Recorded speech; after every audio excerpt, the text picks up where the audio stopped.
Good morning.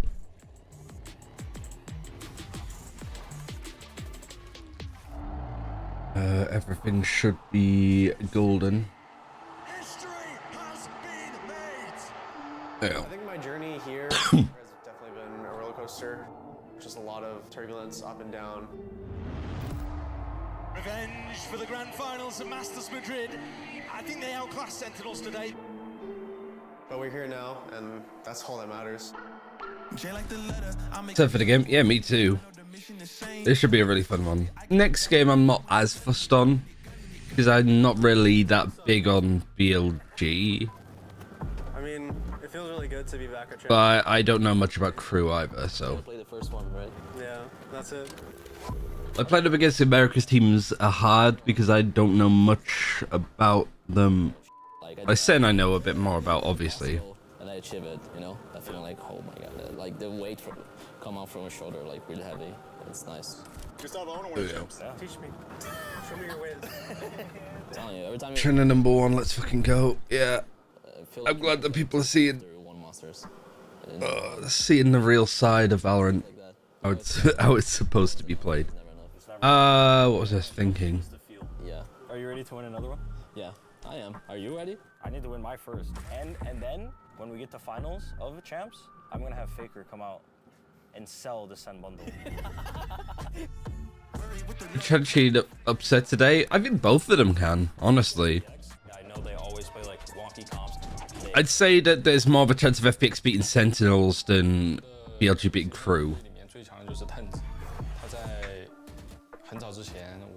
But like, I don't know what's... That's the biggest question I have about KRU, is I don't know what's been going wrong for them. Because I know that they were terrific, weren't they? Like at the start of the year. They had like crazy good form. And then they have crazy bad form here.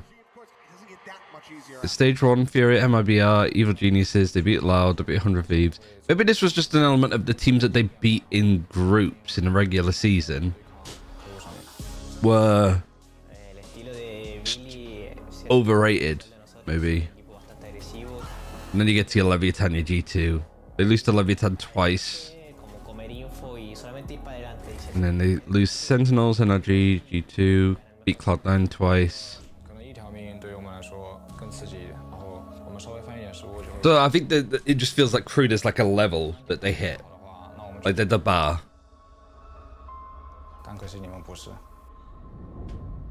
Like no jokes, FPX should win easily. I don't want to jinx it and things like that, but I think that there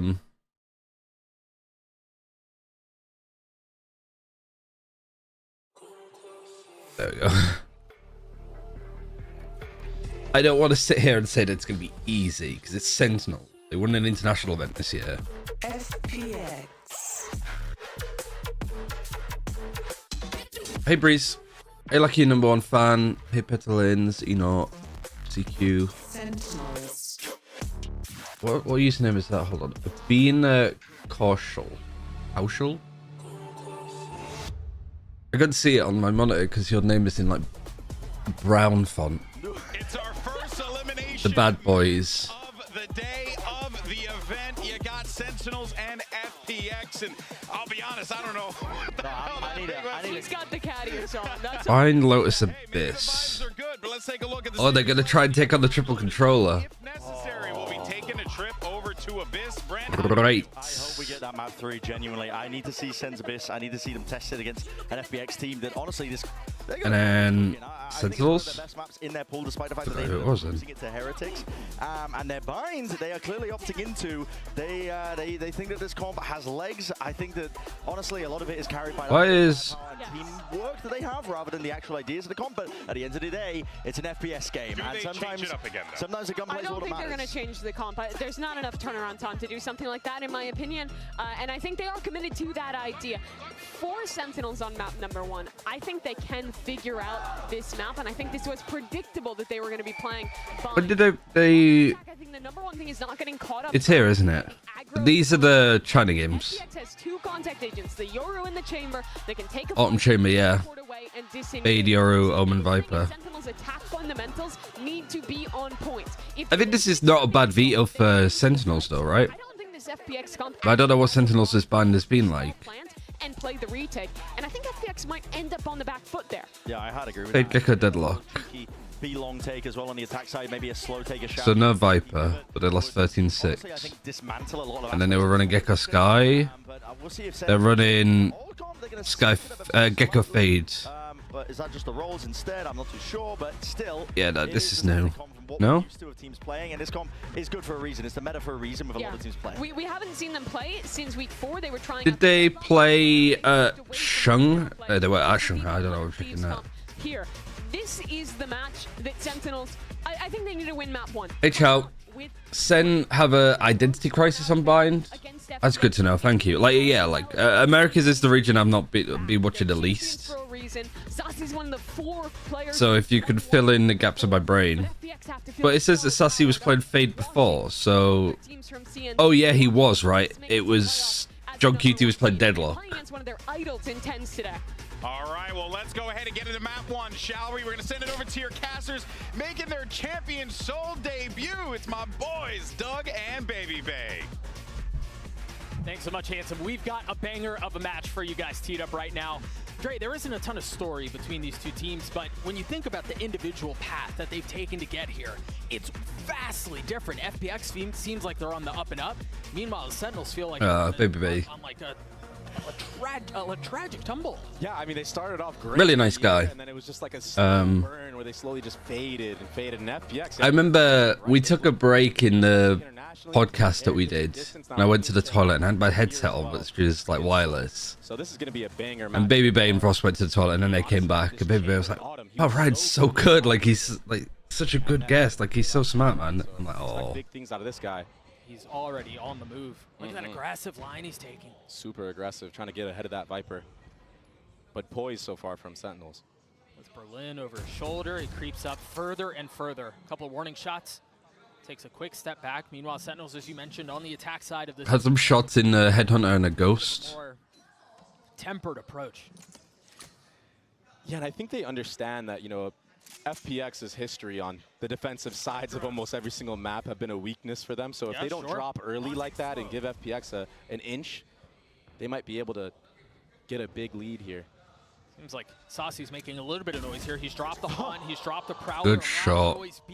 But it's actually the first kill going the way of FPX. No Viper wall on shot. Yeah, I think you need to back out here. They don't have this wall to execute off. But of course, Berlin, yeah, Berlin is of course just going to keep eating it. This is a really good adjustment. All of this good shot means that the flank can come all the way around. Spike has been planted because it's a Gecko. Don't like that peek because you're not with anybody else. But it's Berlin. What else is new? Oh fuck! How many pistols have China won like the last 2 days alone? Short A that entire round. Autumn, he showed some pop shots. Short A, like you said, flanked around showers. It's crazy. It was the difference maker. Smoke at the beginning. He smelled something fishy in the waters. Something was amuck. Look at that. As soon as that Viper wall comes up, he's just spamming to. Is that a play on words from Baby Bay? Something fishy in the water. He said he smelt something amuck. And already, you're gonna see that he has an outlaw in the mix of things. That does really. That weapon could be so deadly in the right hand. He was looking very good on the operator, so I imagine he's gonna be hitting some nice shots here. And for Sentinels, yeah, it's been rough. It's been kind of disastrous, right? They haven't won a map in what? How long? It's been over a month. 8 out of 10. 0-6 on their last 3 series. Their last map win was against Cloud9 back in like July, early July. That's unbelievable, right? They're Madrid winners. It's just been such. Yeah, I wonder what has happened to seems like that's just a story Sentinels. Right? Like they get to Madrid, that's their peak. Then they turn their attention toward trying to qualify for Shanghai. Obviously, they don't make it. On the other side of Shanghai, they're looking really good, like 5-0. Crazy stuff. What, the 6 series loss in a row? We're back on this downward. 3 or 6? It's been super rough for them, and this start has been super rough as well. But let's see what they can do. For the pistols for China. Pressure right now from 10s towards B long. No one to reciprocate on the side of FPX. And again, I think a lot of discipline out from FPX. Sentinels have Leviathan buddies. I mean, you said it. Right? I mean, they're playing on Tournament Clyde, so you can have anything. Against Heretics, you said I think they figured out their defensive sides. Sentinels have probably got their bonuses from selling their classic. Taking this approach, not taking. I mean, one last push, right? Prowler's out. It's going to push Life off the line with a Guardian. but he's just able to take just a little bit of a step back to reinforce position. Now with heals being dug in, they're going to have to deal with what Sentinels are doing. Zekken and Tens are getting a couple, but again, the superior weaponry out from the defensive side continues to cause problems. John QT and Zelsis, the only two that remain. Yeah, they got the spike down. I mean, Zelsis has a This is a really hard post plant to break. Like, legit, this is a really nice, like, eco strat. Because there's so many plants here that are just not great. Yeah, like, they've done such an amazing job here. Boy, it was too strong. Young cleans it up, but honestly, good damage. You get the plant. Sentinels. And really not that far away. Getting damage done. Could have definitely been worse for wear for them. Yeah, for sure. That could have gone infinitely worse. But I mean, I do think you mentioned it. Berlin hit a really nice paranoia as soon as they tried to retake control of Showers, and that was really all they needed. And yes, there were a couple of nice shots out from Sentinels, but the utility at the end and the numbers advantage that the defensive side. TV's so happy right now. Why, is he not a Sentinels fan? Most definitely. And that approach from Sentinels was so slow. Yeah. Already. Literally, as he gets into the country. Well, I mean, while we're in this tech pause, I can talk about that slow approach that Sentinels just did. Take your time, because the thing is, I don't understand how people can like hate teams. So by all means, take your time. If only that was true, Doug. If only that was true, we'd be millionaires up here right now. I think every team has somebody that I like on it more than I dislike. I don't think there's any players that I dislike, to be honest. The way that they approach the site, putting 2 smokes down and then actually getting those kills in back sight. That's something that's really hard to do when you have just a classic. So there's one player that I don't like at all as a person. I'm not going to say who it is. And we'll see how that continues to play out. I think you mentioned... Oh, we're right back into the action. Nice. That wasn't bad at all. Yeah. Hopefully not Bustio. Oh, I love Bustio. No, it's not anything like that. It's not a player that's like it's not like a boast or whatever, right? It's not like a personality thing. It's just a pro player that did something kind of shitty, and I've not really got over it, I guess. That's been the demise of them in the past. Yeah, Orb scooped up early in the round. And again, silence across the map. Yeah, it's so quiet. Only an Omen smoke being used. Orb was gathered, though, from Life. But also I'm a little bit ignorant on some of the details. I'm just a bit like... Not Shazam. I really like Shazam, too. It's not an NA player. You've got 3 rifles and then just a Sheriff. So if FPX are able to convert this bonus, this snowball would be huge. Yeah, this would be massive. And I'm... so detrimental to SEN, who I feel like are such a team that is based off of momentum. Not DRX. It's not like the flashback stuff. Although if it was, if that ended up being like legit, then yeah, I'm... Right there. Maybe looking at the mini-map, but it's a walk down. Oh my! Nice, Autumn. In the world was that? That was so fast. He did the Yampy play. Nasty stuff. A lot of players there just go for the double outlaw, but the switch to the headhunter, it's instantaneous. I had bad flashbacks of Imagine if G2 had a star duelist. They do. Like, Icy is a good duelist. Sentinels off of that. It seemed like they made a little bit of noise. Hey, again, trying to threaten. It's all about the structure, you know? I saw who's here. You still have a trip that's currently down, but the wall goes up. Utility through. Zekken trying to find some space off the satchel. 13 seconds left. For me, very quickly. I'd say it would be dumb of me to be like, I don't like done. Icy. But one of my favorite duelists to watch in China is Spitfires. Like, they're almost identical. You don't need a trip when you already take out 2 players. I think Autumn did a lot of damage at the beginning of the round, but I think Lysor's got to have his praises. What's going on for Sen? It's just in free fall. I don't know what's happened, if it's a behind the scenes shit or just the impact of playing a full year when you've got Madrid and stuff like that. A terrible feeling. The flashback was mistranslated. I don't know. And Sentinels, they will have another buy. I mean, these shots were crazy. But yeah, so there is another buy right now from Sentinels. Very interesting. 3 Bulldogs on the field. Is Ottoman stretched? I think so. An ult play, that's why. Yeah, it feels like there's a lot of this round. The success of the round is being hinged upon whether or not they can find value. Nice kill from Berlin, but Berlin gets traded. Ooh, he almost got back in then. On the round, they've got the. All right, so this should be Sentinels this first. Upgrades now too. But I think that this is a little bit of a switch up for FPX. You win the pistol and the bonus. Little bro will get at that spike plan. And why? Like, even if they were on eco, why are we playing here? be a late flank from Autumn. Do the rest of the members of FPX try to go first here? Try to make it. Also, it's like, allow him to find a timing. Yeah, with his ult, I can imagine that the whole aspect of, because Sentinels went so big into like selling the classic. Yeah, again, like this. No shot there. And what do you do in a situation like that? Autumn on the Wow, side. everything's just missing. Wow, Wow, just keep this round going their way, and he cannot. Sentinels are on the board. Yeah. tried a 13-0. Middle of that retake. Yeah, I don't think that's happening anytime soon. A 13-2 is about as close as it's going to get. And 10s as well in the beginning of that round, that thrash. Was it a 13-2? 13-5, sorry. The entire time, so that was the cue to just speed up, A short. I would have loved the Garden franchise in the G2. I hate this song. People should All of a sudden, they're right back into this thing. hate the guards and fucking anything that's Robert Kraft To start getting some momentum. He had a for the entirety of esports' lifespan. Yeah, he's sitting at the bottom. Yeah. They have fucked up more than you will know. Something very uncharacteristic. But honestly, I mean, It's because of them that the whole ascension, like how long you're in the league for and stuff, why that's worse. As well. He's gonna pop over the truck. Doesn't see anybody. No, there's a lot of respect and a lot of space being given from FPX. But I saw, I don't know who it was, I think it was Slasher that was tweeting like, nobody's done more damage to esports than Bobby Kotick. And it's true. Because you've got Oxygen, which is another craft like Right now, Autumn, he's so worried. organization Showers, but there's nobody there. Sentinels are playing suspending its businesses after Oxygen didn't qualify for Ascension. Again, the op will be a difficult thing to try to retake around it. The spike has been going off for a little while here. That Dizzy tagged, what, 3? Haunt doesn't quite connect on anybody there. If they can't alleviate some of the shower spray, Nice trade. It's going to be a problem. There's still one there. 10's beautiful timing. Ion's left to his own devices. And there's no way you Was it EG or the guard? It was the guard. EG obviously turned into franchise pippers because they're in the league. This is the old SEN that we know to dominate. They look so decisive, so much more confident. They look more comfortable. I think that's the best word I can say. I mean, they're just going for fast A executes now. In the last, couple matches they played, and it just didn't go their way.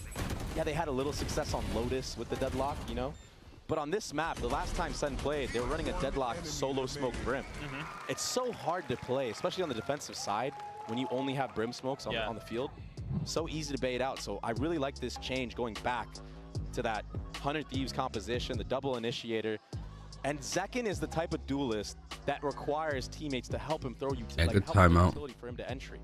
This is why you saw Zekin struggle so hard on Ascent. There was no flashes for him besides Omen. He does seem to be notably more comfortable, as the rest of the Sentinel squad does too, as you were talking about just a few moments ago. And I think as we see FPX call a timeout here early on in the first half, a lot of what we were just talking about around how Zekin he struggled tremendously against Gen G. I want to be careful because I don't think that was the reason why they lost. I think Who's Matt Pick? This is didn't go their way. I think FPX is, yeah. Last 3 matches that they've played, I think they've had one player go positive every single time. Yeah. So you've got one guy who's kind of treading water. Well, we could watch it on YouTube so we could just go backwards. Maybe we'll watch it in Chinese. Maybe that's the plan. Oh, you just watch my stream.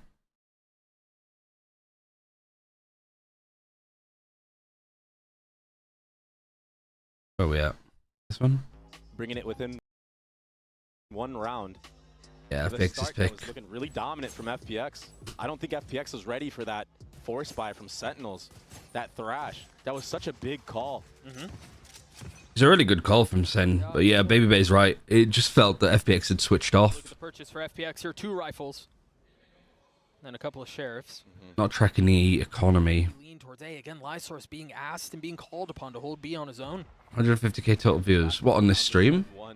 FPX has had a stack on the wrong side. Yeah, a lot more people are watching it on YouTube now because you just get less invasive ads. Call for his team now that this will be a hookah crunch. They're trapped in there. There's no real easy way out. Reinforcements have to arrive. I mean, they have the superior weaponry in there. Yeah, this is nice from Sen. All of the other guns arriving at just like this is one thing that they've just always been good at is like the little adjustments that they have to make depending on what FPX do. Sentinels to tie us up at 3, and I think we talked just a couple of rounds ago about the snowball that could potentially be forming on the side of FPX. Look at it for Sentinels now. They've got money. Really is a bit like if FPX don't get anything going, I could see Sentinels winning this series. Sasi's got his ult online as well. If FPX are just hoping to do quick plays that are going to catch Sentinels out, and Sentinels are just like, oh, they're doing this, let's adjust and counter and win. FPX are just going to be like, well, shit, we're out of luck. To Zelsis. That's why you see him treading.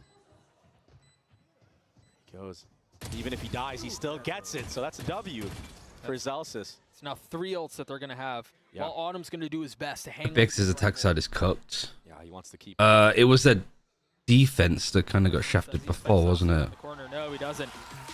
3 on the round for the initiators. We're tied at 3 apiece, and I think we talked a little bit about how FPX looked very comfortable. They so it's here. At the beginning, you think about that showers push. What was it that they did the majority of work on? It was their defense. Sentinels they've seemed to have figured out how to deal with that so far. Yeah, they haven't been getting punished early on.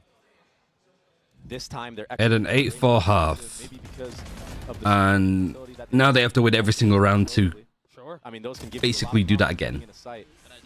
And Saucy, he's such a good LAN player, man. When it comes to champs, when it comes to these big moments, he always shows up. So much experience. I want to mention very quickly. Refresh again, broken instantly, not falling for that. Oh no, never mind. The fresh went in the other direction. It was the Sky Flash. Really good strategy. I don't know why Life is peeking that. I mean, we're what? We look out of it today. I mean, it was the same set play that Tens did previously with that threat. Do I stand under the trophy to get the animation? Yes, and then you press the inspect button. They got cooked to a crisp. That's how you do it. I didn't know until Miska told me, and he didn't know until somebody else told him. When you have that much being thrown at you. Yeah, and that's the power of this composition. There's so much utility once the execute actually comes through. Sure. FPX, they did a good job in the first 3 rounds of kind of dealing with that.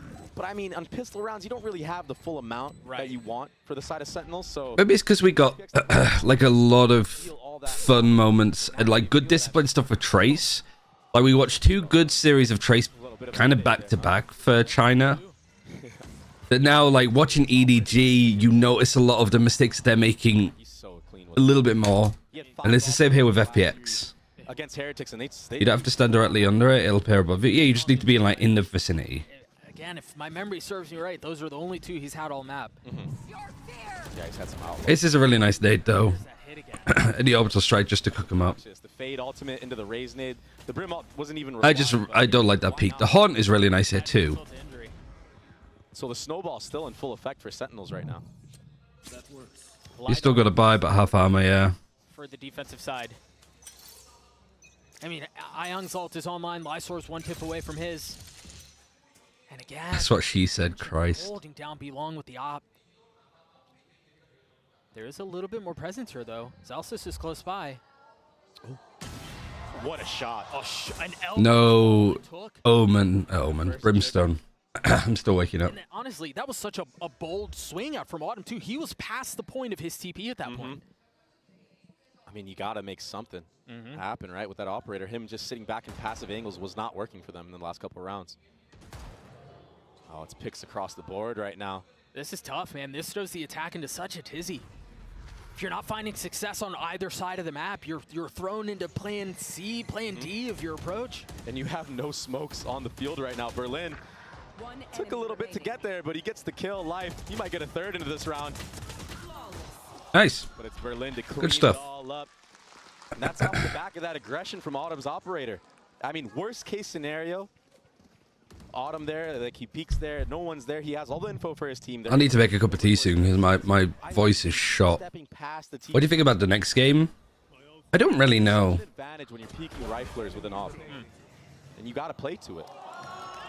Lysor was close by 2. Like 4th and 3rd seed from China and America. To get picked up and then, you know, kind of reset on the round, but I'd like to see Billy win. Try to slow things down. They're going to burn their first time out of the map and see what sort of adjustments are there. I mean, again, Autumn. This is a strange timeout, but it's getting towards the end of this half anyhow, so. Finally a little bit. Whereabouts were we? What round were we on? Just 4 all. And you got to play to it. Yeah, and it was on both controllers as well. Yeah. So is it 3-4? I thought it was 4-4. If you're not finding success It's on either 4-4. side of the map, you're thrown into Autumn there. Advantage when you're peeking with belong with We're you. lying about the score. There we go. Operators there, 'cause he's gonna TP away. Like, Take it around away from us. Want to use utility to find out where he's at and just push him back. Make him use that rechargeable. And BLG against NA team aware. It isn't an NA team though. That's the thing. Formulate if you want to hit on the chamber while he doesn't have any mobility and any TP to get it escape. No NA team could beat us. To ice FPX. I am no NA team. It's just Latam. And they just got stopped with picks, like you said. Okay, it's fine. Let's use utility. Don't get first blooded, and just run into an execute. The executes of Sentinels have been unstoppable so far. Yeah, when they've had the ults that they can kind of put together, it's been devastating. Quick note here, Autumn has repositioned. This time trying to hold the line on A short. We saw him take the same pathing on the pistol round, and he did meet Zelsis here previously. He's going to have a lot more to deal with here. Berlin is with him. They just had a Prowler clear. It's like the pistol. There it is. Push him back. And then Berlin's just in as well. Oh, he's TP'd around. I don't know where he is. He's deafened. Ian gets one. He gets traded. Where is Ian? Oh, he's over here. Autumn, come on. Absolute madman, and he gets punished for it, though. Zelsis not falling for any of those. This is good, though, for Sentinels, because they know that the rotation's coming in. They can cut noise and just go again, or they can go for the TP, go here. There's no Sentinel utility to stop them. The Viper's dead as well, so there's no wall. Only one smoke to work with. I would like to see Sentinels go for the TP here. Be detrimental to them. Yeah, almost getting punished up from heaven. That second smoke. Yeah, I little bit of problems. would rather them just go for the TP. Look at the health bar. Tens are up now. So weak. Yeah, 2 of them are low. He picked up that operator. He might be able to work something with this. Work some magic. Some of that Tens magic. This smoke is interesting too. It gives them passage out if they decide that they want to flip the map. But This is nice from Tens, though. hanging on for now. Life's on a good angle, but I don't know if he's going to expect the op being picked up. Oh, yeah, now he knows. Time is running Oh, short. That shot will 10 connect. seconds. 10 seconds left. How much more can you do? Can you buy enough time for the Oh, nice. Nice tiki-taka from FPX. Yeah, Too many angles to look I just at. think they should have gone for the TP. FPX. They basically steal that one away. That was insane, though, from Autumn and Short. The fact that he even got one kill there. I mean, the poise that you have to have when all that utility is being smothered onto you, and to still just be in the zone like this. I mean, he's tethered. I mean, it's chaos on the screen. That is not an easy thing to do by any means.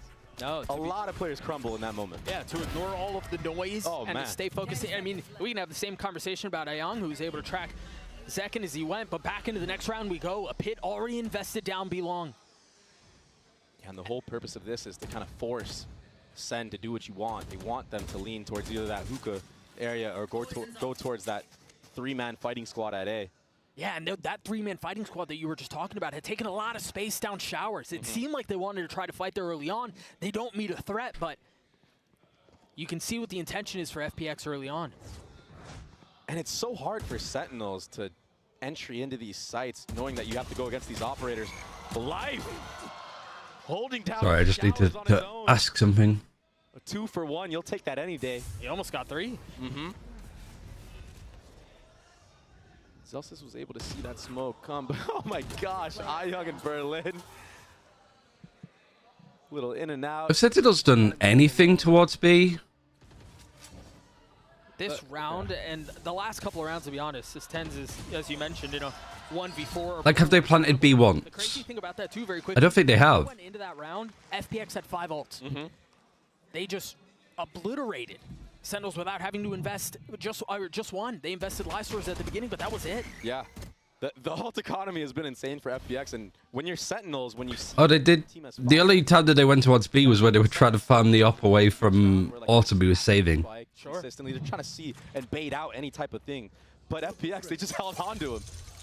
I mean, they're not going to... I mean, this seems dumb on the face of it from Sentinels, but this comp is really good for A executes. And he has this ult online. So I guess their whole idea is that there's not really like much post-plant utility to stop them. Ooh, no. Like there's no raise nade, there's no molly. Very similar hit to what we saw before. Orbital Strike not finding the kill under Berlin. Takes a little bit of damage, yes, but repositions. So this is just like Sentinels' game plan. Should be working in theory, but not in practice. Space on the flank. This is so nice from Life. The problem is he's the only one playing contain here. And it seems like Sentinels are intent on rotating away. Because it's also fun for FPX, because like, if they're just going to keep going A, we'll just start strong side A each time. Just take these Angels. Like, you've got Omen and Chamber that could be on all of these like various different angles and stuff, right? Keep you on top of boxes. Oh, that flash. But he's out. Second in. Just enough misdirection. Yeah, it's hard. Like, you need people to trade off of him. We heard him. He's got to be around. Where is he? It's so scary. It's a horror game. Now 35 seconds left on the round. Sentinels seem to have chosen the right site. 30 seconds left. Most definitely. Yeah, because it's the site that they haven't gone to for the last 10 rounds. Timing up. You get spotted. Again, the only smoke has been invested. The Lovely flash. Rough peaks from Sen. Berlin's TP backside. What a fucking he was alone. mental man. He's a psychopath. I mean, Berlin TP'd into that. He had no information of how clear this was, and he just sends it. Now Zelsis is left in a 1v3, able to find the first. The peak on Really good try from Zelsis there. The defuse comes through as FPX will get another. They might actually 8-4 this half again. Men in the server. Life, he's all alone on site. Has a nice flash lineup for himself. John QT gets caught out in the open. But the second follow-up, how are they getting away with this? The trades, the spacing is just not quite there. It's almost like Sentinels are just lining up for these guys. And look at this. Somebody needs to come out earlier there and help John. Dude, the rocket. I mean, you can see the frustration. Berlin diff. There, the rocket just humming right past Autumn. That ultimate, it could be So so hard to land. there. What are they? Drug QT's 1 and 6. It might not even kill fully. Last round Second is 8 and 8. It's not like he's playing terribly. With a bit of their own. And the chamber Right there, but that is a that is a little bit cooked. Face has to take a step back. This is so Oh man, Berlin just has him in his pocket. reckless. Okay, yeah, they just fucking smashed him. Again, man. Berlin wall. Spray down? I would love to get a replay on that. That was absurd. Surely we're going to get a look at it again. Life has just been ridiculous these last couple of rounds. Again, an 8-4 half the way. If that Flash didn't even hit. Look at these highlights and think over them a little bit longer. We'll be right back. I do want to see what people are saying on Reddit, though. Like in the fucking thread. Because I imagine they're going mental at this.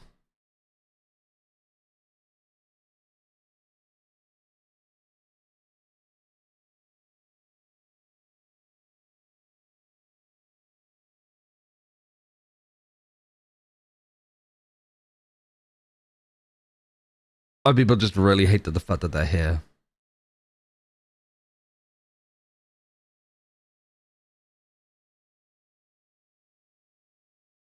Yeah, that's also a really good point. We never saw Sentinels taking showers with the Fade Haunt. It really does feel like... Let me do this as well, just because of time. It really does feel... Hey, Chimbukai. It really does feel like it's Sentinels going... We know this comp. We know where we feel there's a weakness by just going A-shot fast. Because rotates still need to come across. We're better utility to execute onto them to clear all of these angles. They don't have anything post-plant utility-wise to slow us down. There's no Brim Molly, there's no Raise Nade, there's no Fade Seize. The other thing is just a Snake Bite, but the Viper always plays on B on defense for FPX. So I think that was just a case of Sentinels going, this is their weak spot. But they just kept doing it every single round, and FPX are just happy to make that a game duel.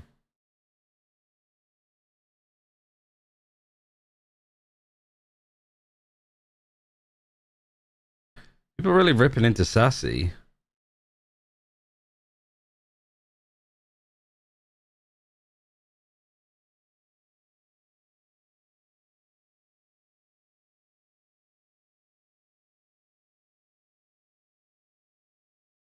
Yeah, Autumn has been really good. you know, adjust and snap to them or just collect them, you know. So it's, This is why you need double initiative flash. No, I don't think the comp's an issue. it's just sometimes the timing is just not there, and they need to figure it out, and they need to figure it out right now. Benjamin Button's deceased. Jesus. It's going to be crucial. The spacing seems to have been an issue. I do think you're absolutely correct. We'll see. Yeah, spacing. Looks like, again, 5 rounds in a row to close out the half for FPX off of heroics from a couple of individual members that were just having their way. That's VLR, you'll see toxicity at its peak. We will see if that is any different going into this round. As we head into the pistol, you've got... I mean, I should be looking at Reddit, because Reddit can be a bit of a cesspool, but... Meanwhile, full ghosts. I mostly do it to be like, okay, this is what I think, what are other people thinking? Very interesting buy. Like, seeing stuff there, like, oh yeah, they were going A a lot, but they were never doing the Fade Hunt stuff to try and take these fights. But their attack side for FPX was rough, like somebody else mentioned. They've already won 1 pistol, can they win 2? This is very decisive out from FPX. Great haunt. What a fade eye. It was perfect. John's getting on 9. Second on the swing out, trying to find a little bit more as Young has crept back sight. Him and Berlin, those two in tandem, just pushing their way forward, trying to mow over Sentinels. And it's Autumn who cleans things up. Seconds left alone. He's trying to tuck down. B1. Someone over the top. Oh, second. 22 HP clutch. That was a little bit sloppy from FPX, but it's fine. I thought when he ran out of CT alone, he would get punished for it. I thought he saw him. But no. He just cleans it up. Sneaks right behind. Right here is when I thought it was going to be wraps. But just sneaking by on the reload on top of it. Autumn. I thought he would have seen him here, but that little crouch was everything. Second, right? He went for the jumping classic. Yeah, he knows he got away with murder right there. Yeah, he did. Straight Tracy Sports Classic. I mean, the pistols for Trace have been stupendous. Yeah. Pixel angle. It was over tuna. It was nice. It was a very cool. And they won a classic, no way. You think Valorant in the future will be a League of Legends where China and Korea are the dominant regions? I think that China would be. I don't know about Korea though. All that close Maybe Korea now, because Korea has been in Valorant from the beginning and only started to show popularity now. There's the second most played games in PC bungs in Korea, where it's been like 4-5. I think Overwatch has consistently been more popular there over the past couple of years. Should I learn Chinese or Korean? Going into the next round, you don't really have. I feel like Chinese is probably the more useful. But it's like if you want to go and live in Korea, I don't know how he does it. find Korean rosters. Just chamber things, man. Depends what kind of Valorant that you'd want to be playing. And so a weapon upgraded for Berlin, who's now got the Bulldog in hand and left in a 1v3. Oh, he's getting ran at. Nowhere to go. Yeah. No room is safe. Zelsis with the spray and pray stinger. Intuition was on point. Genji Woovie, FPX Woovie. So far in this map. A lot on Autumn. And again. Oh, what a shot. Chinese is more useful. Beginner Korean is easier to beginner Chinese. They are in it now with that. I mean, only 2-round difference here. Yeah. And from the Vibes merchant 15 and 9. And you know how I was talking about how it was a light investment in the previous round? Look at this. Yeah, second starting to climb. One on Zek and one on Zelsis. Lysol's quiet, but he's on Viper. Like, the only agent that Lysol is not good on is Viper. They've got something to work with here. Sentinels very far up. The Sentinels, they win the pistol, they win the anti-code. This is their bonus. Really impressed so far from Saucy using some of these lineups that he's had. I mean, that pistol round one, that was really big. This time around, he gets info on market area.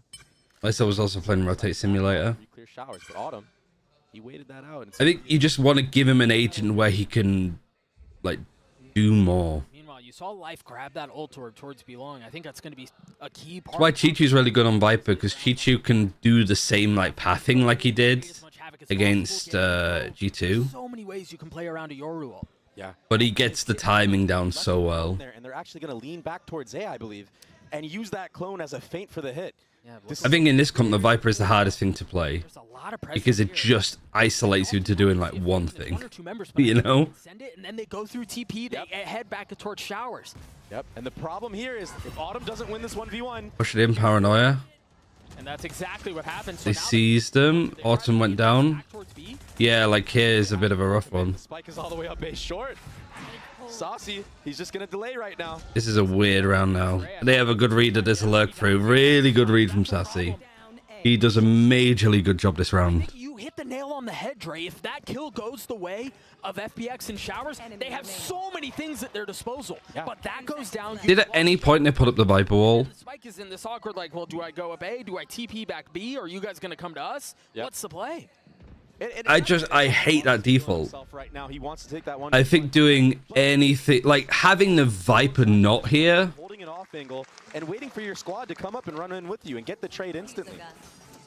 So a little bit of like I would there, maybe just getting a little. You basically want that strat to be, if you have success on the B site, that you can still go B. So that's why you'd have the Viper lurking up short, or you could have the Viper lurking this way instead. I mean, you just wait for your team. The worst case scenario is you trade, and then you have the site for free. But the setup on the strat was really nice from FPX. The execution just wasn't quite there. Great job from Sentinels to clean that one up. Ooh. Oh, you're in trouble. What's going on right Yeah, now? what is going on? Why did they not expect Not that? able to stay alive, but they're trading out from 10s is nice. They're keeping the gun though. Ayong has a rifle. I mean, taking every single timing possible. Look at that. Really good rotate. This is good from Berlin. Through. In spot. Oh, Celsius. He's got spiders. That's this really good read. That's so rough. Yeah, very clean shots. Berlin wasn't able to do anything there. You know, we saw Snake bite on the plant to stop it. Heretics. They invest into I think that snake bite like threw them off a bit. Who it is that has the hot hand or what it is that's going on. If there's a hero rifle, be it the Guardian or the Vandal, Two people pushing and flanking all the way around. and that's the case. This is doable, but like I think Celsius is doing a really good job. Celsius the only one close by. Not the gun. Stays alive so far. The Molly to buy a little bit of time as two reinforcements again. The two remaining members of Sentinels. Yeah, Celsius has done a really good job this round. Celsius and Sassy. 1 for 1. There's not a lot of time. He's gonna have to win those out on his own, and he cannot. We're tied at 8. Yeah, Saucy cleaning it up there. Fade Ultimate online and available. Nice stuff from Sentinels to weather the storm. That was that quick showers and short A push. Zelsis Really nicely read. on point right now with his intuition. The fact that he turns around in time for both those scenarios. I mean, he almost gets caught right there by Autumn. Yeah. But Autumn just couldn't settle the shots. Yeah. And then the Phantom pre-fire. The fact that they can keep the vibes this good is like this. That's why you see one of the biggest testaments. Okay, second and final timeout for We talked FPX. about it in the arrival interviews. We talked about it when they walked out on stage. You even saw it when we saw a couple of members of Sentinels backstage before they even walked out onto the stage. Second already. I mean, yeah, I think it's a good time to do it. In the biggest tournament of the entire year, they seem. To be fair, FPX did make good adjustments after the timeout on defense. They need to be that way, and they need to be confident. And this is the scary time right now for FPX because a confident Sentinels, I mean, that's not a team you want to play against. They can be Titans. We've seen it. Yeah. If you get them going, they will destroy you. Well, I think on the other side, to play devil's advocate here a little bit, you talk about a team that is look confident. I look towards FPX, man. You think they have tried setting the pace from the very first round of the map too. So it really just feels like it's like just who's Is the score wrong again? It's a little bit more. Yeah. It's twice that they've done that. Confident as well, right? Yeah, not like go too far. It's this fine line that you always have to tread.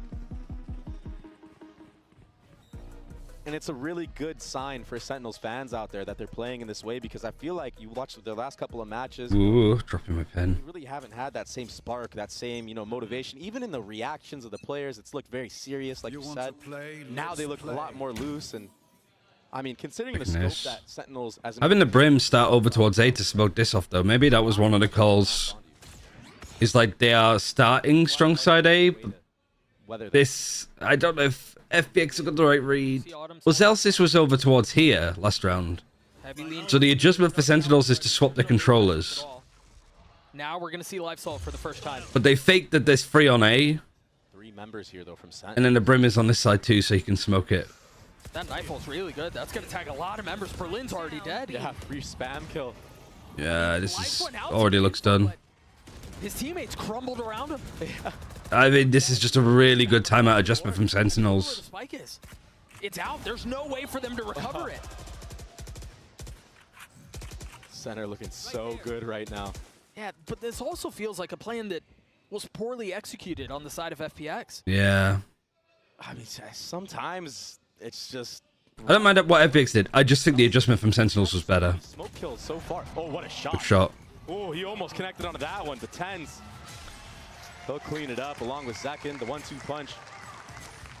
But yeah, Celsius, I mean, if we have a smoke kill counter on this map, he's had at least. This is Ryan, there's no way FPX don't lose this match if Trace could do with America's best team, so FPX could do against America's worst team. Am I right? Go FPX. Sentinels are an international winning team.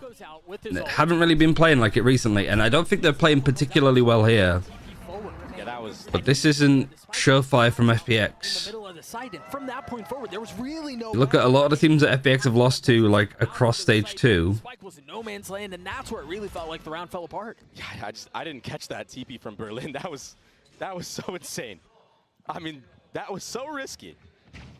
And you see where the risk did not pay off in this instance. Autumn, again, a hot hand, but man, has it gone cold. Jeez. The contact approach from FPX, it hasn't been working. They need to just do an execute at some point of this. Yeah, but they don't really have the comp to execute. At least. Well, but you gotta think about maybe this is why they sent, like, maybe Sentinels' prep on this map just went a lot into their defense.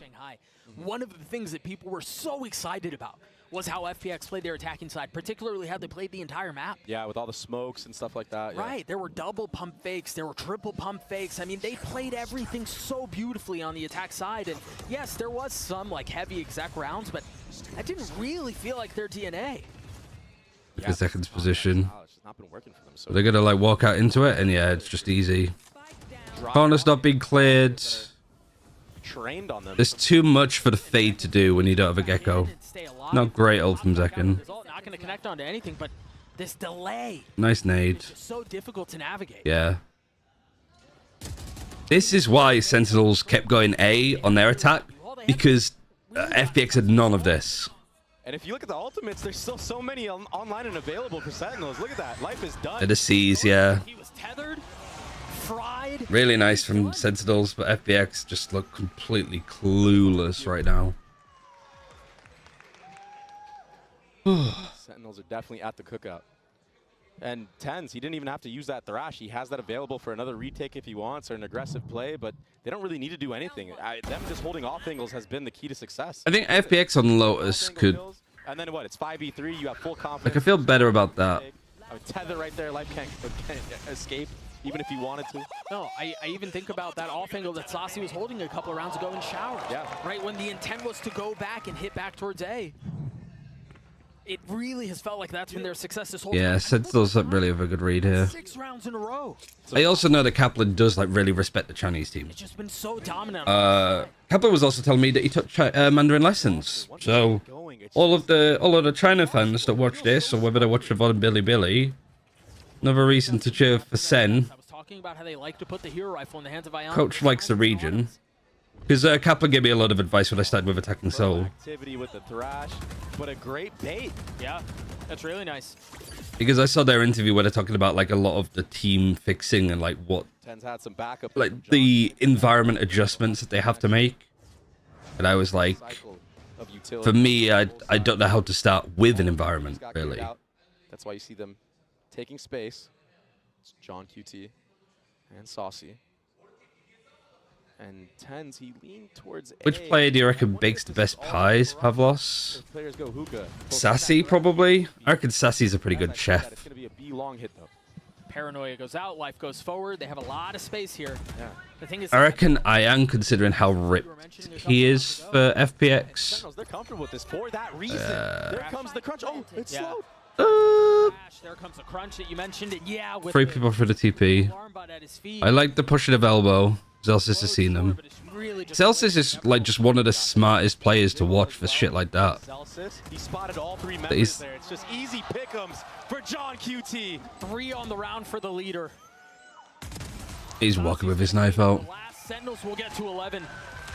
It just looks so easy for Sentinels. They're reading FPX so Yeah, he knows how to make a pie, but he knows how to make it healthy. Like, he'll have berries and shit in his, you know?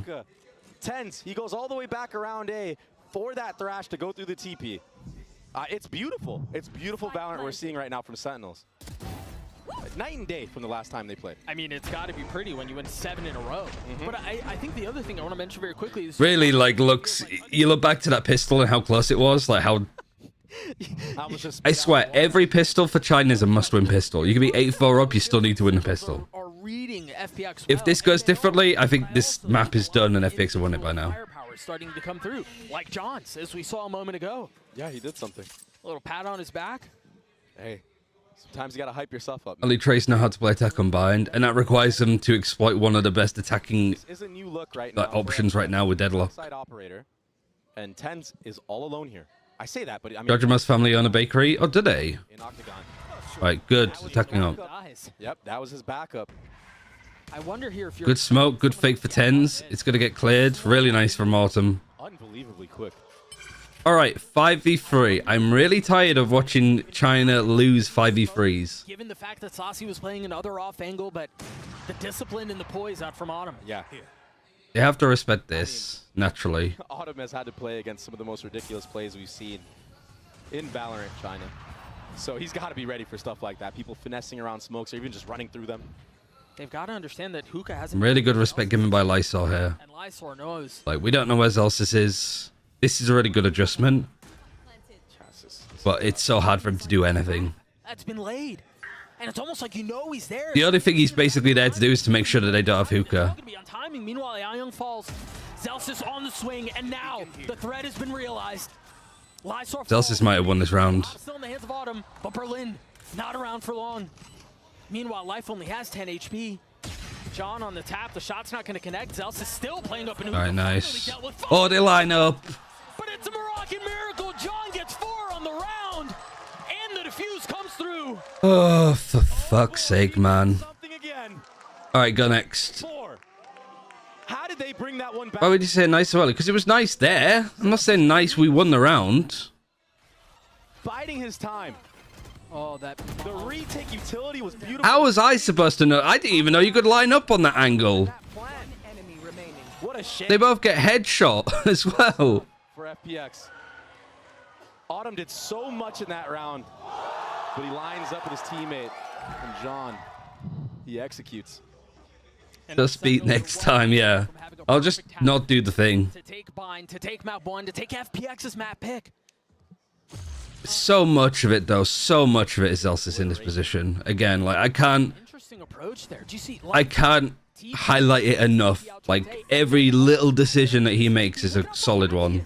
They just dropped a smoke back there. He could pop out on the other side of it. That was the play. I think he just saw Tens with the up and was like, I better. These peaks are not good, though. You're just, like, shimmering out of a Viper wall. Send it. Just yeet. It's a good high-low. Member left, and it's all on Berlin in a 1v2. The spam's coming through. 25 oh, man. Targets to deal with. Sentinels roar their way through a dominant second half to take Bind. 13-8. You're just tasting the wall. You're fucking licking the wall is what they're doing. That's all you have to say about that half from Sentinels. We'll see. Yeah, I think in one of these instances, like yesterday with EDG versus Foot, that was more like EDG should have been a lot cleaner. Like G2 played well, but EDG should have done better. And if they did a little bit better, they would have won that series yesterday. Here, FPX could have obviously done a lot better, but I do think that this was also Sentinels playing a really perfect defense side.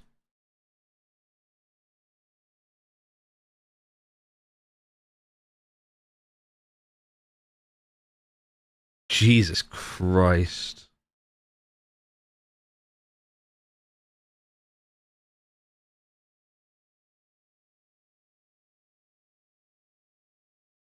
But FPS a wholesome chungus and said it's so bad. Christ almighty. I'm gonna run ads. Whilst I put myself through this cesspit. It was embarrassing for FPX. I'll agree with that.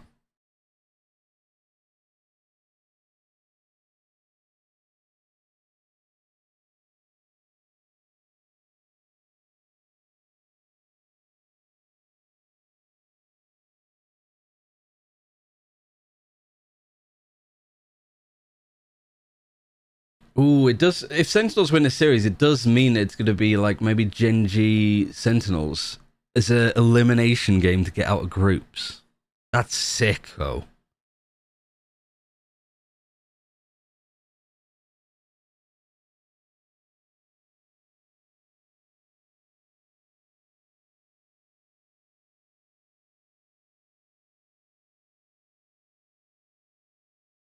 Yeah, rough one.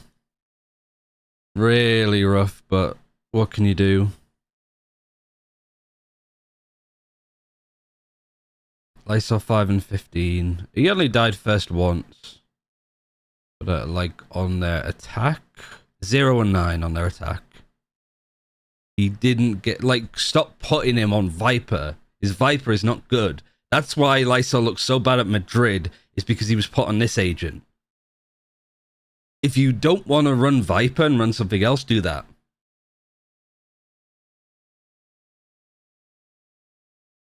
Like, do some, like, take the Trace comp, honestly.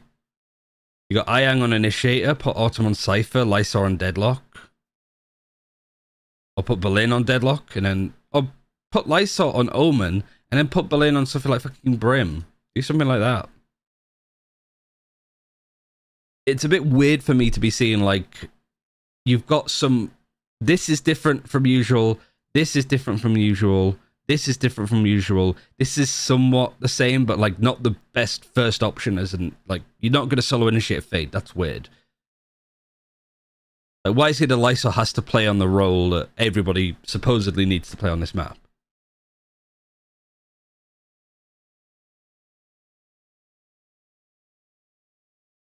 But like, he's 0 and 1. I'd prefer if he had more first deaths, because at least it shows that he's trying to take space. But here, he's like, he's not doing anything. And then for the defense, well, Zekken shot up massively. What was he on? Like 8 and 9 and 12 and 4. Anti and punish the opponents. But we struggle sometimes with the micro, right? Sometimes we play too scared. We're not making little adjustments and switching things up and talking to each other enough. And the boys did an incredible job with that, right? Every freeze time, even if it's the same setup, change a little thing, add a little idea, middle of the round, push a little, all that stuff. They were just much more confident and creative today. And what happened to Kaplan? I think he's just wearing a mask to not get ill.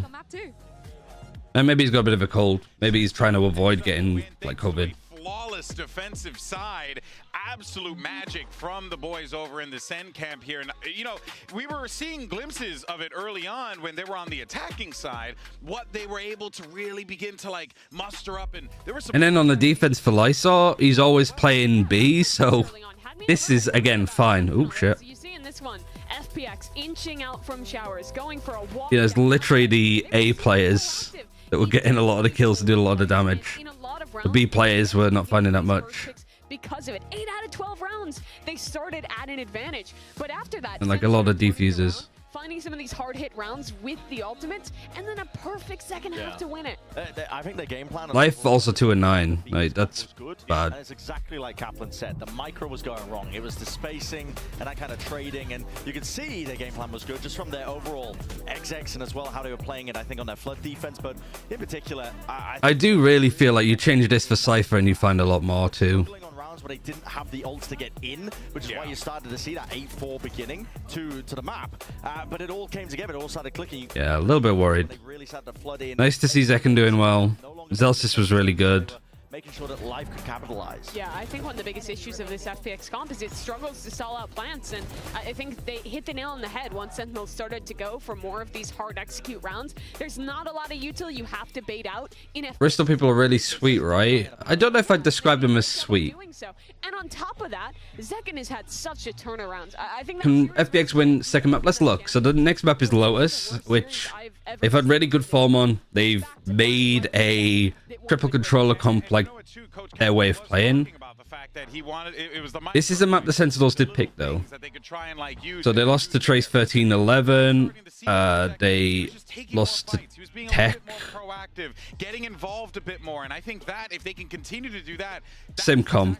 What we've come to respect with Sentinels when I broke it here. Fear their opponent, and they do go for those plays. Yeah, and when they understand that they are some of the best players in the world. The attacking side is good. I imagine the FPX chose to attack first, and then SEN.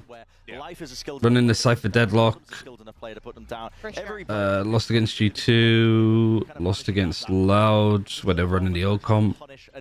So they're running all sorts of different stuff.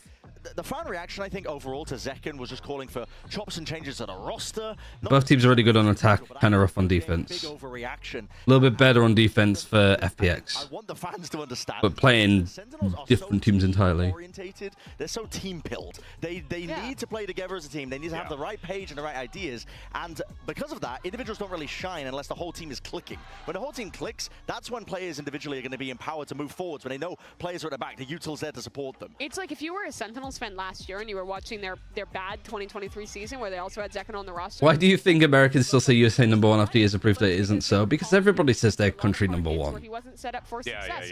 This Sentinels is setting him up for success, and when they play well, he plays great. Yeah, and the Sentinels had an incredible turnaround. AG Gamer version 2, was he molding it? I missed the end of the map. Oh, with nobody? Yeah. I was mean to nobody, I'll be honest. I felt like I held on to that tilt against nobody all day because of it.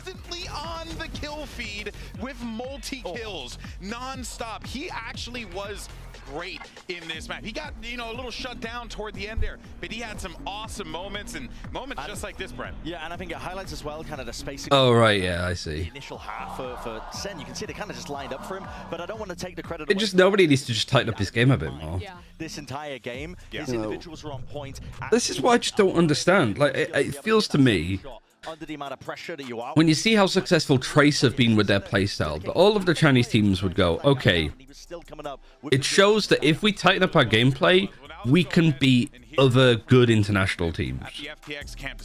Because I can understand the mentality of Chinese teams going, we don't want to play structured Valorant because we're just so behind everybody else.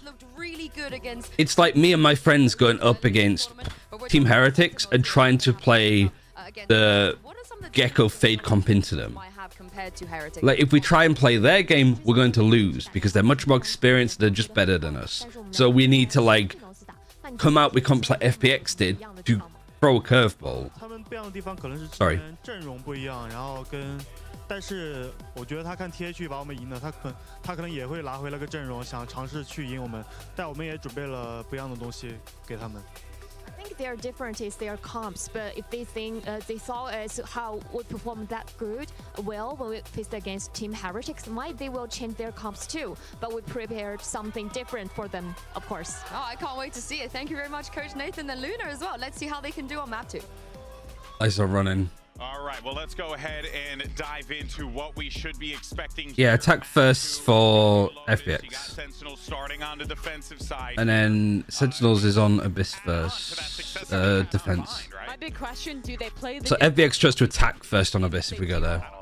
You're a little behind. I didn't think it looked terrible, but there were some gaps in it. In particular... I mean, it doesn't matter, right?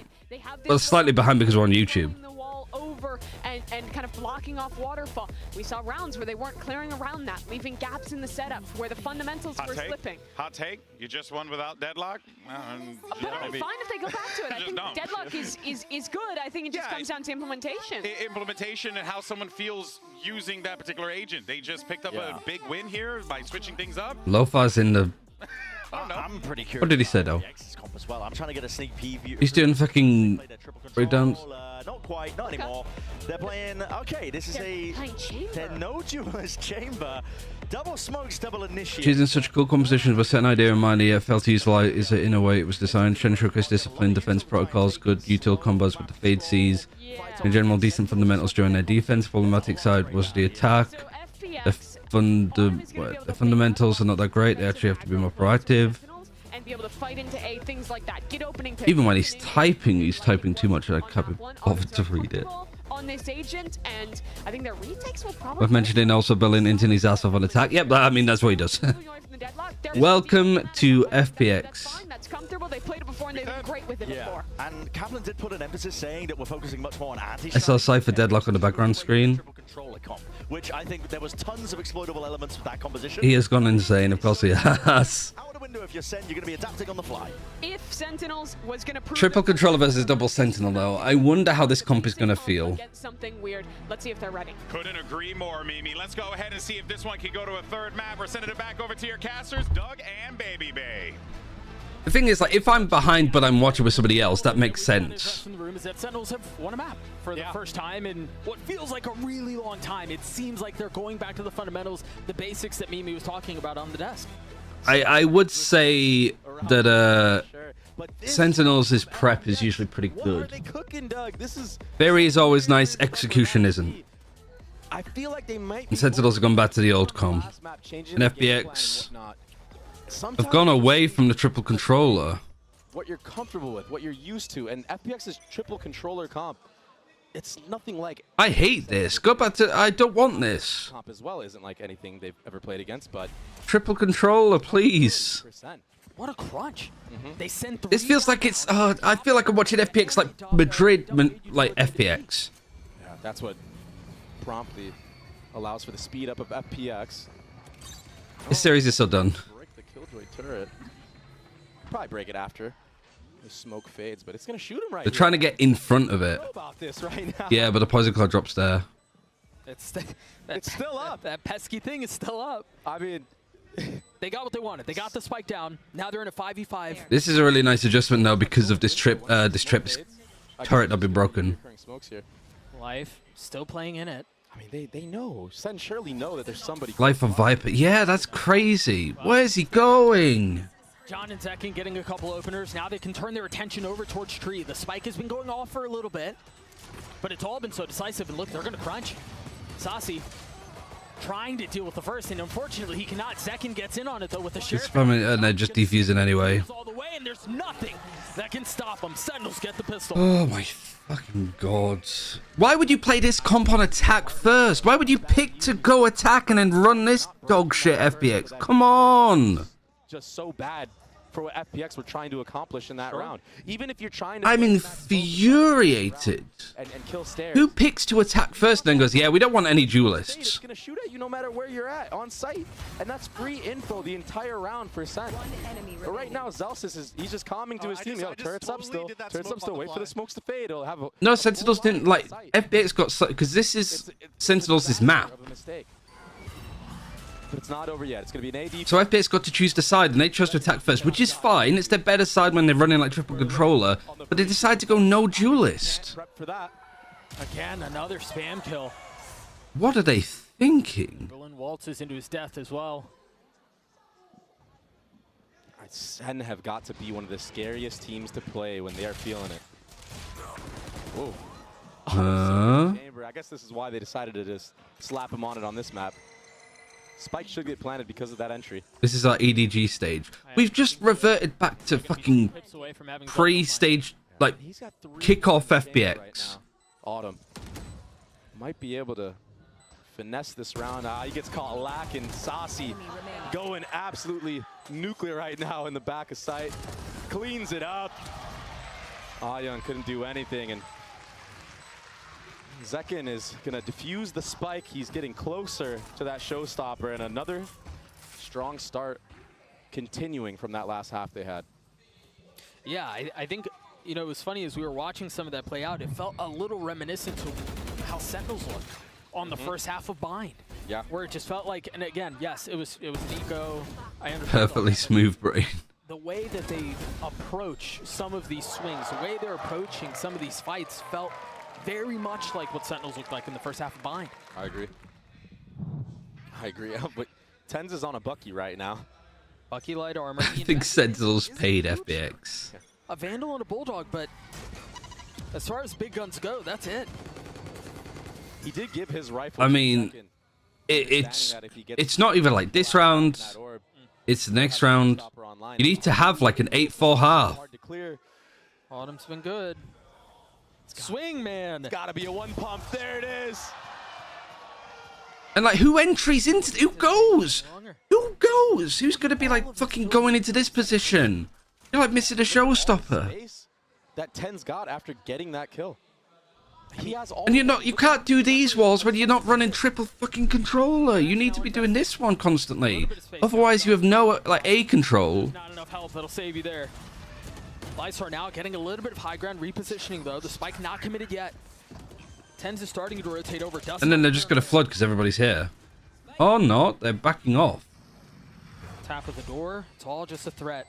Yeah, all just fake, faint pressure. Strange decisions from Sentinels. He might catch. They're opening the door here. They tried to flood back. Oh, he sees a barrel in the main. Not able to land the first shots, and remember there is. And now they're full contact walking up with a like. Were they stalled from this? They must have been. Space on the site. Well, all of this is happening out towards Mound. If Tens can buy Nice trade. Nice fight from Lysor. Okay, everybody just wins their duels. Every single threat so well.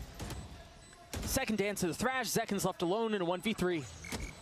Berlin's weak, but that spike has been going off for a little while. 3 kills on a bonus for Sentinels, and you get the Thrash out of them too, and you get Showstopper for this next round. It's really good. What's up with this FPX comp? It's so bad. I don't know why they've decided to do this. From FPX, that was a great thrash from Ion. If they wrapping all the way around, and Berlin with a supporting utility there.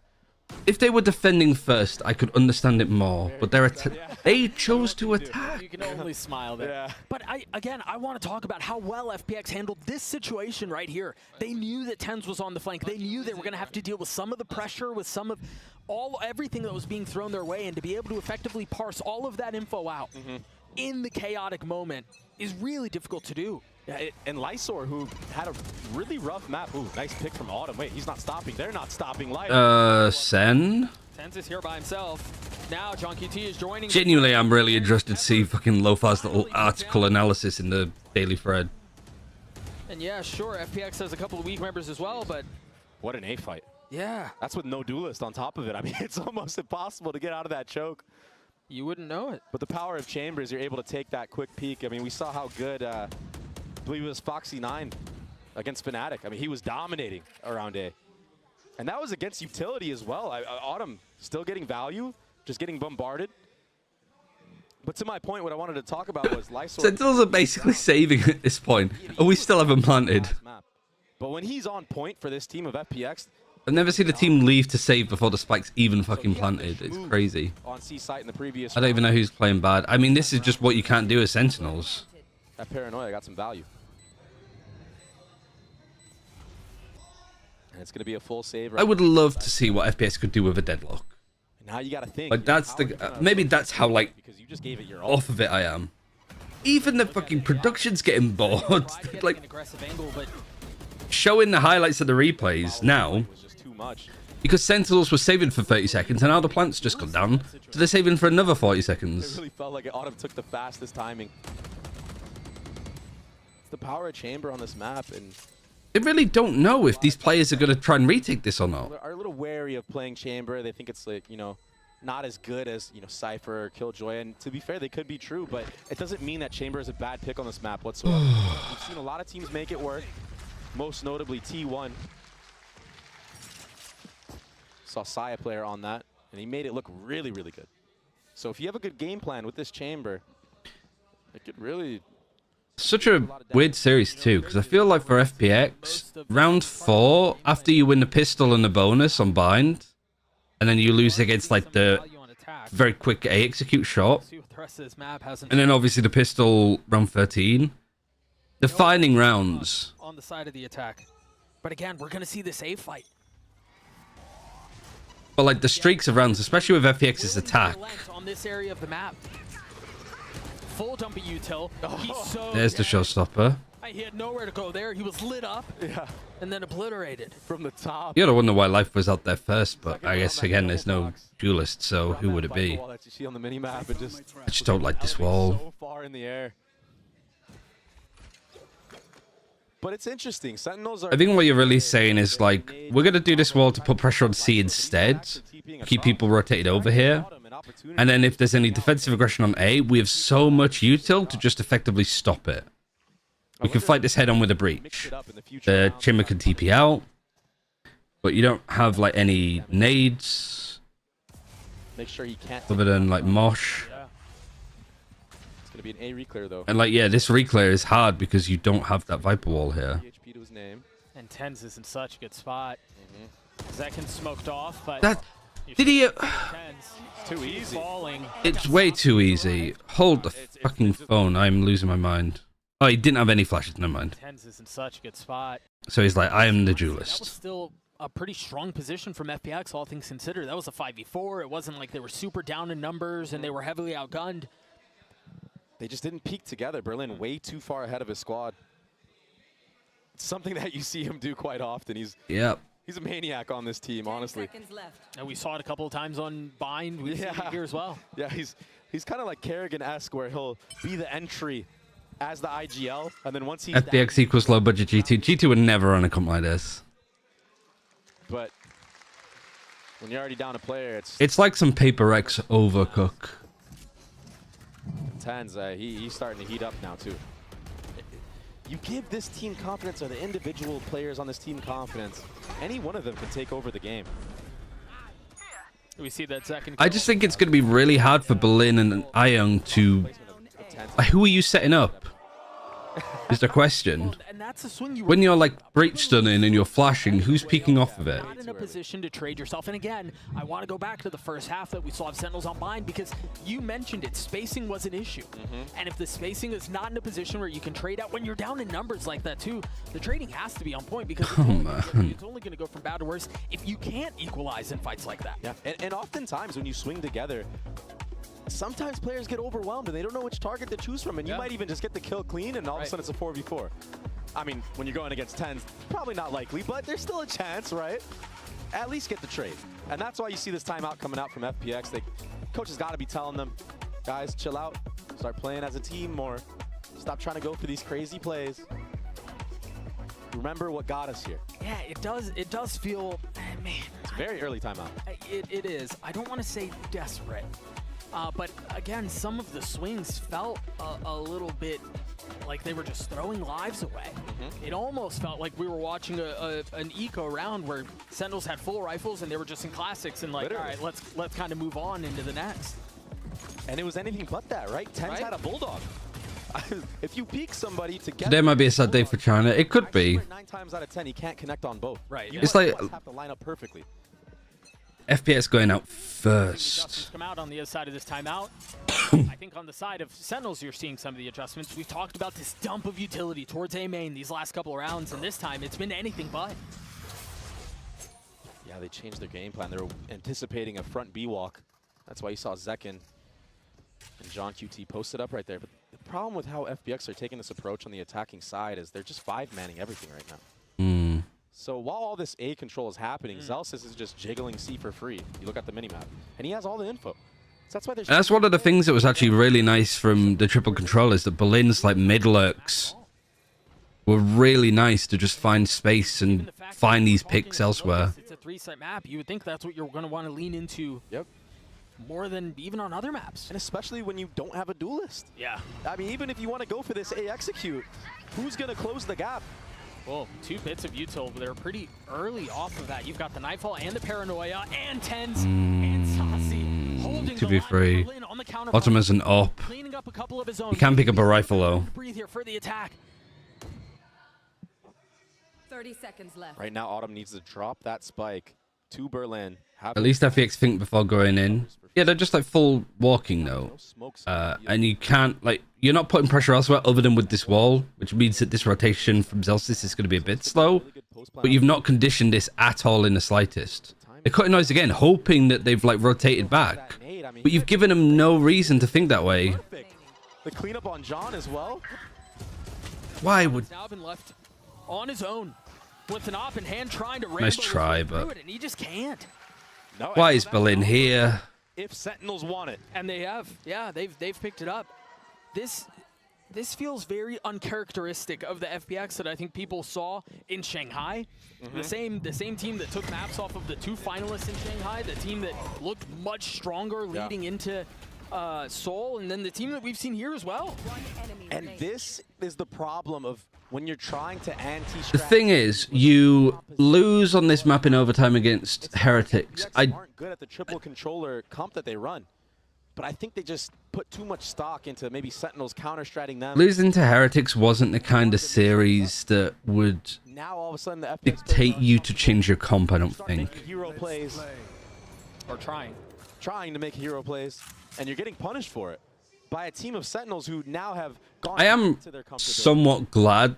Like, this is what FPX was playing like in Stage 2. Of Lotus. Like, it was stale, it was uninspired. Who's holding down B-Long? And you have an Odin. It was just really like playoffs where they started to really go on a run. And even then, they probably should have finished 3rd place because Trace fumbled that series too. For FPX, the eye gets cleared out, so there's no way to get secure. Even the maps that Trace lost were like Sunset. Rotate away back C. Again, there's no good option. They got kind of hammered by Vitality, and then when they played against Leviathan, there was a lot of stuff that they improved in like 2 days' time. Every single bit of KJ utility. All FPX needed to do was that. Just tighten up this gameplay bit, add a couple more defaults in. Even his positioning is really nice. He's not giving away an angle. He's not giving. There is too much. There's just too much wrong with this comp. That's a really good breach. C right there. Doesn't get the turret still though, so still info. Gained right now for Zelsis, and he's just gonna play backside right now. Ooh, that. Legit, they should have gone quadruple controller. I know that they've been sitting on it. Or John can just mow him over. There it is. The ult invested, and It's he arrives to see Zelsis. so infuriating to watch a team with double. Like, they're just walking into angles, man. Yeah, Zelsis played that. Why are we like slow peeking this corner? Layered utility there. It's all because FPX was on a bad buy. They had that B line from the start of the round. If Zekin gets overwhelmed, he can satchel out. So he doesn't need any extra utility to support him there. And then John is able to flood in. It's beautiful play. And even the little things like Zelsis seeing that the breach util was coming through and instantly realizes, oh, I have got to pop the nanos. And even if he's not getting damage, he's buying time. Yeah, he delays. Yeah. They're gonna cook on defense about my words. They have to. Like that, proving to be One of the most attacking sided maps. They pick to attack and they play a defensive comp. They continue to invest into this weapon. Better yet, I feel like they sort of play like a... They play a comp that's really good in post-plan. But you need to get onto the site to plant. It's just so hard for FPX to bust through any of these sites. You have no raise, you have no jet to get away. Yeah, it's like, what is the point in playing Breach? Is what I'm feeling. Because the Breach is there to set up somebody, like a Neon or a Raze. Who are you setting up? It almost feels like you're trying to play this attack half with a hand tied behind your back. Yeah, it's a handicap. Playing the game on hard mode. They might try to NB here. They've got a smoke. That's, well, forget the smoke. It's round over. 30 seconds left. And they don't have money. You're right. They even just used a stun, but where did they use the stun for? Try to go for this. 30 seconds left. Yeah. Berlin Just walking into angles. They're going to try to get out towards... Shift walking into fucking positions like this. Playing just up on the other side of this smoke. I guess they're going to wait for it to go down and then trust the numbers that they have. There it is. What a beautiful reposition up from TenZ. A flawless round from Sentinels. The stop. You got to time out again. Yeah, setup to the round was great. And the finish of the round was even greater. Zelsis was supporting John in that Viper's pit. Alarmbot was ahead of everything. Gives you security if you're John playing in that pit alone. You're able to cheat a little bit back, and then you get the collat front B. You could just tell that there's no... Like, who's supposed to push first? Who's peeking wide? Who's peeking short? Everybody's playing support for each other. And they're just circle jerking in spawn. I understand. You want to switch it up. You want to catch SEN off guard. Sometimes you just got to play your own game to win, and now you're stuck in this spot, and what can you do? And then remember, I'm not even tilted. I'm just angry. I'm so angry. Talked about a ton, to be honest. This is elimination. Yeah. This is the end of the year for you. I mean, it's a long offseason, and it feels like an even longer offseason when you've got how the loss went through ruminating in your mind for months. Yeah. Especially with that close series they had against Heretics. It's a tough spot to be in. It's nuts. The thing about situations like this, though, is if the team is capable of making adjustments, they'll do it, and they'll have to do it here. FPX down 4 rounds, running this different no duelist comp on Lotus, where they aren't really playing the map as well as you would think, or playing it to its full degree as you would expect given the comp. But perhaps the second timeout is what brings fruit. Any type of saving grace, maybe this hero buy on Lysol's maybe if had 2 kills in the last however many rounds. And I 2 kills in 22 rounds. Yeah. Lysol's we on. can do anything about it here. It's gonna be very hard. It's an uphill battle. Where the fuck has he gone? Autumn does have 8 bullets of the Headhunter, and we've seen how crisp he is with that. So they just need an entry. They need some type of first blood. But I think an Operator versus a Chamber Headhunter, I think the Op wins that. That should. We'll see when this smoke fades. That's the other thing, as we think about some of the adjustments that have played out in this map, think about, there's the Op winning, yep, by the way. You think about how hell-bent Sentinels were in controlling A main at the beginning of the rounds with the dumpy utility, and it feels like the night and day difference has been so clear. Well, I think they realized that they could just play in the back of sight because there's no duelist. Exactly. They don't have to take these fights.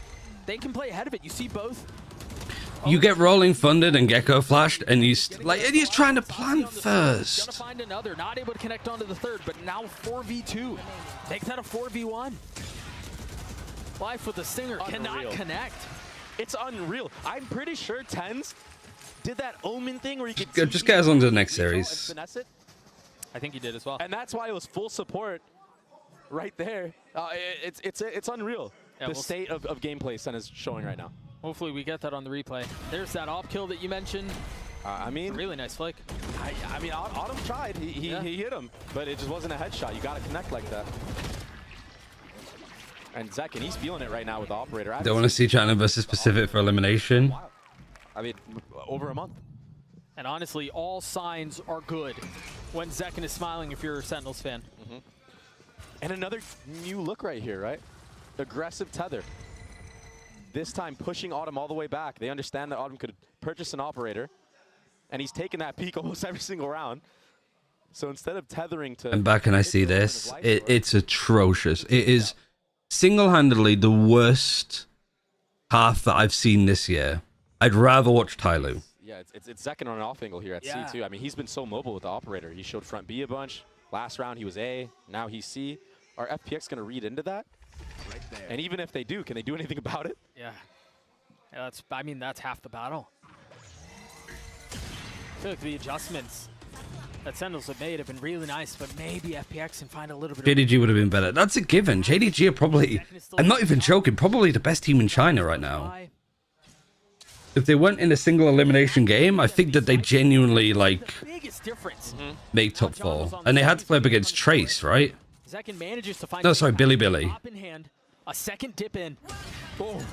I thought he was going to hit him, and that would have been devastating. The nade's not going to feel good. The pit invested. He's got to stay alive here. Yeah, but they're all stuck. They're all corralled here. Oh, just now we see Life taking more aggressive space in CT. What do they have to pound? Zekin has his Roomba. And Tensils has full utility, but an op trying to get into a pit in a situation like that, it's all hands on Zekin, and he just cannot. All right, good. I mean, a random bullet connecting. And FPX alleviates some of this pressure. Finally, around. Finally finding an answer. And the answer so far in this half has been Thrash. It's been Ion on C site using that. But he's 2 and 6, so he's only farming them up with orbs or deaths. Let's see if they can get This comp was probably for post plant. Yeah, but you also need to, like, give themselves a chance into the mix. this is an icebox where you can shuffle up to the site and you don't need a duelist to get yourself in. Utility. And then going with the second layer. Yeah, you're not running a duelist, so you have to play this way. You have to bait out the stuff that can stuff you in the chokes and then re-hit. Back to the old tried and true. They're trying to play this as if it's fucking 2022. Fishing for more. That rocket's not going to connect. I'm sorry, I'm trying not to just be, like, angry this whole time. I don't want to be one of those, like, there's a lot of people I end up watch partying that just end up moaning the whole time. Every single time he's been jiggling. But I'm just so disappointed. Zekin might be in a little I always try to give, like, teams, like, the benefit of the doubt too with some of the ideas, especially if they change stuff. But like this idea just doesn't make sense to me. Plucked out of the sky. I thought he was going to find safety. Almost. But life puts him down, and now tap of the door as they turn their attention towards A. Meanwhile, I feel like the comp is there for a certain like theory and an idea, but it's not being executed upon. There's legit kind of what Lofar said, like you're running the Euro, the Fade and stuff, and Omen on Bind, but you never really use that subterfuge playstyle to beat them. And like, you got 30 seconds left, you had the player advantage briefly, I think.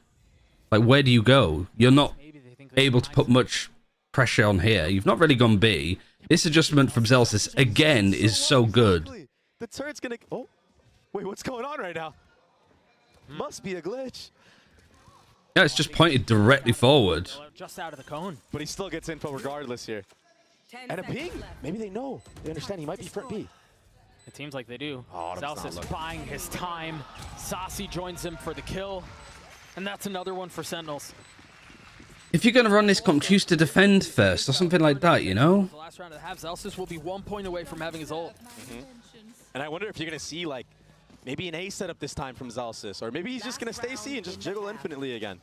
But if they do decide to put him towards A with some supporting cast, maybe he can grab the orb. But honestly... Even a glitch can't help him. It wasn't a glitch. I don't know why Baby Bay said that. The way that SEN have been winning a lot of these rounds have just been letting the game come to them. Right. And that's what you want to do when you're not playing against a duel. It was literally just that the turret was pointing directly forward and its range of vision is like here. That we saw from the first couple of rounds. Like, it's not going to see here. Maybe old turret would have done, but like it's like here. And a little bit more aggression towards A. This feels almost identical to what we saw in the previous round. It just feels like FPX have just run into a wall.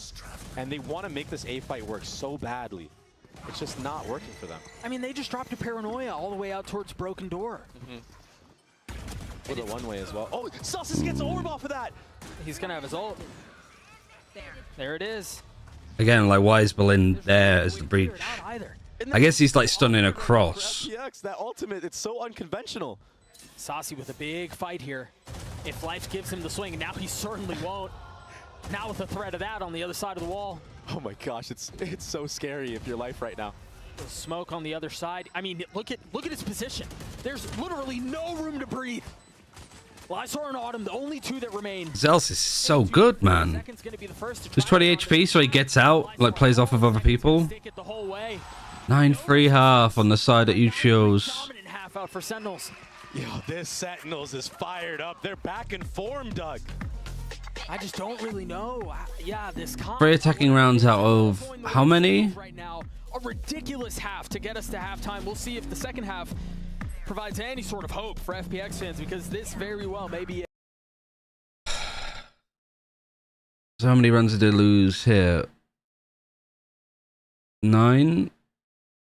And then 12, 21. They won 3 out of 21 attacking rounds.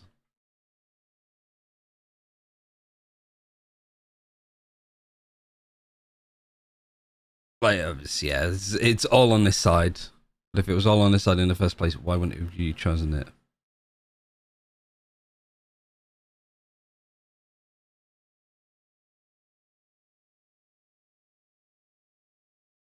This is an interesting... Like, I would have thought that it would have reinvigorated other Chinese teams to play better, but yeah, maybe they just sort of got a bit nervous now.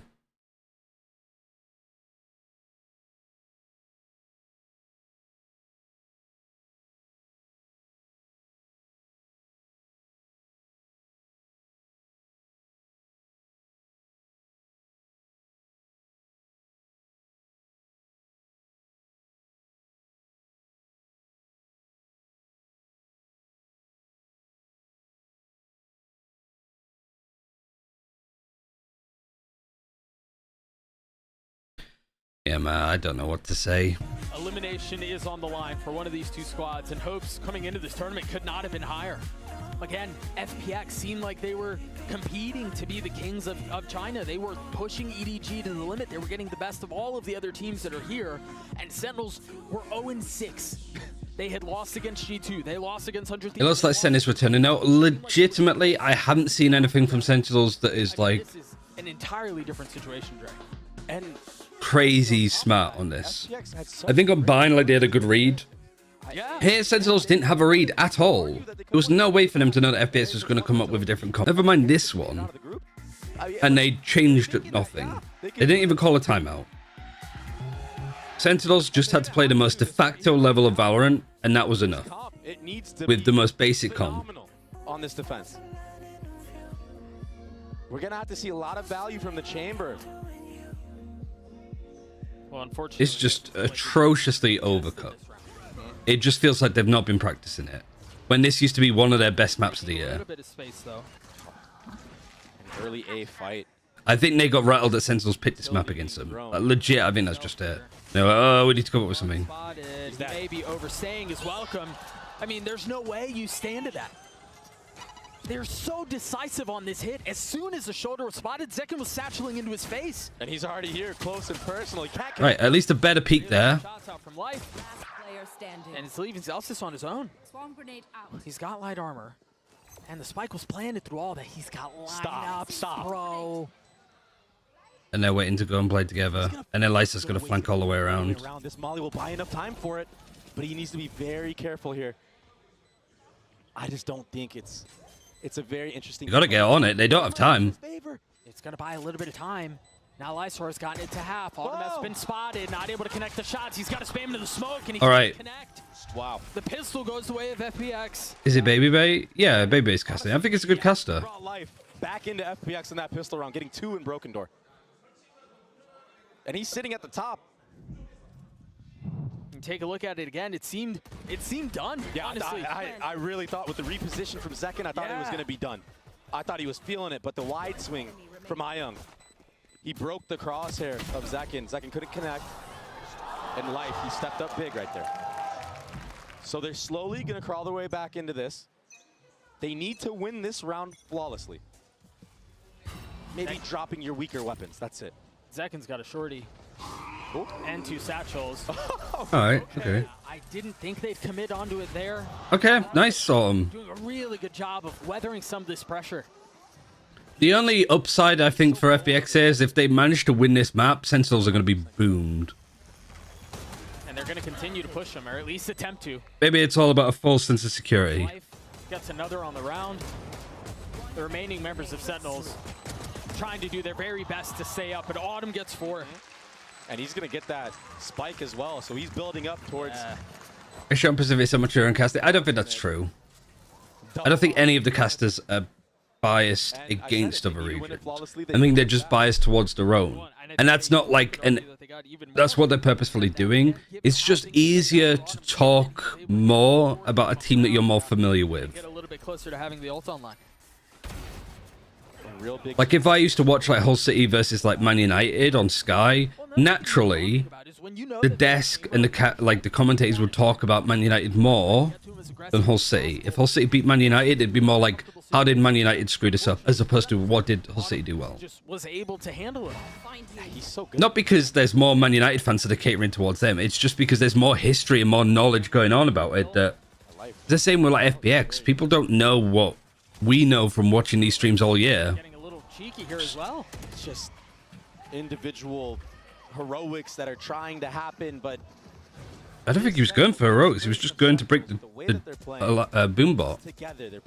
When are you going to start believing? I was until that. It's going to be very hard, especially if you don't have an escape. I could see if it's Autumn because he can TP out. Sure, but your breach doesn't have that same level Viper, of mobility. Yeah. Or Viper, yeah.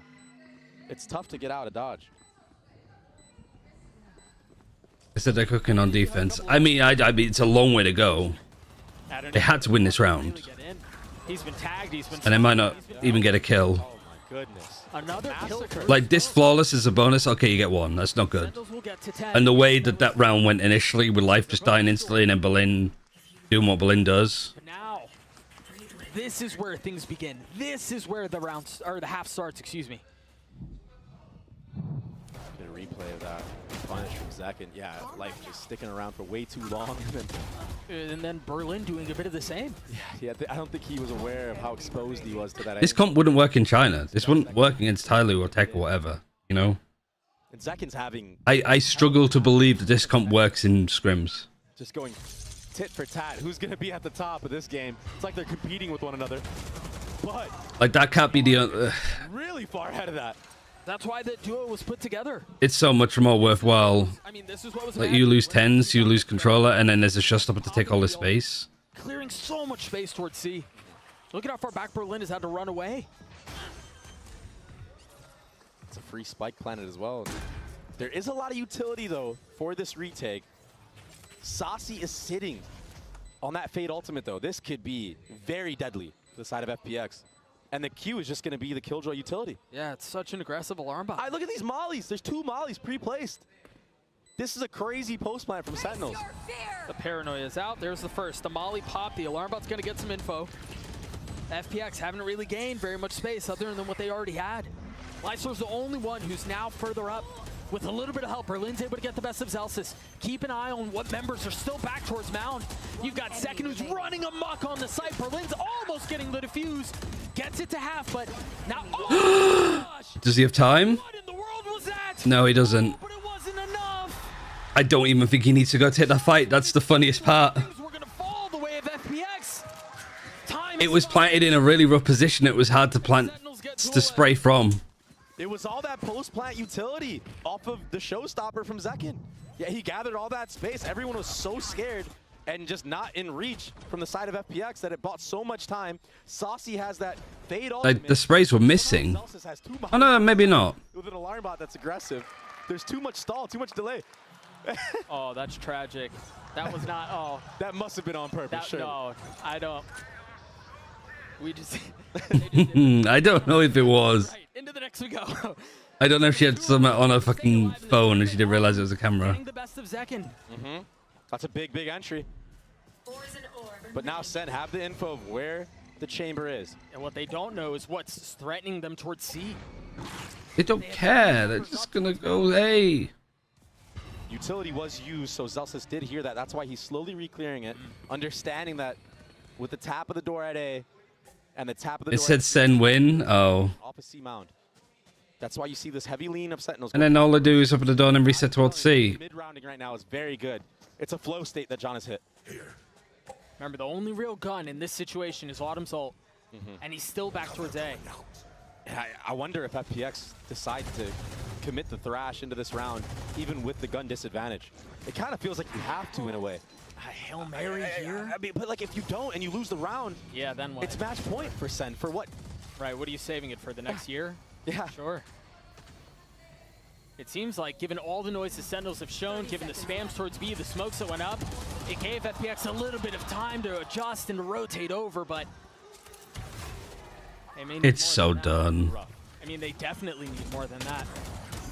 Shots settled for 10s. That's 3 on the round for him. The thing is, the only person you can blame is like Nathan, like the coach. Because he just tells them what to play and they play it. Like this isn't like Life wanted to play Viper. And Autumn is so concerned about a late flank coming in from B, and for good reason.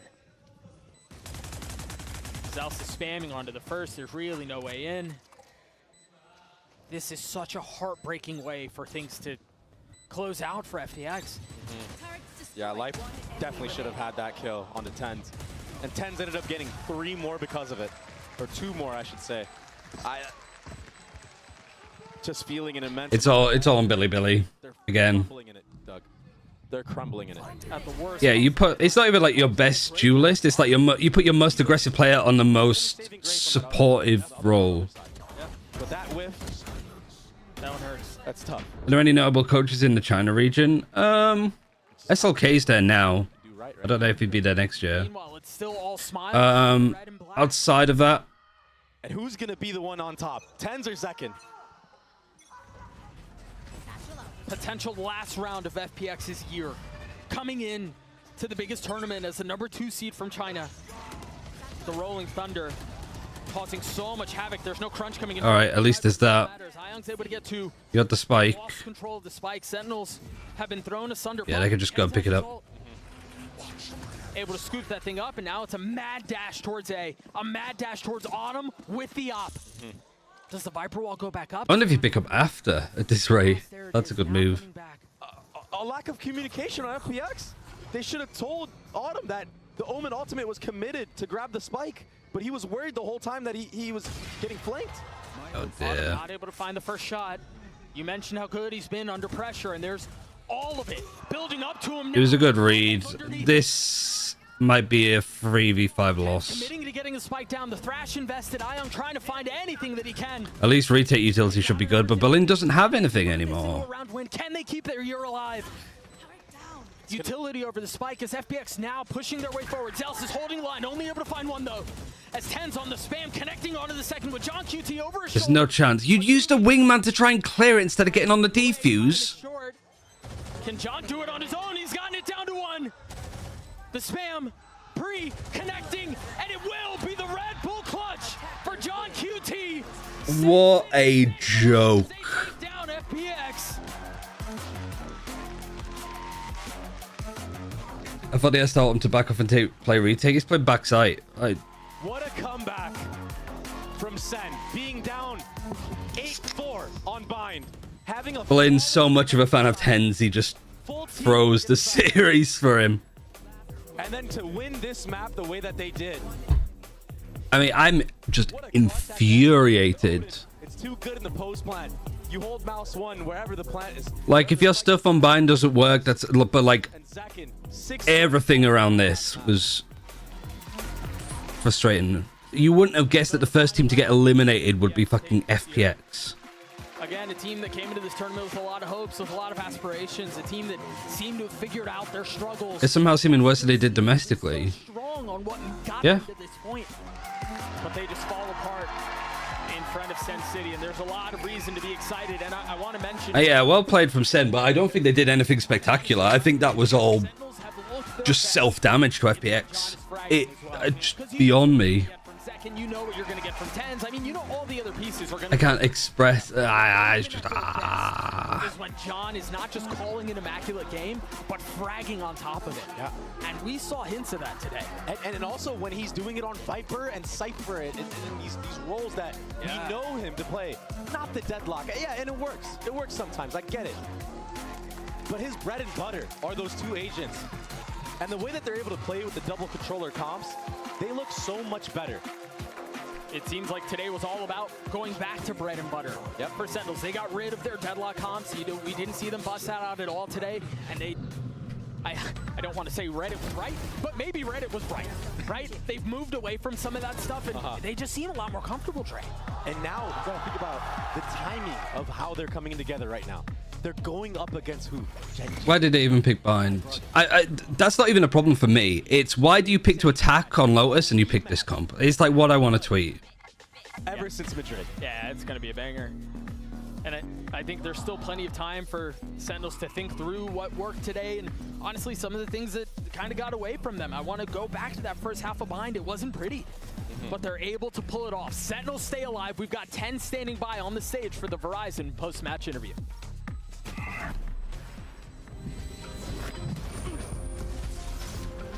Hello everyone and welcome to the post-match interview where I have Tens on standby, of course, with this blobfish. 센티넬의 텐즈 선수 만나보겠습니다. 승리 축하드립니다. Jesus. 아 정말 오랜만에 맛보는 챔피언스 승리일 것 같아요. 좀 개인적으로 감회가 남다를 것 같은데 지금 기분이 어떤지부터 먼저 물어봐야겠죠. Congratulations, Tens. I mean, your return to champions, right? It's been a while. You have a win under your belt. Did you miss this feeling? Honestly, it's been great. Crowd's been amazing. Just the atmosphere as champions is unreal. So overall, it's been a really pleasant experience. 챔피언스 분위기도 너무 좋고 팬분들께서도 또 열심히 응원을 해주셔서 너무너무 좋은 경험이고 또 너무너무 좋은 시간을 보내고 있다고 얘기를 합니다. 오늘 경기 전반적으로 바인드 전반전만 힘들었던 것 같은데 좀 경기를 쭉 보면 욕탕 대신에 좀 A숏을 위주로 공격을 전개하는 모습도 보였거든요. 뭔가 FPX 위주로 Pacific and China's hubs and gyms are all in elimination matches. You know, we got Trace, which is more than I'd expect. But yeah, like, I'm so angry. I'm not even tilted. I'm just angry that they decided to do this. So looking at FPX's comp on binds, Like, there's so like this we could just slam through short because there was in itself. that much util to stop us. When you've got Autumn there that can play, you could just swap the roles. Util, so it wasn't going according to plan, but it was talked. Should I even watch a Billy Billy game? I don't think it's going to be as bad as this. Not when you've got like Bale and Neff on that team. 게 훨씬 더 좋을 거라고 판단했던 이유가 FPX 사이드에서는 좀 그 러쉬 같은 걸 막을 수 있는 스킬이 별로 없었기 때문에 훨씬 좋겠다라고 판단을 했는데 FPX가 굉장히 많이 좀 총을 잘 쏘는 날이었기 때문에 힘들기는 했지만 그래도 이런 식으로 좀 대처하자, 좀 A샷 위주로 공격을 풀어나가자. FPS need an assistant coach, I think, that can help improve fundamentals. Yeah, I mean, I would have loved to have seen SLK on this team. 몇안 되는 선수 중 한 명이거든요. 이게 보면은 적이 더 커서 맞추기는 쉽다는. I just think that there's. 적의 이속도 빨라 보인다는 단. You could ask like Nathan D, like, why did you run this comp? And he would go, the reason is for this, this, this, and this. Or like, just give an eloquent answer to what the game plan was. Right? It makes the But appear bigger, but also faster as well. I just think it's like too. I don't really know how to describe it. Preference really depends on the player. I mean, if your game plan is post plan, yeah, you could build a comp around making your post plan better. You could run that on like Icebox, for example, and it wouldn't be as bad because on Icebox you don't need a duelist to like scale up and take that space. You just walk up and take it. You don't need a duelist to dash in, right? But on Lotus, you need a Raze or a Neon to go into a site to break some of those sight lines. You need to put pressure back sight, which FPX didn't do. So Sentinels were able to sit on the back of sites every time an execute comes in. And then you've got FPX shift walking into angles. Open it. Why would you play full contact with a breach? Yeah, and then if you're going to try and push up A and do a lot of stuff there, why would you wall towards C?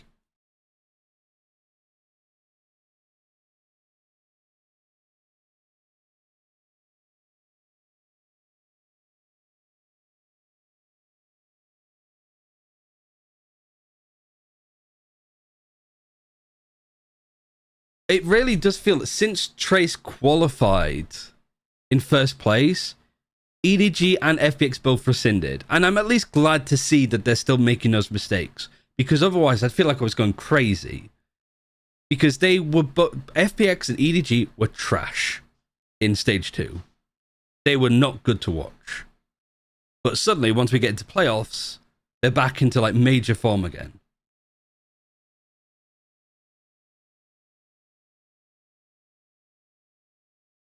Both teams having like good series and stuff, but like I'm at least glad that that like Stage 2 FPX that was losing, what were they losing to? Like this team was back. The team that like barely beat All Gamers.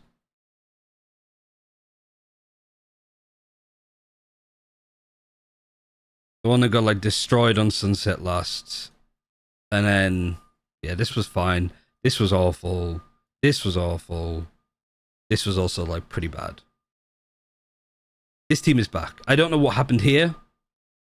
Like, maybe because it was a little bit scrappy in this position. They're like, you know, some of the maps for Billy Billy weren't great, but it was like an overtime win. Pretty close on Lotus. And then for Trace, they just...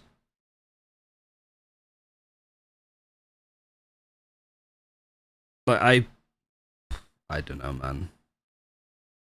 I would have preferred to have seen Haven. I would have been down to see their Abyss again.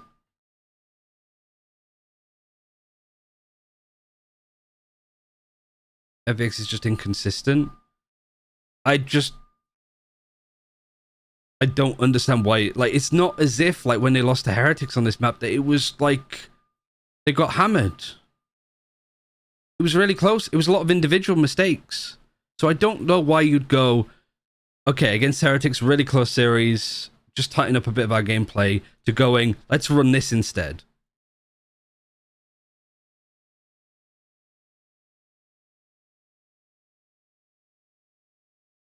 What do you think the reason was FPX to switch up their comp on Lotus when Triple Controller was working? I don't know. I couldn't tell you that. If they had lost this, like, 13-3 or some shit, you know, Like, if it was like this scoreline on the other way, like if this was Lotus and they lost 13-3 and they changed it, I can understand that more. But you go up against a team like Heretics that are like not bad on Lotus, really, who are playing very standard, very well. Like, there's no chance that Sentinels' Lotus would be better than Heretics', right? All you need to do is just tighten up this. I think it was just a complete boom, and I'm genuinely glad it didn't work.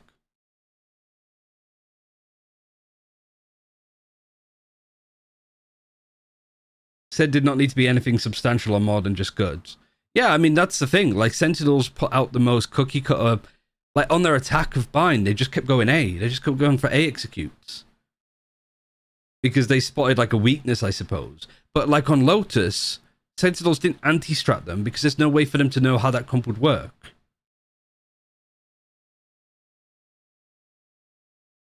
Is it a counter comp for Sense Deadlock on Lotus? That could be it.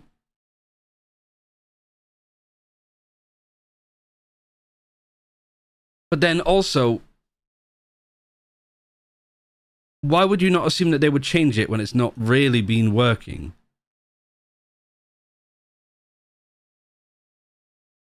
Like, sure, it's like this was like in stage 2. But at the same time, they got ridiculed so badly about how they were playing Deadlock. Like, it was a good adjustment for Sentinels in that case. But like, I don't know, man. I don't know what to tell you. Everyone to day 7 of Champions Seoul on our second. I think FPX completely missed the point.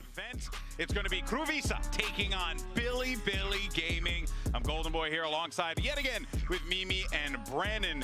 First and foremost, we could just talk about it real quick. Sentinels, big win from them. They needed a statement. They needed to make a little end it with a little exclamation mark. I think they did just that, and they have to be feeling pretty solid about themselves going into this one. They were looking good. Yeah, they were. I mean, listen, FPX are no slumps. I think that they can really test teams in terms of adapting. Like, if you feel like you're running into a deadlock, I don't think that you change your comp to something like that. Fire. They fed into that momentum on the back end of Binds and just kept it moving all the way. Yeah. But why is this broken? What happened? 100%. Congratulations. Oh, is it because I did this? They move on to the competition. But let's go ahead and focus on the match at hand here, because KRU came out swinging when they went up against DRX and their Billy. And then KRU.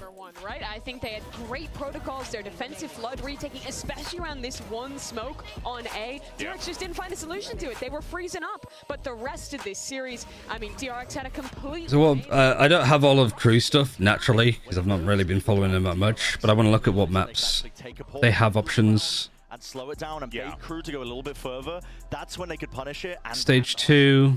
KRU kind of got just exposed massively, I think, in terms of their playstyle, which is just very much go. Second ban in Icebox, first ban in Haven, picking Sunset. They said that they want to make their map pool really varied, I think. So they're not giving away what they're playing necessarily. What was their map choice against Fnatic? Yes, it's going to be sloppy, man, and I think is the question. With KRU on the stage against an opponent that will be opted into it, we're going to see some exciting gameplay for one, but we're also going to see KRU, I think, more favored. I think the biggest question for where's BLG? Here we are. Team who mapped #1 had really clean fundamentals. Who wasn't really. They picked Bind. Who was playing their classic contacty style, but I think executing on it really well, or the team that kind of fell apart in the last 2 maps. Remember the last time we saw them at a Champions after making a crazy run? They went out swiftly in 2. There's a big pressure, I think, for them to get a win at Champs, especially in a match like this, where I think most people are favoring them. Yeah, for sure. Well, let's go ahead, though, and check in with Yinsu, standing by with Melzer to get his thoughts about today's matchup. I've got Melzer and Dryer. Yeah, I'm so sad, man. The whole thing is just so depressing. Great individual prowess in your game against DRX, and also you had such a great advantage too after that map 1. Why do you think that you guys weren't able to fully capitalize on that advantage, and how do you make sure if you are one map up again today, you close it out 2-0 this time? I said this map is best for FPX. Yeah, when they weren't fucking trolling, bro. When they weren't fucking trolling. Have you seen that comp? Hello! Open your eyes! I'm glad it's not just me. I'm infuriated. I fucking stick Nathan D in jail. That's how mad I am. Lock him up and put him on the naughty step and make him think about what he's just done. dar cara a cualquier equipo de la manera que lo hicimos en Haven. Entonces estoy confiante de mi equipo y confiante de que podemos ser superiores en macro y en micro. I think with the way that we went about that series, it was more of we were not prepared with the map pool, so it was a risk to go into Bind and Abyss for that series. But now in the time that we had for preparation, we were able to play everything better, so we feel better about the maps. And we're What is he doing here? Anything like we did in Haven this time. Thank you very much, Dan, for the translations, and best of luck today, Melzer. Well, Melzer was one of the guys who, in that first map, was absolutely on fire. So maybe he's looking to channel a little bit of that here again, Mimi. Yeah, for those that don't know, this crew roster had kind of a shift in their leadership midway through the season, with Melzer again picking up the reins as IGL for this team. He had previously called for Leviathan when he was on that roster, and the guy's always been stellar individually. I think you have a lot of those memorable Melzer moments over his time at international events. You think of the debut on this roster, and it's great to see him back on this stage, playing some incredible Valorant again. But I think the real struggle was the calling in those second two maps of the series. 100%, and I think the more that the calling gets simplified, I think, by teams willing to opt into, you know, the crew play style of just taking high-tempo fights, high-tempo engagements, normally at the beginning of rounds, and never really calling for the pauses and the buffer like DRX were doing. Map 2, map 3, the better it's going to look for crew, I think, with their calling. But one thing crew does really well, I think, is slow the game down when they're on the attack and kind of punishing defensive mistakes, which I think kind of defined Billy's loss to Fnatic. I think stylistically, this is a solid match for them, as long as they can dodge the mud and not get pulled into the chaos. Well, you know who might bring him into the mud there, Mimi? It's YZ, along with Keznit as well. I mean, these two guys are going to be, you know, just clashing against one another. You know, we always talk about Keznit in America as such a fantastic player. We always give him his flowers, but it is going to be fun to see him go square. Yeah, this is a question I have. Stuff like that versus YZ, or YZ doing stuff like that against crew. I mean, Brent, that is going to be fun to watch. I love YZ so much. His playstyle is just the epitome of what I think of when The thing is, like, you think of a team like Gen G. I pictured it as YZ. If Gen G were playing up against the Deadlock comp, would they have changed their comp dramatically in order to counter it? No.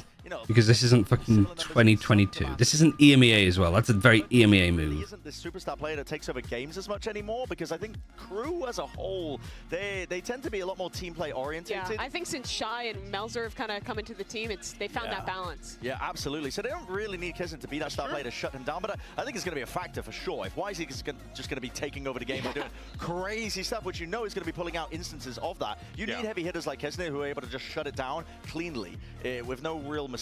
Yeah, I think another thing that's cool is both these guys are known for their Raze and their Jet in the past, which has been really good. The opping on the Jet and the movement on the Raze. But they've both picked up some of the Neon in stage 2 of their respective regions, and I think it's looked pretty solid, especially for crew. We saw that Haven against... Fucking Emmys liked the tweet. That shows that I'm like on the fucking money. Saints complaining about it too. Even if they've had kind of a parallel story in the past. Yeah, for sure. Well, let's go ahead and hear from YZ about Billy's loss to Fnatic in today's matchup in this, or excuse me, and today's matchup. Apologies for that. Yeah, like, it hasn't won a map in the last 3. I feel like you need to be one of the curveballs. 我说实话 ，Fnatic 还是就是一如既往的强大嘛，就他们作为一个很老牌的国际强队，今天的第二张图就跟我们上一次打的。Can you remember when I said Trace had the highest chance? Yeah, it is looking good. 哪都打不通的感觉，然后有点被堵在里面了。因为如果我们是1比20，或者是2张图都非常接近的比分数的话，那我觉得我们可能可以说得上是打得还可以吧，但是。 今天我们被这样打 So angry, I'm so angry. 就没有什么自豪的这种说法吧。Finds one, eats quite a bit of damage. Continues to push up. Spots him again. Finds a headshot on the KRU swipe. Slides back through. Overtime's gonna be popped. You can tell how badly he wants it. And YZ has gotten it.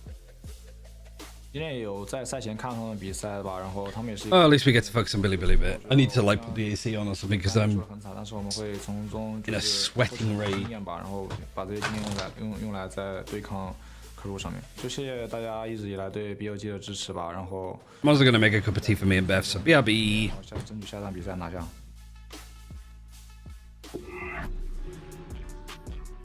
Now, you heard YZ in that Omen player moment talking about the fact that they got beaten down by Fnatic, and you can tell that they're certainly, you know, hurting from that one. So, you know, Brand, I guess, you know, the question is, like, can they recover from that, especially against a crew team that oftentimes when their backs are against the wall, they pull off miracles. Did he punch back? I think both of these teams can they recover? It's down to whether or not they can brush it off. But Billy was the one that got, I think, worked the most out of a lot of the teams in these open Yeah, they definitely did, but you know, they're up against Fnatic in that capacity too, because you know, Fnatic are one of the best teams at this event in terms of being able to punish that, and you definitely saw that on Lotus, I think, one of the best maps for them.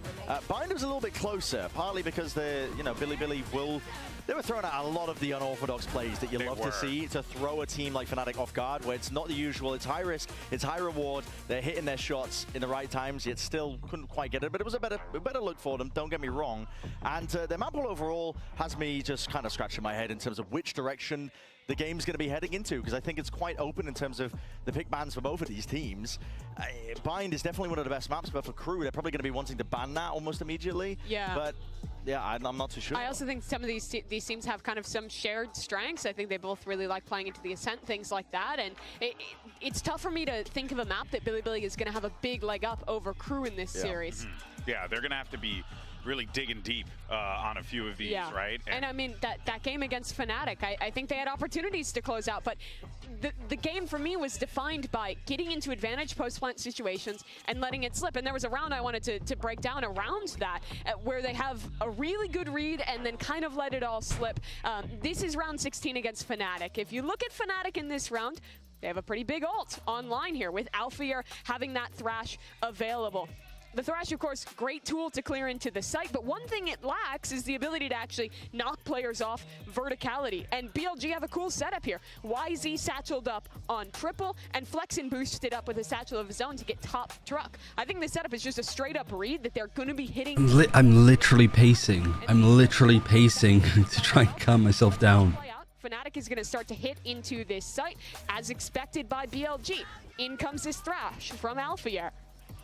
And the reply utility is going to come through. They have a nade ready to go for YZ, and well, that does catch the player towards. Not only does it get China, well, with I'm just gratified that Trace went out on group's first seed.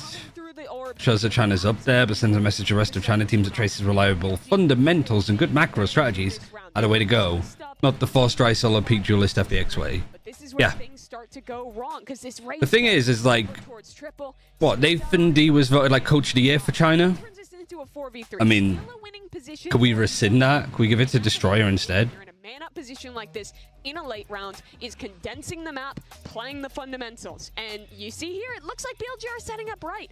They have a player back. EDG should learn a lot from Trace. Yeah, but they are learning it. Like, EDG were like FPX were here. But they're just a little bit... Front, they're taking contact. There's going to be another. Needs to be a little bit tighter. Specifically, nobody needs to be a little bit tighter. And that should lock this round up. But unfortunately, that's not. But you've got Bale on one team. You've got. But it's Fnatic starts to walk their way up when the contact actually comes. I think Muggle's been a good coach. I mean, Haladong being assistant coach has helped there a bit too. But you couldn't aim to get another head coach for EDG. Definitely. I don't think FPX would drop Nathan, but after a performance like that, it genuinely wouldn't surprise me. Win against KRU today. They're going to need to fix that up. All right, well, let's go ahead and meet the teams. It's KRU and Billy. What was the name of JDG's coach again now? I keep forgetting the name.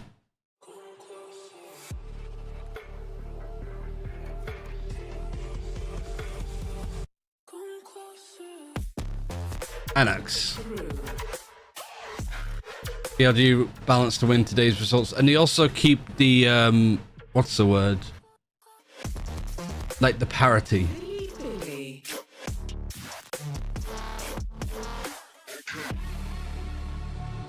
Ryan for coach. I mean, I don't think all of them are like confident in English speaking. I wouldn't deserve a spot like that either. I coached attacking Seoul and we didn't qualify for anything.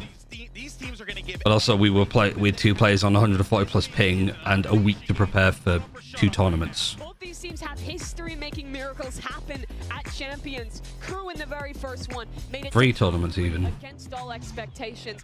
And just last year, everyone remembers the upsets from Billy to make their way into playoffs. But one. All right, Lotus, Icebox, Sunset. right here. Come on, Billy Billy. Team's going to be eager, I think, as well to just make those deeper runs, and they have done in the past as well, despite the upsets that have occurred in the past. Because I mean, KRU is Back to that Lotus though. a lot of history of attending these international events, but honestly, in recent memory, they just haven't got it. Fade breach. Not even out of groups in most 13-10 losses to EDG and FPX. win under their belt on the big stage. Surely they change it. Maybe they just change it to Fade Viper. Maybe they try better than fucking Deadlock, who knows?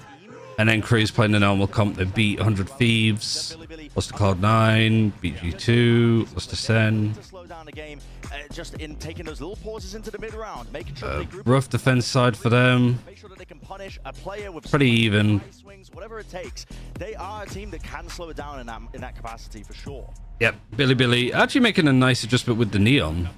That crazy here, but yeah, I was going to ask a little bit about the maps and how we thought that this is going to play out, but I think So the neon is new too, right? That's not. both of these teams, they're gonna give it their all. They're gonna push each other as much. Oh, I guess they're not highlighting it. It's a major. Yeah, I don't know if they have to put that in manually.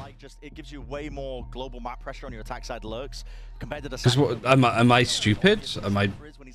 I think the biggest Am I issue reading this badly? is a team who loves running these attack side lurks. Kesnet Maybe my stats are wrong. gonna get kind of entrenched in positions, and Shy also Oh, they did play it. Oh, they played it against late in these rounds that I think could Fnatic. push that lack of Sentinel utility once we switch sides. Well, folks, this is it. Last Why is that not on there though? of the day. It's time to hand it over to Right, you, right. who are also clocking in for the first time at Champion Seoul. Oh, they run Breach Cypher. Thank you, GB. Yeah, it's fantastic to Do we have hope for this game?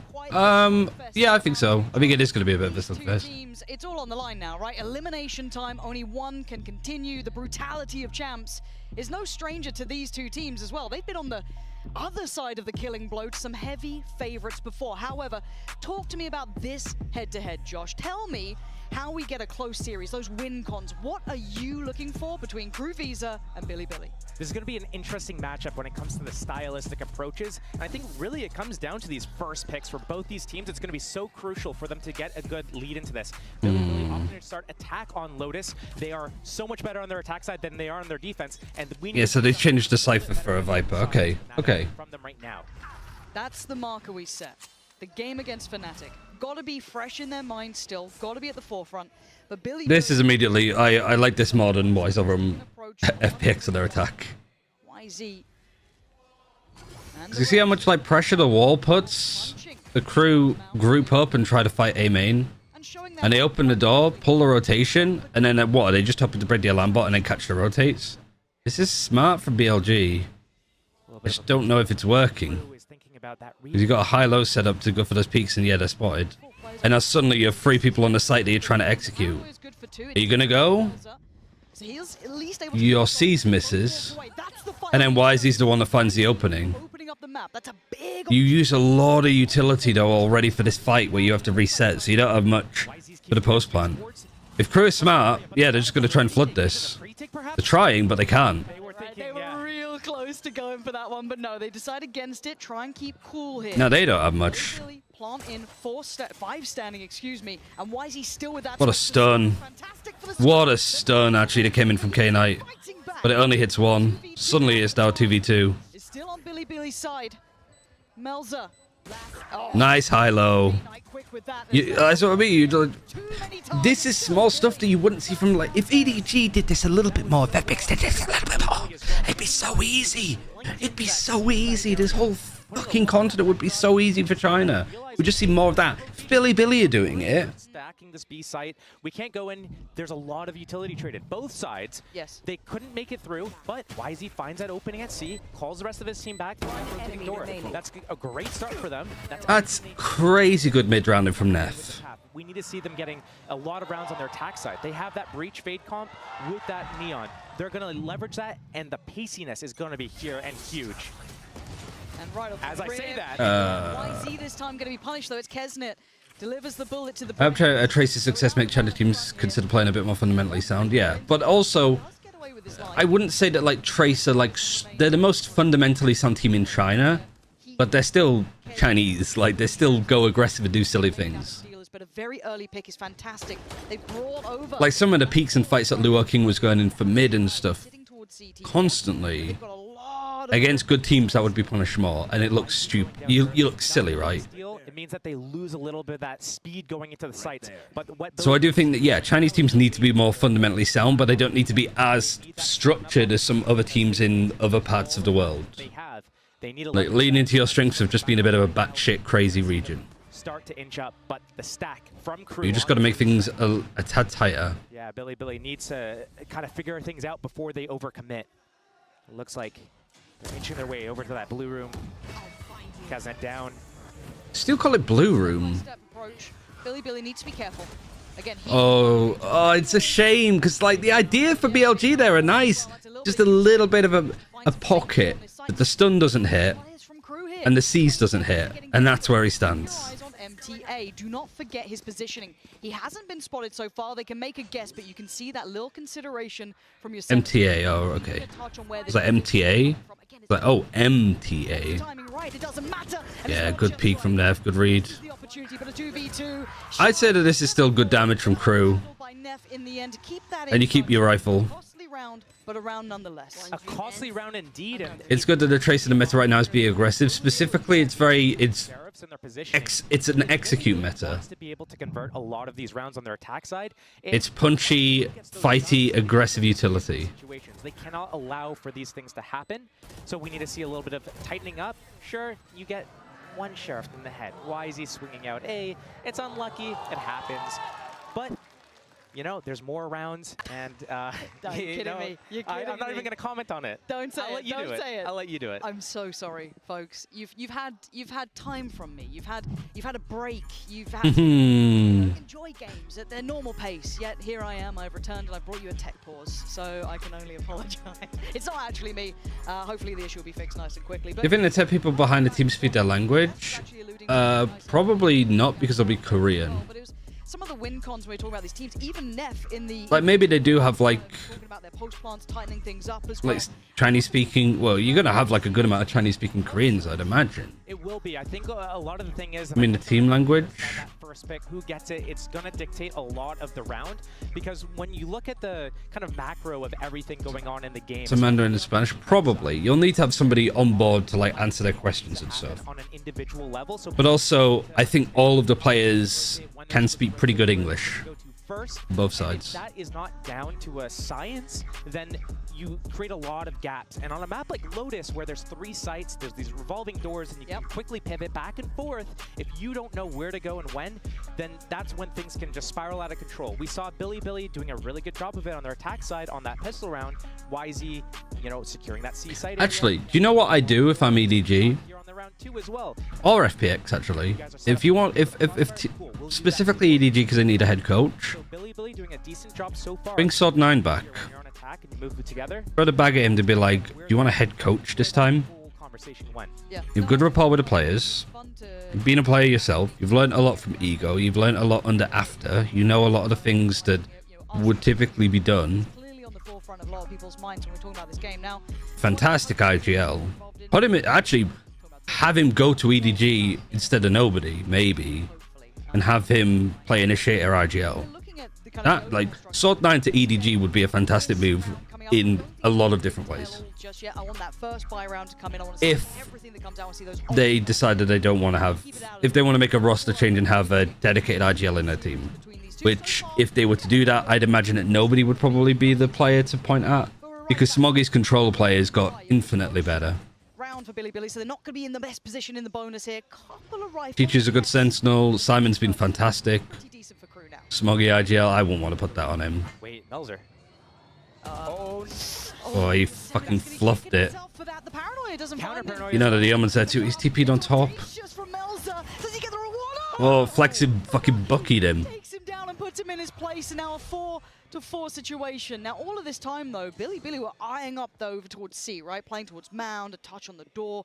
But they've doubled back. Maybe the coach will tell nobody to stop peeking. That Viper wall stretching across from B to A, but the orb on C. And Billy knows. Yeah, all EDG need to do is just make it a little bit tighter. They got a couple of days now to, like, prepare. Just come into this round with a Sheriff, a Bucky. We have to make anything work because this is our bonus round. Now Billy recovering that weapon. They have so much space. They have A lobby, they have C lobby, they have front of B. They can choose wherever they want to go. 4-on-4, they can get a 4-on-1 easy at C site, and that's looking like that's where they want to go. I kind of like that they put so many question marks around the map, as you were talking about. Rubble, B entrance. Now, with the door back towards C, it's going to pull over at bare minimum shy. We still Really good for EDG to review now. But then you can also see instances of overcooking it. FPX had a good amount of time to prepare for their elimination game. through 13 seconds. They gotta go at this point. 10 now. KRU should be able to farm this up. Yeah, light work from them. K-Knight, the only one to really do some serious. Yeah, 2 kills and no plant, considering how good the early round looked. Not amazing, but not bad. Considering that was a 4-on-4 very early into that round, and that weapon was picked up, Billy didn't really make a lot of damage. He didn't do anything, yeah. Steel's right. Killed before the end of the round, and that isn't really good enough. Yes, it's a bonus round. They're probably fine losing it, but this is so disjointed, and they need to tighten that up. YZ cannot be so far ahead of his teammates with the rest of them straggling behind. They need to get that trade kill, and if that trade kill comes in, completely different story. Yep, really good from Steel. Performance when YZ, we get to see him on that raise. It's just, it's YZ already had a bad habit of going too cuckoo with some of these peaks and fights. On Neon, it's only worse. No one else holding over towards Mound. First part of call is just ask your duelist to calm down a bit. It's still not working, you ask the rest of the team to speed up. Holding this down, this is going to be a big fight here. All of them posturing so much util first pick. Good fight from Melsa, crazy fight. And Melsa doesn't have to instantly retreat. Actually doesn't really do that much damage on Melsa at all. I don't think that's worth it. And that's the smokes down to Flexen. Flexen should have gone for that kill in the first place. No, he got very lucky. If he had an actual rifle, I think he loses that fight. Crossfire. The end of the round probably has to be A, unless they try to link up through that blue door and do a split on B. It would be very typical if Flexen decides to start tilting me now. If he starts to do stuff that get me pissed off. With their defense, they know Billy's. Is that why these flies plays too fast? Yes. You know, if it's C, easy retake. And it feels like they're reading it like you are. He is the opposite of somebody like Icy. Split here, they've already adjusted their players, putting a lot of faith in. Icy's like, I don't need to perform well, I just need to be a good supportive player as a duelist, that my team can trade me and I make space. While Icy's like, I need to get 30 kills every game. Late Billy. So they're walking into the unknown. Fortunately for them, it's clear. So we're looking at a retake from KRU. Doubt it's a pre-take. The spike is down. So post-plant util. I don't know why they would give him the plant. I know that he has his Neon ult now, but like, is this a round that he used the Neon ult on? Let's see if they can keep this clean. Heat's got a little bit of util to work with. 2 on the site, 1 towards door, and 1 towards rubble for Billy. K-Knight. K-Knight. Gonna be noted. I do like the movement here. Yeah, why is he planted the spike and then holds close? 1v5. He can't even challenge the defuse. He might as well back from this one. There's nothing more to be done. KRU keeping it clean. 2 rounds. Hard to do when you don't have a controller because your controller's taking freaking ego fights. From Billy pretty much. Yosemite knows what's best for him. Decided to save in the end there, and Billy Jose finding that opening. That's a couple of rounds now. We're only 4 rounds in, on round 5 going into it, and so far a lot of utility trades. Crouch peeking fighting that too. We saw it on pistol round over at B. We saw it here at a lobby, and then on that reclear with that Viper wall going down, just abilities going back and forth. Billy hasn't been able to find a clean opening, and you would think that they should be able to with that Fade Breach combo, with that Neon, with that speed, but they're not finding anything. Another fast opening here. Oh, but he's gone further this time. YZ just going to throw himself into the mix, but look at the space. Look at the gap between him and the next. Where is everybody? Get that pressure building. Nobody's helping him. He's just no help. Thirsty, and he's getting his reward. He's killing everybody, but he just did that all on his own. Position, punishing one, but the trade, but YZ. That's a YZ round and a half. That's a huge opening as well. Why Hauser? Billy just found translates to why? Please God, why? Going aggressive, it's that KRU's been putting it down. So we're going to be seeing this kind of, if this is as early. It's crazy. He was going in and fighting this off the stunt whilst the rest of his team are going through here. There's 3 different openings. Just send Flexen after him. If Flexen wants to go aggressive and fight. Guessing the correct spot. Is it going to be A that they come out? Are they going to go C next round? What's going to happen? And KRU. I know he's Neon and he's going to be far ahead, but if he dies here, the round's done. Why is he in the dirt early? That's their best way into this game. Spot on.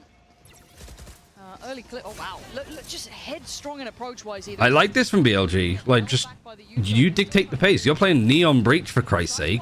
You're gonna hear the ult being popped here. Doesn't yeah, they're just forcing out ultimates that are bad. Shy is forced to peek. And the spike isn't planted, you could just mid-round. Like, this is good for BLG. This is the kind of, like, balance, I suppose, of, like, China craziness. Such as staying there in the first place. And then trying to walk on site. But now it stabilizes. The plant should come in. How much space does Neff want to try and get? Looks like just focusing towards catching CT. Clank is everything. It could be huge. It could be huge. I don't know why they won't give Yosemite to plant there, but No one has come to Flexen already has his ult, and Yosemite's only 3 away from Viper's Pit. Might have that for next round or the round after. Waterfall. That's why you're seeing the util Great nades. All that information coming through from Melza. The first steps on the site, and Flexin did the barrel show. It did, but the support's there. An isolated fight was all he was going to pray for, but he doesn't get it. And now the other Gonna have to two, save. it's time to back away. Billy answering in kind now. That's going to be a 4th for them here, surely. It looks like KRU is looking to save here. They realize... Oh, Kaznet goes down as well. They realize once that Omen goes down... Oh, my Jinx worked again. Yeah, you just need to keep jinxing Luigi. ...versus Omen fight was the round. If Melzer wins it, KRU takes the round. If Flexen wins it, Billy takes the round. And really... I like the timing of it, though. The paint shells coming in from spawn to force them out, everything was working well. What I didn't like from KRU was that they used that showstopper on Kaznet early before anything really happened at B. Lots of players on the site, but there was... Keep doing it. It's working. It's working. It's one of the few things that's working for China. Witch casts and hexes. They could have used it in the retake, but he's the one, the first to fall from KRU, and then the entire rest of the round falls apart. Speaking of falling apart, the money's looking rough around the edge. Spiritual healing. Rifles, so Heat and Kesnet, the ones to watch. YZ. He knows at the party. Yeah. This is good. He tries to do some damage, but it's not I mean, big threats now coming. never mind. They just didn't expect that 4 people would be in here, which is valid. Fair enough. Yosemite and Flexin looking for a corner of safety, trying to find a little bit of something.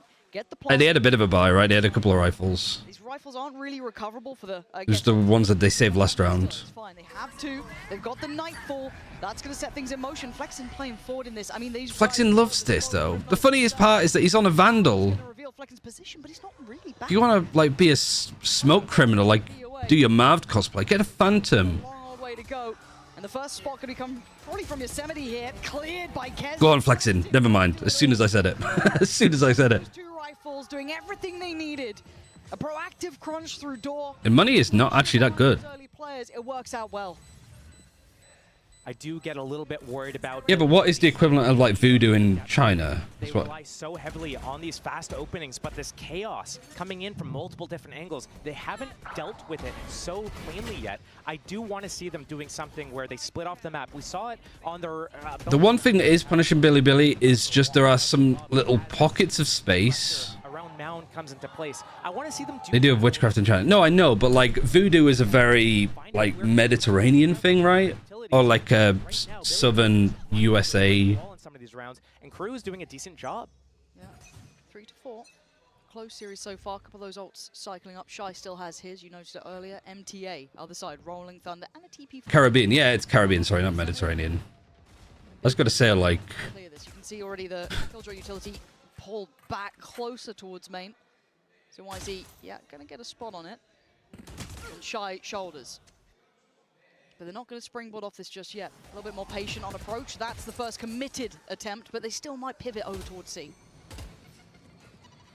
Yeah, KRU got good ults. Entrance of C there just to I like the pace that BLG is setting, but I think that they're not as conscious to some of the angles that their utility doesn't connect on. As well.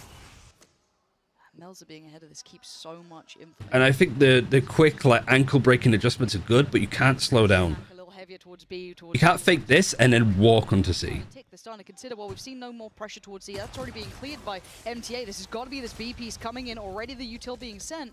This lockdown, though, they need to use the Rolling Thunder to extend through. To make some space, yeah. Trying to fight towards door, but And then because YZ got hit by it, he can't peek anymore. Nice try. The peek is good. It's a bit late, but it's good. This pocket is amazing. This could be huge. Great trade from Yosemite. With a new lease of life, they've got to pelt it over towards A, get the plant in. And Yep, you're right, good ult. Viper's Pit on top, that could be the icing on top of the cake. It looks like a kettle. Shy and MTA taking the first couple of steps. Like Shy just walking into it. Sees the outline of one. Quick with it towards Neff. And feel Knight still has a stun and a flash. leading this now. MTA looking to maybe secure towards Seoul, but look at this. I do like this. I really like this adjustment. Billy pushing out towards side. The reposition is dirty for this. So hard. Because you're more expecting them to be here. So this little position, yeah, one, a stun across, so they know that they're here because they sprayed a bit. Now they adjust again. Perfect from your Sanity and K-Knight. They've got to be happy. Yeah, they got to save. And I think KRU knows it. Time to back away. Really nicely played. Lovely work at the end there. Brilliant mid-rounding. Fucking Lionel Messi is on the other team of BLG without the pace that he's running and how quickly he's like switching sides. They die, they pivot out of these situations. Yosemite was already postured towards that A lobby. They kind of had that planned. They knew exactly what was going to happen. They knew that lockdown was going to come. They knew that. Yep, that's a Neff mid round right there. That's what got Bleed to Ascension last year. And I love that reflank. Once it hits that 2-on-2, we saw Shy walking into that Viper's Pit immediately, taking that timing as it's still developing, as it's still spreading, finds that first player, 2-on-2. But I think what their mistake was is that when they enter Tree on that flank on that Viper's Pit, they both show that they're there. One spamming, another's reloading, they're making way too much noise, and then it's a good reaction from Billy. Okay, they're here, let's wrap. We don't even have to keep the pit up. Let's walk around the site, enough times tick. Is this a timeout? One thing I am wanting to keep an eye out for is the press conference for the last series. You know, sometimes not, I don't say falter in a weird way, but it hasn't been their strongest suit. Is keeping that composure. What is he celebrating? Seeing them both being able to do that here a little bit. Obviously, credit last round towards Billy is fantastic. Timeout towards Billy very low. Discuss maybe get everything. Very close round. This has been a clear-cut affair for either side. Carved out that security. Yeah, it's 5-3, but still, it is anyone's game. How did he get a China flag so quickly? I feel like it's at least leaning towards what we Christ. I think a little bit towards our expectations. We knew that this was going to be something where it's not going to be a very clean. Yeah, I'm sort of waiting for the press conference stuff. It's going to just really come down to how is that first pick goes, how do the trades develop after that, and really, this is one big swing round away from Billy having an insane attack half, or KRU coming back and making this a little bit of an even score. And they will hit that piece of paper. Oh, so that's kind of what you mean about like. There's almost like Death Note, almost. Yeah, this maybe feeling something's up here. I love that they need their date of birth as well. Oh, we accidentally, like, John Doe was in a car crash, but it was a different John Doe. MTA's got to be dead here, surely he's dead here. Yeah, Even China's gonna need them to like put their like social security number on it just to make sure that they get the right person. Off the chain, they've been trying to keep composure, keep cool about their decision making. There's quite a few Ryan Hortons in the world, so yeah. Paranoia's in YZ. If they all suddenly start getting sick or dying in tragic accidents, oh no, to like watch out. K-Knight on a good trade. They're still brawling this out on the site. They gotta fight heat together. Winning K-Knight, putting up Oh, you've gotta either fight him. Fight him or don't plan. It is not impossible. It's just improbable. K-Knight gonna be controlled. Oh, it's definitely possible. Down, yes. But again, Melza, that paranoia would have to be so key, so good to give him a chance. I don't think that's gonna do enough here. So it's just the guns in hand, and K-Knight's still got util. Ready. He's gonna get caught on that at bare minimum. Melza too, buying great amounts of time here, making this incredibly tricky. An uphill struggle for KRU, so now it's go time, swing time, and All right, nice, K-Knight. defends his kingdom. The Seaside's here, and Defends his kingdom. Safety now. A belting start here. We're seeing two teams with these fearless players. We see it on YZ. K-Knight is a great, like, K-Knight is like a more experienced Simon.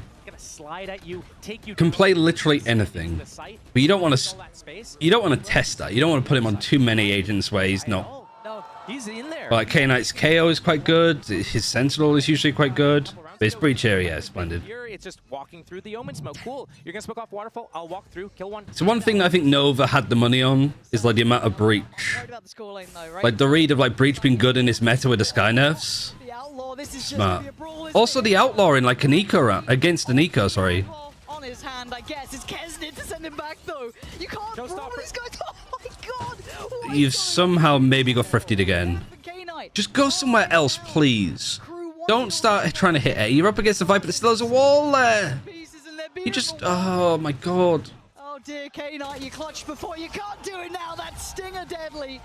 And KRU scrounging that round back. That was just a backstreet brawl in the end of it. That was ridiculous. I think why is he just overheated? Like, the outlaw stuff was good, but like the overheat with the ultimate, like he's trying to push and fight through the other side of a Viper wall. Doing those pivots as well. That's This is good. Like, of course, it's Flexing that's trying to trade. They've been crumbling, and right here they do it again.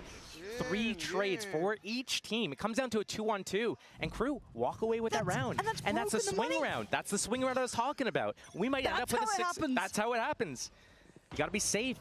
Oh my god, I thought the last one would have been enough, but I love that the observers are just on YZ early round. Bucky's bits and pieces, and already Kesnet says no. Good trade for YZ. Really good stun. Slip away. Smoke instantly put into place. Melzer gonna find Yosemite, not allowing any of that extremity work to come in. There. That reposition as well, right after he got that kill. But Billy going into B.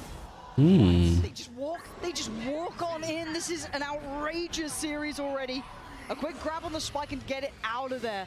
We're gonna need a monumental round. Got Predator Prowler. It's gonna follow you forever. Right, he's got so little to play with. He does have his paranoia. He's got smokes. He's got TP. He's got as much as he can have. Even the ult.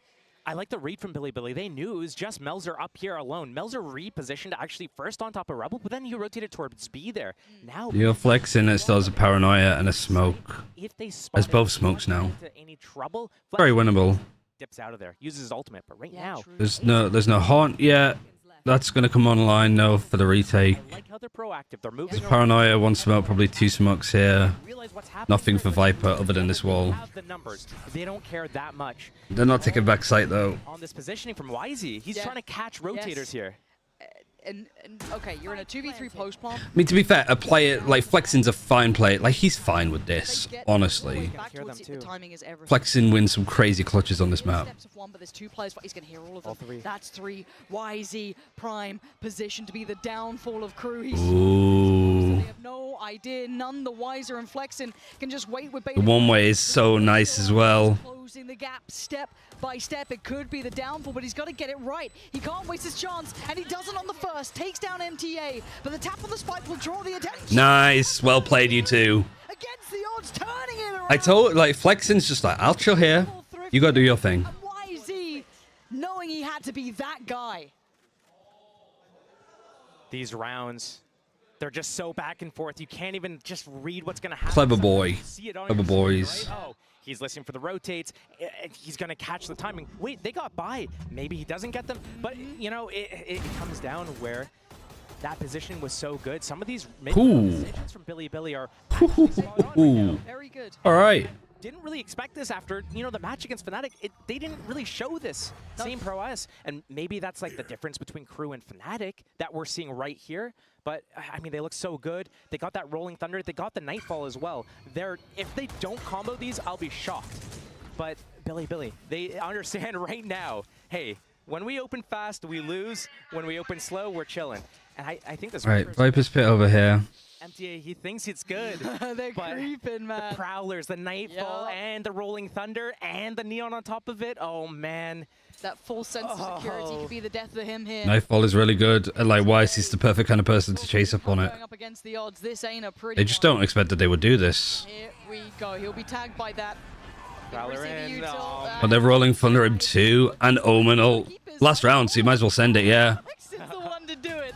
Here's the Neon, but it's shy again. He's been getting some real... This not smoked because Flexing was too busy fighting this. Another attempt at this, but they're going to get the plant now. We're looking at the post plant. They don't have the odds. They got Yosemite on the lurk. Now numbers are There's not a chance of BLG Flexing, K9 end up fumbling this. Sticking towards sight, sticking towards CT. No falling back this time. Speaking of time, it's going to start ticking now. Weird fights. Nobody's on top of this box. Wiggle on Prowler, dealt with, turn on the flash, but You're it's just Kesnet. not great positions to be taking fights full stop. Needs to try and create some sort of pressure here as well. Time is getting low though. Back up, but Neff is going to be swarmed here. 3 players, that's 1. Lovely angle. Lovely angle. Oh, Flexing dies. I think Flexing has to play this late. Only just have it. Should have time on the defuse. Might look close. He's got it. 0.5. All Flexen needs to do is not die here. He just needs to not peek. Neff's done enough. Longer there. But a 5-7 half after KRU. Oh, man. It wasn't looking good for them for a little bit. No, it wasn't, but we're back on 5-7. This series is heating up. Yeah, close. I feel it's a bit... If you're going to be fighting this, you need to be on better angles than BLG were. It's the TLDR.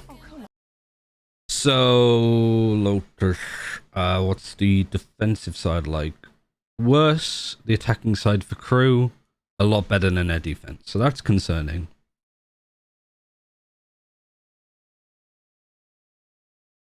So yeah, this has to be a really good defensive side.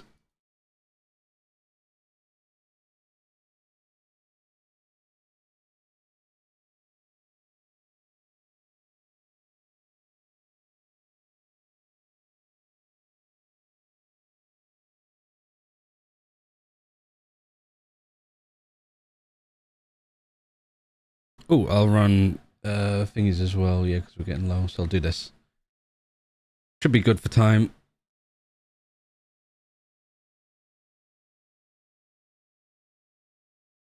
I wonder what Sideshow was, Sliggy was saying about that last series too.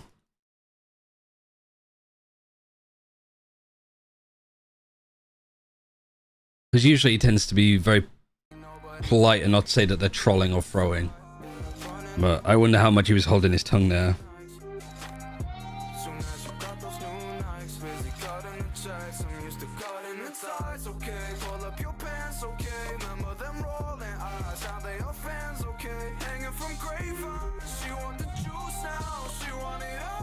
Just tuning in, a 5-7 scoreline is something you're going to be paying attention to. This series is going to remain close. But Josh, coming back to those caveats we discussed at the start of this series, what we were looking for, you were discussing the attacking side initially, how critical that was to certain teams' successes. But now with the side switch, where are you looking? How has this changed some of those dynamics? I wonder if KRU is going to just be able to come back into this game really easily, because Billy, their defense isn't as strong as their attack.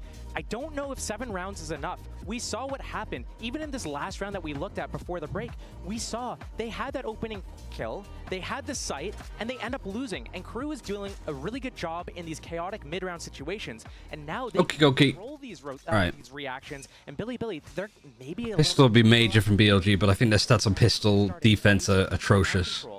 Yeah, but he's been played in at least. It's not just a singular approach. I think it was Flexen trying to support it was. So YZ, got to be careful though, you're right. Why is he trying to throw his stun? Bit of a knife's edge, and Shy's already found Neff. That was over towards B. So why is he here? Consideration from KRU, very prepared for this aggression, but the double down. Look, NRG fell on the sword of Billy's aggression, even on defending sides. Any smoke, it doesn't matter, they're walking it. And there's no finesse to this one. Mel's are going to make it very clean. If you're going to throw it now. Jesus. Waiting for the stun. Found him. KRU coming in with all the information. They seemed very prepared for this. This round's coming all crashing down on Billy, just one at a time. And this is one of those things where the better teams at the event, I think it's fair to say The smoke's nice from KRU, and then they're just reset to go elsewhere. Situations where they're down 5v2. Right here, though, Billy, they look, as you said, to double down. Once they lose one, okay, let's go even it up. But that's not working in their favor. And KRU, They're going to decide the Yosemite's on, though. Every round right now, look for whatever openings they're given and just take it. 5 versus 1. What can you show us, Yosemite? Yeah, he's got all of the team coming towards his side. Yeah, K-Knight's on the way, but he's done the best he could. It's one singular player. Again, the credit in this round, in my mind, isn't even to how they're approaching it. It's the fact that KRU knew exactly. He's waiting for the breach stun to come across, but like at a point, he just has to take the fight. Or get out. You're feeling like, hey, yeah, we got that read. We knew that aggression was going to come out, especially catching it towards the B push out as well. Not just the fact it was on Mount, but it is almost that overall ethos. It's already handling that well, showing their composure. Flawless is no good. Fantastic, flawless stuff. Oh dear. And KRU, I expect them to continue on this. Yeah, look at the pistol win rate. It's 30%. Kick up the pace unless they're winning handedly and they can figure things out and know exactly where they want to go. But right now, they know that just the way that the composition is for Billy, they know YZ's going to be a little bit active. He's on the Neon. Maybe he's sometimes randomly alone on C, trying to play that anchor position. But with that breach, with that fade, they're going to be looking to get these opportunities with the stun, with the flashes. Give up anything, just a frenzy. Walk around. They find out what they want, where the open path is, and then they just execute. And right now, they're finding out exactly where Billy is. Yeah, following that trajectory just perfectly. Already, Billy trying to take space again. I don't mind in a round like this. You've got a frenzy and a couple of classics. Try something out. But you're right. It's the way that KRU are navigating this space. Can they keep that cool head about them as they go forward? Do they full foul Stun. Traps that Billy are trying to set? It looks like they want to have a fight here. Wait. And there's a bigger gun on the other side. They're going to hear all these steps. They're going to hear all They're these resetting. And flex. from flexing though. They can outbrawl them here pretty much. I mean, clearing close towards rubble. I get a little nervous when they're walking towards what you're going to deem is the stack, right? Like, surely by what they've... He spots one and then decides, I'm just going to, like, smoke this and not rush back, you know? So, well, it doesn't matter. They are literally just a pack of wild animals just clearing through right now. There's no finesse to it, really, right? I need to stop saying his name. It's stuck in my head now, sorry. Big fan, but again, it is just one of those things that it's just a bulldozer approach, right? 5 of us aren't going to probably lose to a couple of classics, so let's just clear through. Not much else to say in this round, as it's going to get slowly closed out. So, kind of while this happens, I just look at how this round played out for Billy and the way that they spread it. Another flawless. That's not a good sign. They're making sure he's dead. Yeah. That's a bad omen for BLG. You can never be too sure. Yes. Check the pulse, you know. Feel for any breathing. Are there any signs of life until they hear that death rattle? But, I mean, right there, perfect example. Billy, they move together as a pack really well. But when they spread apart from being in that pack, we saw it there at the end of the round. They're on eco. They have one on A, and they're spreading out. One's pushing B, another guy's rotating back waterfall to C, another one's going through heaven. Like, they're all just getting as far away from each other as possible. It's like they have cooties or something. Like, come on, let's do something together. Okay, well, this is the big opportunity, right? We're into the bonus, which is going to be very healthy for KRU. And we get the buy for Billy. And look at the damage on K-Knight early on. And Outlaw. Yeah, there's still light armor as well on YZ, so that could do some serious damage going into Yeah, Jesus. He's going to disrespect this and just It basically isn't a bonus anymore for KRU. That's how good it was. At worst, going to sit in the smoke and wait for it to fade, it looked like. But he is backing away. But he's already kind of loosened up the rotation as well. So K-Knight going to be starting taking that rotate towards B. For KRU, they'd have to at least re-clear Mound with some sort of sound cue to it. So maybe a fair shout for them. This puts a lot on Flexin, puts a lot on Neff. This is where the protocols come into action for Billy. Once I get this info, how do you Yeah, play no point this? prowling that. It's going to get insta-broken. But where do you go? Somebody has to come and help Flexing, though. Cleared over towards B. There should be no lurk unless they're a little bit too deep on the Prowler, but you'll assume that that's clear. K-Knight taking the long route around towards A as well. And there isn't any instantaneous chances 30 seconds. to try and punish. Flexin is going to be challenged. He gets hit by all of it. Flexin, can he play Good paranoid. Don't repeat it. You can't. Paranoia blind. Yeah, it looks like he can. This isn't bad. 20 seconds now. KRU are going to be running that clock low. Done, ready? Seas gets both of them. I'm hoping this is going to work out. I guess Yosemite as well. Nice flexing. Good play off the stun. Really nice stuff. Great stun that comes through. Flash not great. Oh my god, he gets 2. Somehow outdoing them here. I thought Billy got everything right. And K-Knight, sadly, the one who took all that damage early on. The one who suffered from that Outlaw. Can't handle them all. KRU righting the ship at the end there.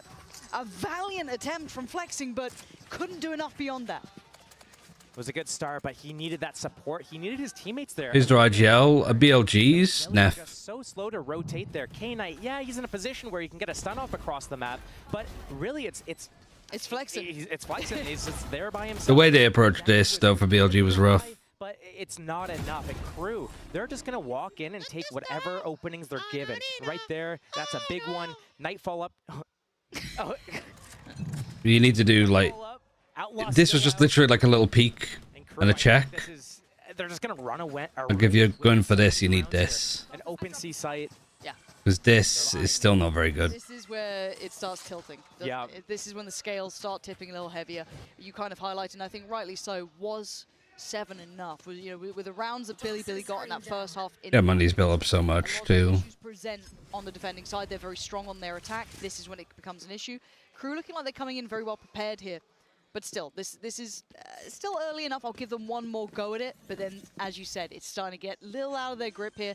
Good plant. Shy, we don't give rifles over, do we? Are we going to start messing this one up? Good adjustment from KRU though to fight for the space a bit more. Stun just misses. Not quite Simon stuns. Forces out Nightfall on an eco, that's good. Season 8 as well over here to maybe get a kill onto somebody. Oh, sorry, no, the Seize wasn't used. Mel's are going to secure on towards K-Knight. This is a good post plant setup though. For Billy. Kesnet keeping control. Yeah, this is much better. There we go. Calling themselves back in line. No more of that silliness. Yeah, just one. There's literally one kill that they get. Well, you know, you can't get 3 flawless rounds. True, you know? true. At some point, someone's going to... I feel like only Trace did study. I think BLG are more focused on their own stuff than their opponent. Here comes a timeout. This is something that they need to call because there needs to be some sort of adaptation. I think on their attack side, they found it out really... not really early, but they did discover, hey, when we do these fast openings, that's when things don't really go the way we plan it. Let's slow it down, let's find the openings, and then let's make sure that we make the best plan and decision possible. Right now, Billy, they're so spread apart. They're not doing any really team fights except for... What's the score, guys? We'll see it in a second, but I don't know if we can trust it. YZ up, taking point, and maybe... 7-9. It's usually been K-Knight on breach there towards C. Oh boy. I mean, seeing the scoreline, he's probably okay. He's probably okay right now. Okay, we're just gonna. He's fine. He's fine right now. 4 in a row for KRU. So On their attack, at least. I think they got the last on defense. I think proactivity is fine, but KRU's expecting it. What they need to do is they need to lure KRU into a trap and then really get that value out of not only the breach utility, but extra players around it. It can't just be all on YZ here. I know, and that's the kind of underlining part of this, isn't it? You're going to want to put that and put a full stop on it and then hope that it happens. If you're too telegraphed, KRU just make an adjustment. KRU's default becomes find out where BLG are pushing us, go the other direction. To this squad, and I think a lot of people learning to take China very seriously when it comes to their teams. But it almost feels neglectful to not highlight that there is a drastic drop-off when it comes to Billy. From when you see them on the attacking side, you see all that brilliance that's there, that high potential. And then the side switch happens, you go, but where's the rest? Where's that? You know, find me a little bit of that. You find that consistency, brilliant. For now, it looks like we're back to trying to get YZ pushed up towards Mound. Yosemite gonna get at least shouldered here. They're very aware of trying to insert a player. The spam towards the box, looking for all of these potential. You gotta buy. You don't really have ultimates. KRU are playing the ult cycle pretty well. Do that slow opening. Cool, you spotted us. We're gonna reset here. Get that alarm bot down. Reposition. If there's a side to punish and fight, it's this one though. I understand. YZ's probably out of this mound area. This is stun probably ready. Here comes the clearing on A. Wait, there's no one on A. Do we want to go back there now? That's what they're doing. They realize what the setup is. Yeah, like the Fade Prowler. You can't fight this because you don't have the Fade of it, Prowler. No one's attacking. So yeah, this is a good call for KRU. Come to A site before KRU hits it. Nope. Instead, flexing sprays kind of gives his position away, takes some damage. Towards A to hit B. But there's still going to be at least one in the way, right? Neff's still going to be here. If it's a crunch through blue door or a pivot through towards A, he's still Stun just misses. Utility in hand. Perfect. Everything sent towards him. Neff couldn't even see it coming at that point. And now The door's being opened. Shy didn't turn around to face and just holding. Weird decision, but it's okay. K-Knight dying is not okay. Falls as soon as he swings. Billy now, individual fights for 13 seconds. This is getting a little ridiculous. The plant is going to be in, but can they secure this? Mel's positioning should have at least given them Yosemite, but he's done that for him. And with flexing, I mean, yeah, how are you meant to try and help out YZ in that? Send through a paranoia and hope. Where is everyone? They're not stacking anything. They're not fighting anything. A couple of ults very nearby. Kesnet almost has his. Mel's one away. They know exactly where he is, though. I feel like we're starting to see the end of this one, at least for Billy. I'd be happy to be wrong. You know, I'd happy to see it go the other way, but KRU really getting a grip on the question is, where does it come from Billy? Both teams so good on their attack sides here with very different styles. KRU, slow approach, find the lane of least resistance, and take whatever is given to them. Billy can't even save. Kind of just runs at them and I think the most kills that BLG have got in their defensive round is 2, and that was it. defense side here. KRU, not the greatest defense side, but still a little bit more polished. 5 rounds without pistol, that's no joke, right? So Billy probably wanted a little bit more of a buffer going into this, because right now, KRU, I don't see a stop to this. If Billy doesn't do something drastically different in their approach on their defense here, and it's not likely because... Yeah, they're not going to pick up a round. Yes, it wouldn't have been a last-minute ditch attempt. You'd have seen them maybe stepping towards that in the last couple of rounds. Those swing rounds. Yeah, maxed out money. They're not buying ops. It could do if they wanted, but what's the point? Judge, Stinger, Sheriff, Frenzy. It's far from perfect. YZ maybe trying to just do something individual here. That's a start. That's a whole lot of. And there's the judge. Can't quite get there in time. MTA taking his time to fall, but he's gonna at least shut this area off, right? Like no one else is gonna try and come through that, at least for a second or two. Yosemite is a stinger. He's like 3 and 12 or some shit. But the rotation from Billy, the out of timeouts, yeah, they are. After we just had this mono 3 and 9, I think maybe. Able to do that right now. Yosemite is. How are they doing it? This could be a 3 and 12, sorry. Shut us the hell up, or maybe it's only on the half buys or the force buys, but for now they are right. They've read it correctly, forcing the hand and forcing yourself to fall. But there's more players here. It's not just him. There's 2 more, 3 more, almost 4. All of them. Okay, that's the spike. Spike left loose. Rolling Thunder going to be used. Some of this utility is just straight missing for BLG. He can only do so much, and now it's all on Shy in the 1v2. K-Knight does have the rifle, but the 1v1 Shy. Ooh, 5 HP.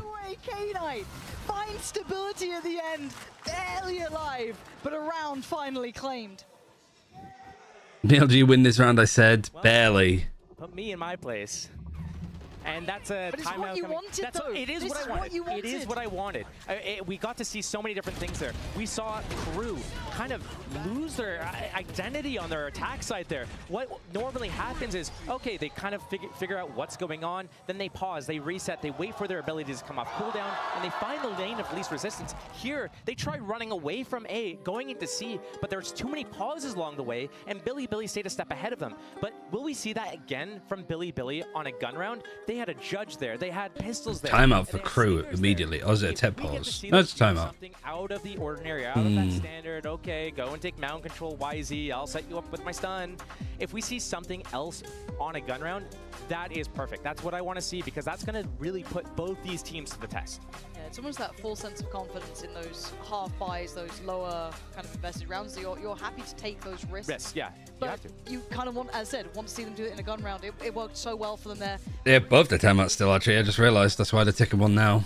For them to do, but this has caused at least enough of a response and enough of a red flag that KRU have pumped the brakes. They've gone, okay, that was a change. Something has changed here. They've been able to note that. Usually they do have like the press conferences. Keep it within check.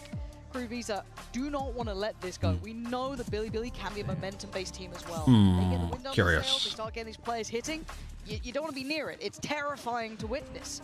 They've got a couple of ults on Billy still. You've got the Nightfall there, yeah, TP, but other than that, I'm looking at that lockdown still in place. You're looking at MTAs coming through as well. A couple of the KRU players very nearby. 10 rounds to their name. And a different opening from Billy again here. They're faking that A control. They kind of have it. They leave Yosemite on the passive line, and here comes the rotation. KRU, they do have that lockdown, as you pointed out. They can use it either to get into the site, but more than likely they'll probably use it to secure the end of the round here. Getting into the site isn't their concern, but YZ already ready to open the door, stun ready. Stuns out, guns out. You hear him going bad though. Do you still dedicate to this play?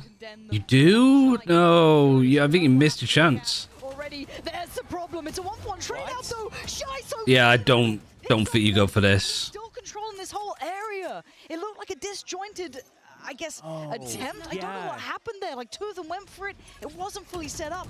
Maybe that investment from Shy, maybe him instigating it. BLG can't just sit. They have to always be proactive. The site will be theirs. And it's a matter of time now until they roll out the red carpet. But it pulls out the rotation. We already have an Omen here, but Breach and... Oh, that's the opening. Okay. Round 3. Wait, how? Kesnet going down there as nice aftershock. No safety on the plant either. Oh my god, I can't believe that Yosemite would even attempt doing that. They could move around. There's still more to be done. I don't think they really know how to play around the breach, to be honest. I feel like they're just so out of sync. K-Knight, you've got to be money with this. Flexin is down so low, 17 HP. It's got to be perfect. It's got at least MTA, but... Like there, like the peak after the stun is so late. And it doesn't take into fact this. Shy then looking to kind of tip the scales in their favor because it felt like a disjointed effort a bit from Billy then through the door. The idea was good. The execution wasn't bad either. What happened, though, was KRU was actually silently moving away from the mound area because they got what they wanted. They got the orb. They made the noise. They got the information of who is where. Yeah. Also, it was a Could have been doing a really good job of baiting stuff out, though. coming up. They saw the haunt, the flash, all that stuff at A. They knew what was up. So, yeah, Billy. Like, KRU's attacking side has been really nice to watch. Gotta be honest. Starting to get a bit desperate here, starting to try and turn the screws, and they're not falling for a KRU. They know exactly what Billy want, and they're not letting them have it. All these fights falling short. They were sheriffs, they were, you know, a dire attempt to It is KRU's pick. KRU taking another critical step. So there's a chance on Icebox. Yeah, man. All good, guys, all good. NT. That's going to be round 12 secured, most likely for KRU. Securing that overtime, potentially with a, what is this, the 4th flawless round that they would have in this half. Just a testament to, you know, KRU's not doing a bad job. They're playing their attack side kind of like how they normally do, finding those openings, but Billy, yikes. Oof. Yeah, this is...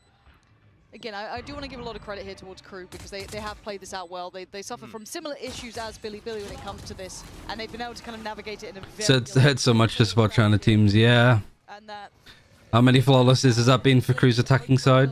Pen ready, how many chances do they have? That is the question, because this is now kind of back to the wall stuff. We can't even write on the screen. They've taken away our pen. So I'm even playing that bad, just small mistakes. It's like old Trace. They have one plan, and that's it. No circles, no zooming, no fire. None. Faker's face that we randomly put on stuff. But still, Yeah, 4 chances. if you want to have a go on this map, this isn't your... Billy have one strategy, and Icebox, but if they want that's to it. go, this is the last chance to dance them, at least here and now.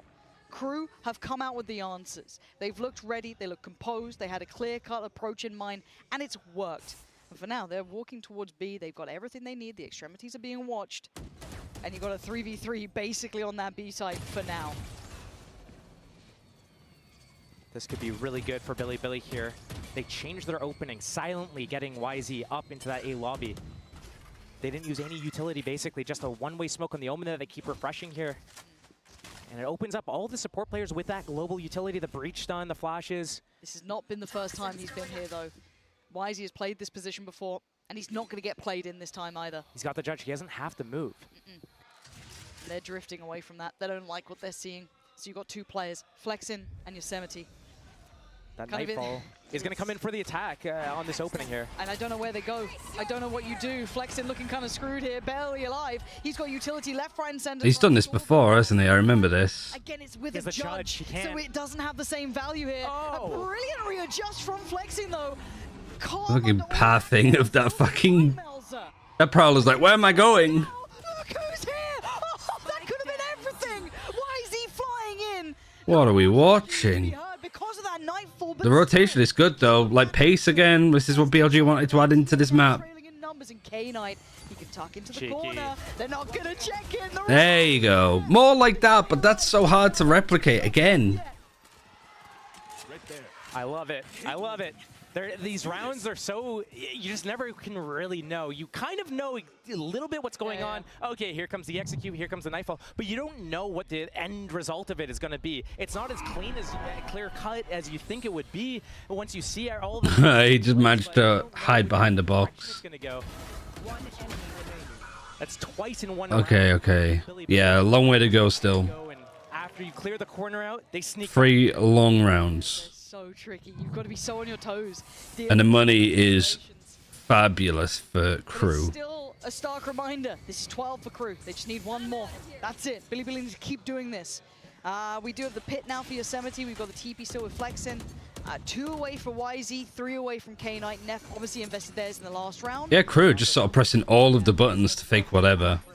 I mean, they have a showstopper. There's no Killjoy stuff on C because there's no Killjoy at all for BLG. back towards A. They know. So this is a good place to pressure. Flexing. Player to kind of spot or defend this choke. I don't feel good about this. Shifts off. But are they gonna disrespect the one way? What do you want to do to go through this? The Prowler's go on the there. refresh timing. Yeah, they've slipped a player up. It's gonna be MTA, but clearing behind it. Flexing again. They will. Could you please back out now? There's 50 seconds on the clock. Not falling away. This is the second Prowler to be used if he commits this. They have the showstopper. He can pop it if they realize he's close. He's still on the angle. Now you need to fucking leave. And he dips away, but it's Shy to draw blood. That's a really nice mid led though. Nice from Shy. He's going to be seething surely after all that pressure on him. He's going, how are you dying on B? The rotation back to C, an open sight, but that retake wall, very different than what we normally see. He's going to force the crew players into the site. They're going to hear all of this as well.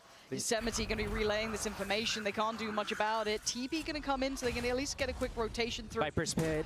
And there it is. Surely MTA going to pop this. Deep. Yeah, that CT locked off. The YZ. Oh my god, YZ timing on that account. off of nothing. No utility, no flash, no smoke. He just dry peeks it. I'm seeing at least a horn. Oh my god, he's just in. That's so good from YZ. At least there's a trade. Oh my god, as if. Yosemite takes down Heat and now 3v3. You still need to get on the plant. You drop the pit. And then the flash is not in the right spot at all. 13 to 9. I mean, to be fair there, I think Crew played that map really nicely. And that got dangerous. Considering that was Crew's map pick and we saw Billy Icebox's next map. Week against Fnatic, that was a really fun map to watch. Both Yeah, better than last time. Better than the Fnatic series. No, what a great game and what a great first map. With a very different type of opponent. And then of course the analyst desk, so don't go anywhere. Solo initiator KO. Kind of worked against JDG, but I don't like the comp. What about Crew? I mean, this is not a good map for Crew, clearly. But there's always a chance. Right, running ads and then going to go for a wee and make a cup of tea. So, BRB. Oh, I need to beat this too. So, there is a chance. There's always a chance. Much more improved there. But still, long way to go. BLG just seem very inexpensive in the way that they play. Yeah, I mean, they're still building the structure that they put together in stage 2. Like, they're still adding Neff and Bale into the roster, basically. And flexing too, but be right back.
Oh, sorry.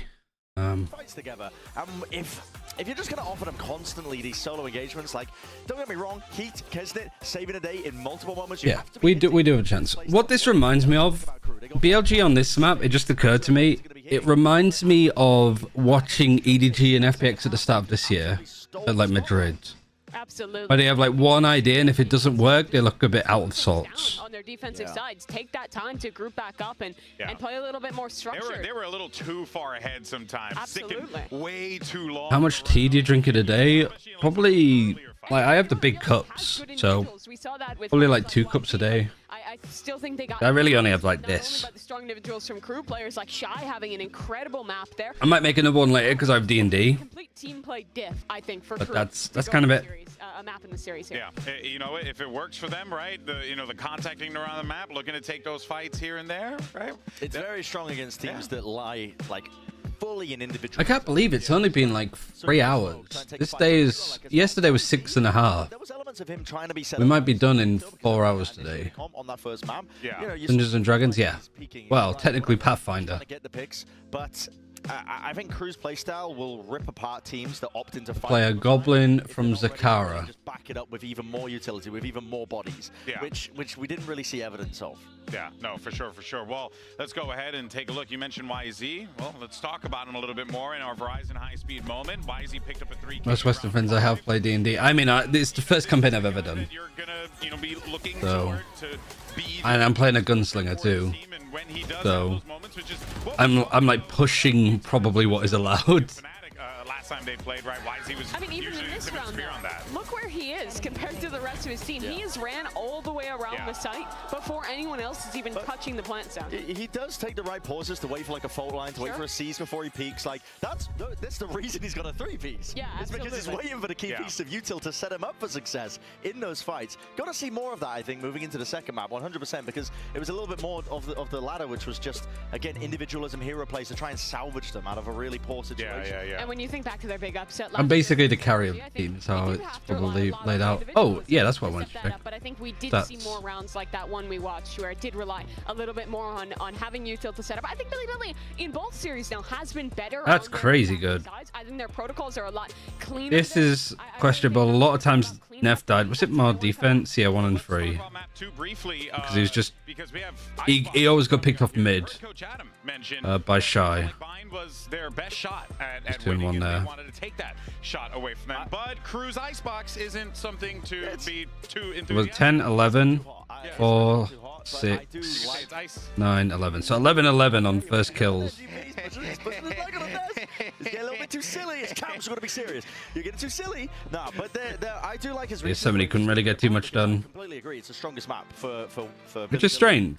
But maybe you just go back to the Cypher next time. I don't know. They can just go into these big exits. They don't have to rely on their macro as much. Yeah. Sure. Really lends itself to the strengths of Billy as a team. You saw that they contested with Fnatic and pushed them in a lot of degrees as well. A lot of those rounds. So they removed the biggest strength away. I don't hate it. Icebox. On the fact that one of your maps that you're poorest at, you're still going to be better at your opponents, even though they want to play it. I'll look for the veto. Here we go. Has to come to an end. Cryptic defense, so BLG are attacking first. Over at Billy, because I want to know what's going on over there as they get ready. Icebox. Billy, attack side, 50%. Pistol, like, their defense pistol win rate is atrocious on a lot of maps. Map 2. Now, there were But yeah, sub 50 for you guys on this. map 1. I wanted to ask you, is there anything you want to see differently from your players going on to map 2? 1세트에는 Good question. 그런 경기가 펼쳐지기도 했었잖아요. 2세트 앞두고 좀 선수들이 어떤 점을 보완하면 좋을까요? 사실 혼란스러운 거를 조금 많이 유도를 일부러 했고요. 저희가 약간 이제 흔히 말하는 이제 개싸움 그런 거를 조금 자신 있어 해서 그거를 좀 많이 중점적으로 연습을 했었는데 어쨌든 He's Korean actually. That's kind of cool to be an international event in your own home country, right? 아니면 이제 샷미스가 조금 많이 나오다 보니까 로터스를 좀 주게 됐는데 Kind of an answer. 아무래도 저희가 고른 아이스박스니까 저희끼리 준비한 것만 사실 잘하면 문제는 없을 것 같아요. 선수들이 뭐 긴장하거나 뭐 그런 건 딱히 없어서 컨디션이 가장 중요할 것 같습니다.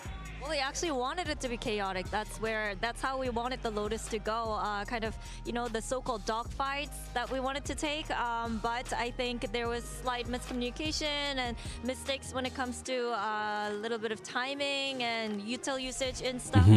Good read. This is our map pick, and we're very well prepped. I don't think the players are feeling nervous at all. So if we play a clean game and our best game as we prepped, then I think we're good. I can't wait to see it. Thank you very much, Jen, and thank you, Coach Bio, as well. Really good answer. Really good, like, read of the situation too. Because sometimes it's really hard to get a good understanding of what's going wrong. And I mean, this guy would know a thing about that. Coach Bio, not Chinese, he's Korean, and he's a legend in the Is it Bile, not Bale? Original members in CS back in the day, making waves. All right, so they're running this Solana shit KO, Billy here in Korea. Silver Gecko here. Pretty much similar to what people were playing as the standard last year, but with a solo KO instead of Sova, which really giving up that drone, I feel like, is a big loss. It's bizarre. I think you kind of missing, I think, a big op clearance as well. You have to be really diligent in terms of. So they ran Reyna instead. Kesnet is on the Jet now. He switched. So yeah, they lost to Leviathan 13-3. So the only change they made is the Jet, which I think is good. As well as part of the defensive protocols. They're starting on a defensive half. I'm going to be paying big. Map win rate is 25%. Am I missing a game? Depends. I mean, if KRU can get. Oh, I think it might be this stage. Yeah, probably this stage. I think that is the biggest danger. If Billy's going to find success, I think it has to come off of following up this KO. IL. Korean pronunciation. IL. IL makes him sound like a fucking demon. Good right now and primed to end Billy's year. Beelzebub. Looking down the barrel of elimination, can they manage to force their way back into a map 3, back into this series? Let's send it back over to your casters now, Pansy and Steel. Thank you, GB in the desk, and I think they kind of highlighted a couple of the points that we wanted to kind of banana to as well. Coming into good snack. I don't like bananas though. It'll make me want to throw up. Billy to do some work, but there are some things that are standing out to you here, Josh, that caught your eye that could mean a problem or two, and it comes in the name of Kesnet pretty much. Kesnet, Billy need to basically win pistol and get the rounds going in their favor right now. I also turn my light down a slight tad. Give me a hot second. They don't really have any options. Why have I got freedom open? They're gonna have to just repeat. Also, that's the wrong one. But here, coming towards B, they got that pistol round.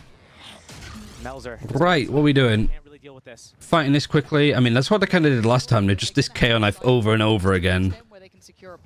And then a deep plant. Deep wall. Yeah, that's nice. And otherwise you jump up into heaven. That's nice. Why not take the space you feel you've been given here? The knife only noting Melzer earlier on. Ooh, careful. Valor plant rounds. Can this leave, please? Leave my screen. Oh, no, we lost it. Shit. Nobody's dead. Can this leave my screen now, please? Position's fantastic, but it is going to be counted in a way. There you go. Isn't it? Back-to-back impact. YZ needs to kind of... They got the wingman. Finally securing the back line, but there's so much pressure. What a shot from Shy. Steps towards this crew, clearing out. Is that all of the pistols lost for Billy this series? No, they won the first one. Like the initial approach from Billy, but that post plant, they couldn't hold it. I mean, this is looking like KRU's going to get double pistols. That's the thing. They got it for free. They got exactly what they wanted. Sage wall up, Jets dash into the tube, into like on the bridge. Yep. They've got that space. Why not kind of reinforce that area? Get players under the Jet. Make it really tricky. That's a hell of a shot from Shy. Yes, Kesnet has a good flank. Yes, Shy's got that Sheriff on that long range, but I mean, that first kill still went in the way of YZ. Like, that should be a round that Billy gets. And if they're not able to convert these post plants on a round that's gifted to them like this, I feel like KRU, they're just going to walk away with this map as well. We'll see. We'll see if there's fight in them yet. Just a ghost for Yosemite in the Restaurant Classics. Looking at Kesnet with the Outlaw as well, so hoping to maybe take that through. He already going to find YZ. Shouldn't be too much to write home about in this sort of round. No, easy enough. Easy enough. And if Kesnet starts feeling confident, that scares me. You're going to get the knives up early. You're going to start feeling out the game a bit. This is going to be another KRU flawless. Part of the win con, right? You want to see him with that operator quite early on, you could imagine. To maybe apply further pressure here. Neff, yeah, outgunned on this one. Not flawless, but near enough. Very safe, composed. KRU do well here, make it to the second. Billy just looking to get through that round, it felt like. It really does. Kind of such a confident, orientated team. outside of trying to get these executes off. You mean confident? Yeah, confidence orientated. Back yellow area on the. I don't think it's much about confidence though for Billy. I think that was a good example of a round where like the strat for Billy is nice. Capitalize on that timing. They have a Valor plant round, if you want to call it that, a little bit of setup and such. But it just felt like after that, once they're in a 5v5 post plant, they don't know what to do. Noted that Outlaw before. It can still do a lot of damage, don't get me wrong. And it's a proactive start from KRU. There was a supporting act towards Kesnet, taking some sort of pressure down towards Tube. He did have the two players. I think Heat was not too far away, and Shy. Now, something you were considering, and it looks like that is the right answer, at least for Billy, was this approach towards A. Almost has to be reticent in approach on this. 3 players committed towards that maze side swing. Wall's going to go up, though. And YZ... Oh my god. This must have been red. This must have been anti-strat from KRU. Get some pressure, but it's swatted Having away. 3 people set up for that. The pressure on the side for K9, they're going to have to fall away for a second, get himself healed up, go for the high plant towards Nest. That is going to go in. No spam on that one. And they can start shifting back into the post plant. K9 going to take a body with him, though. That Shy gone down. Big impact, and it's tricky to make these guns work. You have Guardians here. Stingers, 1 upgrade for MTA, and Kesnet does have the Vandal as well. So they've got a little bit of something. No smokes for 8 seconds. There's the pressure as well towards the plant. Kesnet, we're going to take down Neff, though. There comes at least... Oh, deflected. It bounced off for KRU now. Nothing stopping them. Right under their noses. The defuse is there. Billy going to be kicking themselves for that. Yeah, that's tough. Because Billy, they got in. Yeah, YZ goes down early. I think that flash from the KO is supposed to deal with that player there, but perfectly positioned. Perfectly positioned, I think, under the Under the rafters. That wouldn't have happened with JDG, is all I'm saying. And then... Oh, it went over the wall. Just over the wall. Otherwise, full blind opening for Billy. And rough bounce. Points that they're not able to convert that well. KRU doing a really good job again here on the retake, though. Smiling and laughing about it. Yeah. Wingman just stuck it. No contest. I still have a buy here, the BLG. And YZ, there's no stopping this, but it's individual. That's just inting. That's just straight inting. And it finds him nothing. Nobody can help him, and he's just fucking sending it like that. Every time this sort of scenario happens, still with the Outlaw coming in. Light armor on Neff, light armor on Yosemite. Billy, rinse, repeat. Back towards this site, a different plant here, safer, securer. They do at least have, actually, speaking about it, not that much util for the post plant this time around, so they can't play it the same way. No, they don't have any flashes. KO for Neff. Looking to get that opening. Dizzy going through. KRU doing a really good job of just not offering themselves up in early fights. Like pre-plant, they're always good at playing like post plants. Hard to deal with this deeper post plant, drawing out the utility as they go. And Shy already clearing out Yosemite. Another tap on the spike should draw another player forward. It's going to be Neff this time to challenge, and good trades. KRU keeping this at least. Really nice stuff from MTA. That's sick. And they've got time on this one.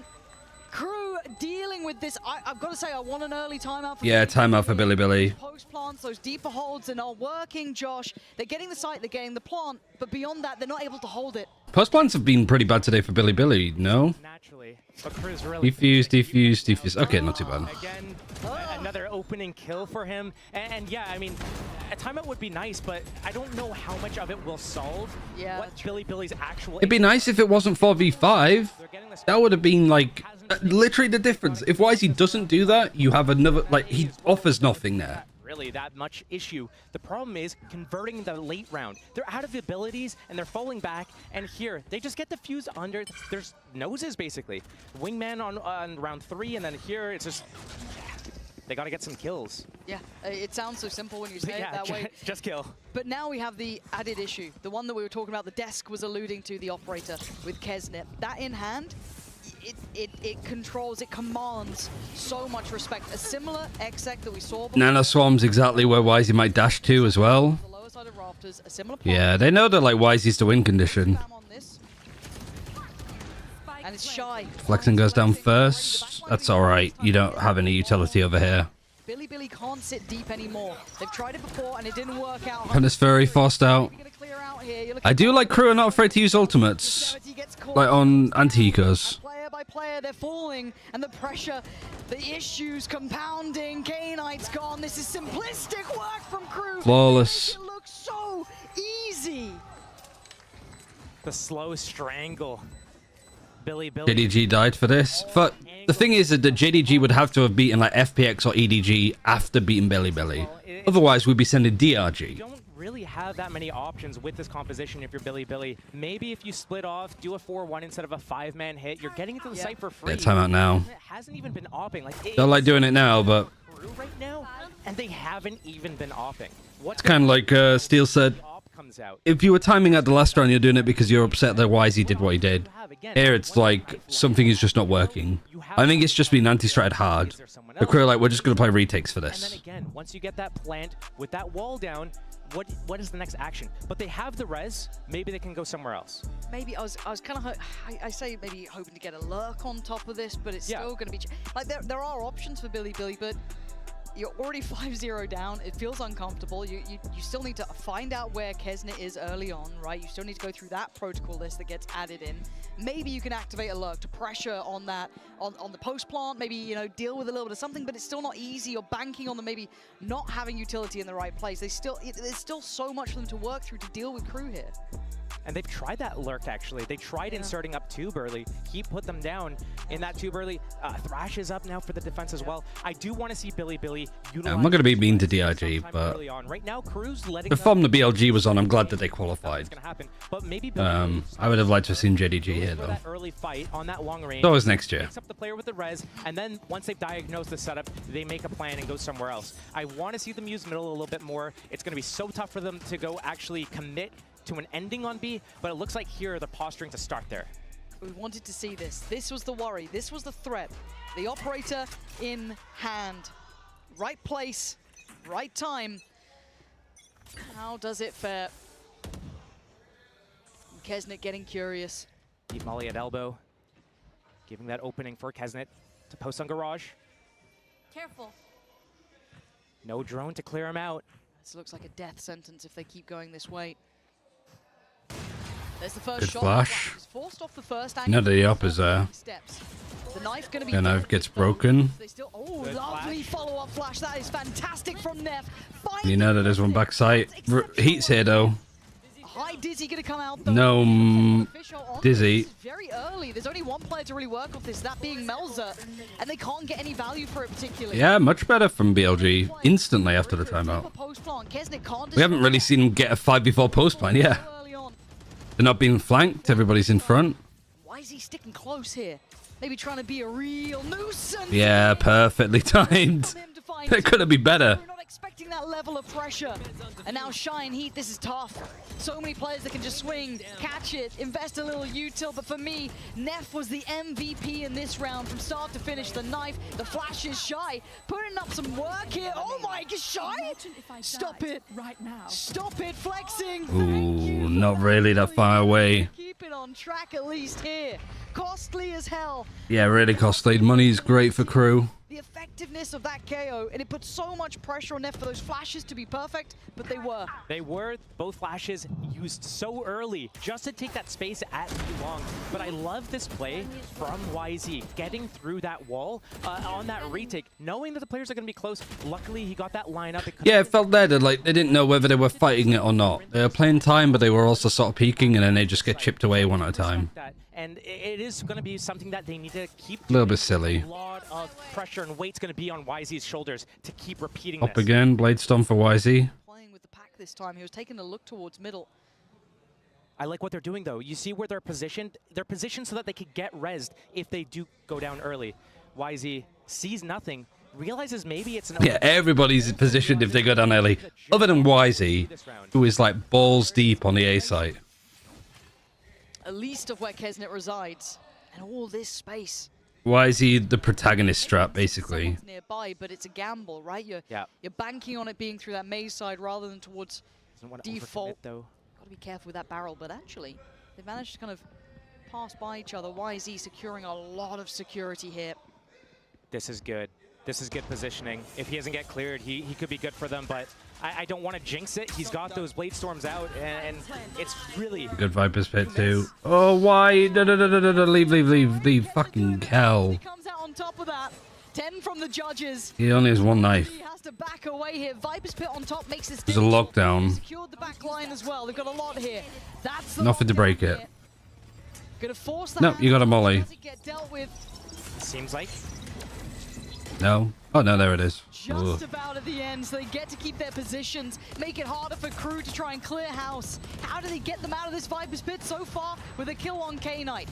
You can see them considering getting closer. They gotta go now. He only had one knife and he gets a kill. There's gonna be the defuse starting, and finally taken away YZ. Still doing damage. Just 74. No time. Never mind. I didn't realize that Wingman was on it. Nuts retake there. That was so damn close. So close, but not good enough for Billy. KRU is so good on these retakes, and just when you thought, hey, there's no... Yeah, that's why YZ had to push, because they can't win a 5v5 post plant. Consistently pulling this off. Lots of ultimates up now for Billy. It's just, it comes down to these late rounds, and there's no utility left for Billy to really just do anything. Like, where are people playing? What are they doing? Everybody's just tucked and hiding in a corner. Champion of people. Oh, it's so sad for Billy right now because they use their timeout. I think that's fucking some of Billy's family. Ultimates, but they don't have the economy to follow it up. Oh, Guardians, Ghosts, and Classics. Hasn't on this B line. The rest of Wow, the MTA is 11-2 as a fucking Silver player. The KO ult maybe gets him into the site, but is that it? Are you gonna go for it here? Oh, man. And again, you look at the distance. Nice try, but there's no follow-up. And now everybody's going to offer to smoke one at a time. And KRU just keeping this in hand, keeping security, keeping safety. It's all on Yosemite. He's got 2. He'd need all 5. And the spike left where it is doesn't make it any easier. 33 HP and 3 players sitting in a very tough position. Hello. Did see him.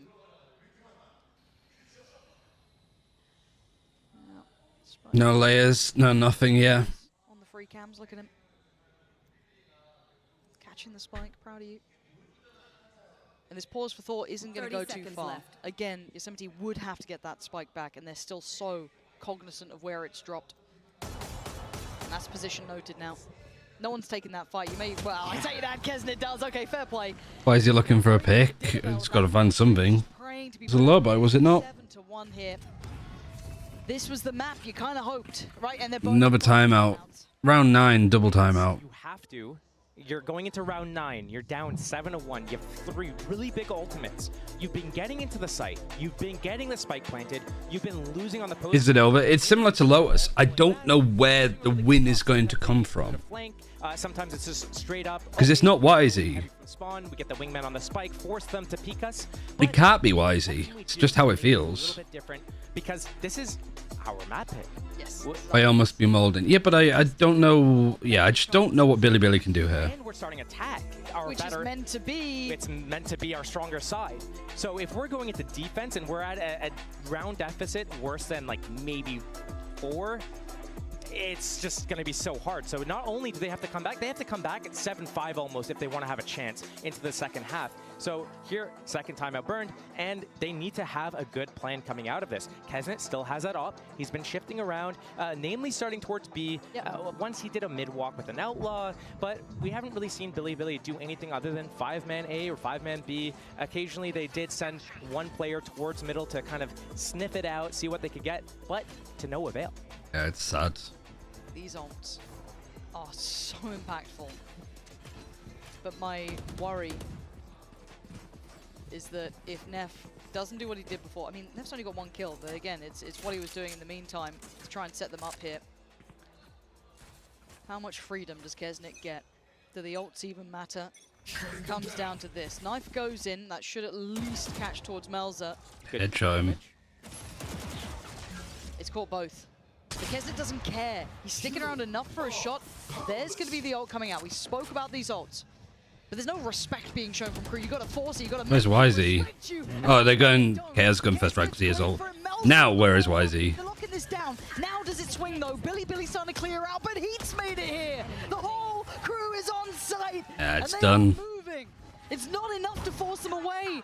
These half-made plans, these hopes are falling to pieces for Billy. That wasn't even a half. It was just a timeout plan. That was half-baked.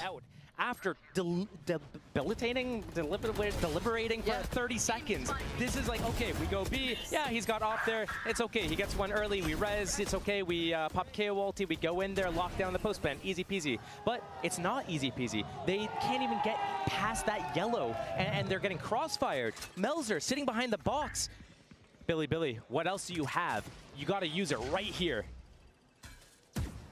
And this is probably one of the closer games on paper when you were looking at it in these sort of situations. You expected with the No yellow control, that too. They'd win their map, and then the third could be the closer. Why are we still watching? Why does it say that you're a first-time chatter for The me? brutality of champs is so crystal clear here. KRU elevating, KRU looking ready, and Billy not quite having what it takes this time, it feels like, but it's 8-1, it's not over yet. Still a purchase, still a couple of those ults, and another attempt towards the A site. And KRU going to get more and more confident here. On this Fury though. Up towards B, off the back of all this noise, off the lockdown. Maybe trying to listen for rotation here. But is it just going to be a long game? Just a long flank? Yeah, they're just, like there's nothing really following up for BLG still. Like, we're just going to retake. You take the space. We've been giving you that space already. We'll just do it on the plant. He goes down for it, maybe? Narrow. Keep their lives. Kenna has a res too, so him dying would have been a big problem. Late wall goes in. Flanks on the way. Fish Rush. come through from Heat though. That's going to send them forward, flexing like an assassin in the back lines. Now gets a challenge in the form of Good like lurk ideas. now getting contested. They're under scrutiny. They're under pressure. Might still not matter. He's just racking up the bodies, flexing though, trying to be the hero they need. But MTA is cooking them up here. Good snake bite. He has to get off this though. Another 1v1 for pretty much all the marbles here. Flexing, is that work? All of what you did worth it? He sticks it. He sticks this. Ooh. Again, another round of BLG win where everybody basically dies other than Flexing, but Flexing dies here. Labored. We wanted the lurk. We wanted the lurk. We got the lurk, and it paid off. It killed the Gecko. That means no wingman on the spike. True. These are big win conditions here. Yes. But nobody alive for Billy. Like, they had to do everything. They used everything. Was it a 1v5? Just to get that one more No, it round wasn't. on the board. It was the race to the ace between these two. That was it. Literally, who aced Race to the ace. 4 for either player, and then the 5th confirmed, giving Billy their second round. For Kesnit, he's feeling out the game a bit, starting to get a bit of a read in this, but Flexing, he's around that corner. Flexing owns his space. I remember us saying this. Flexing's gonna fucking fight for B main like his life relies on it. There you go. There's the win condition. Flexing's B main control. Over on a mission towards A, but all of the pressure is on this side of the map. Is he gonna call them back? I don't know. Oh, a glimpse caught for Heat there. He was thinking about it. There's 3 players on this. The timing from YZ is... Oh, the flank! Get your gun out! Shy! What was happening? YZ strikes. And do they find him in time? Ooh. Wow, they caught a glimpse, but it doesn't seem to matter. YZ cutting through him like a hot knife through butter. MTA almost aced before. Not gonna get What's somebody doing there? out. The smallest window of chance. The question is it too little, too late? Because right now, they're trailing by 5 rounds. And even if they pick up this round, it's not the 8-4 curse, it's the 9-3 curse, you know? It's going to be... These guys doing a good job of just holding. Going into that second half. They still have that res. Why is he peeking at? No clue. And they are kind of using... I don't have an answer for that question, I'm sorry. Res early death. But again, I mean, we're going to see the op-out for Kesnit. Billy, they need to go for 4 right here. You want a chance. You want to pry and stay alive. This round could be the gateway to it, and the timing's everything. And it's a quick approach from YZ. Oh, and again! Shots missed left and right. Both getting a second lease of life. Who makes the most of it? It looks like Melzer for now going to take down YZ and Kesnit. Still standing. Defensal. Surrounded by the enemy. Oh. But you can't shut him down. 9-3. Okay. There, man. Keep Kesnit alive. Mental. Absolutely fucking mental. Looking lethal. Oh, let me do this. Billy have the smallest of chances here, Josh. So switching the sides. It's now or it's never, or they're going home.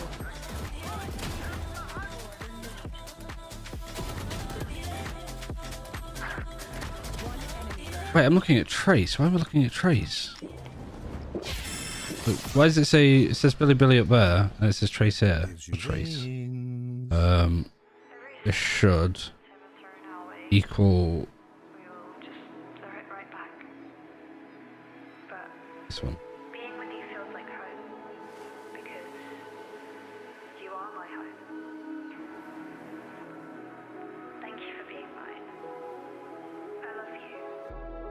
Oh, it's not Trace's thingy.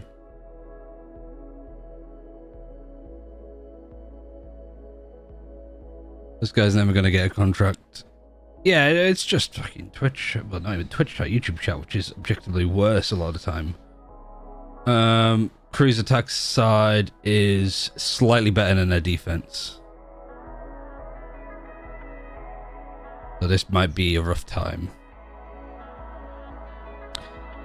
They've won 2 pistols out of 9? Yeah, 2 pistols out of 9 total on their defense. So they kinda, yeah, they kinda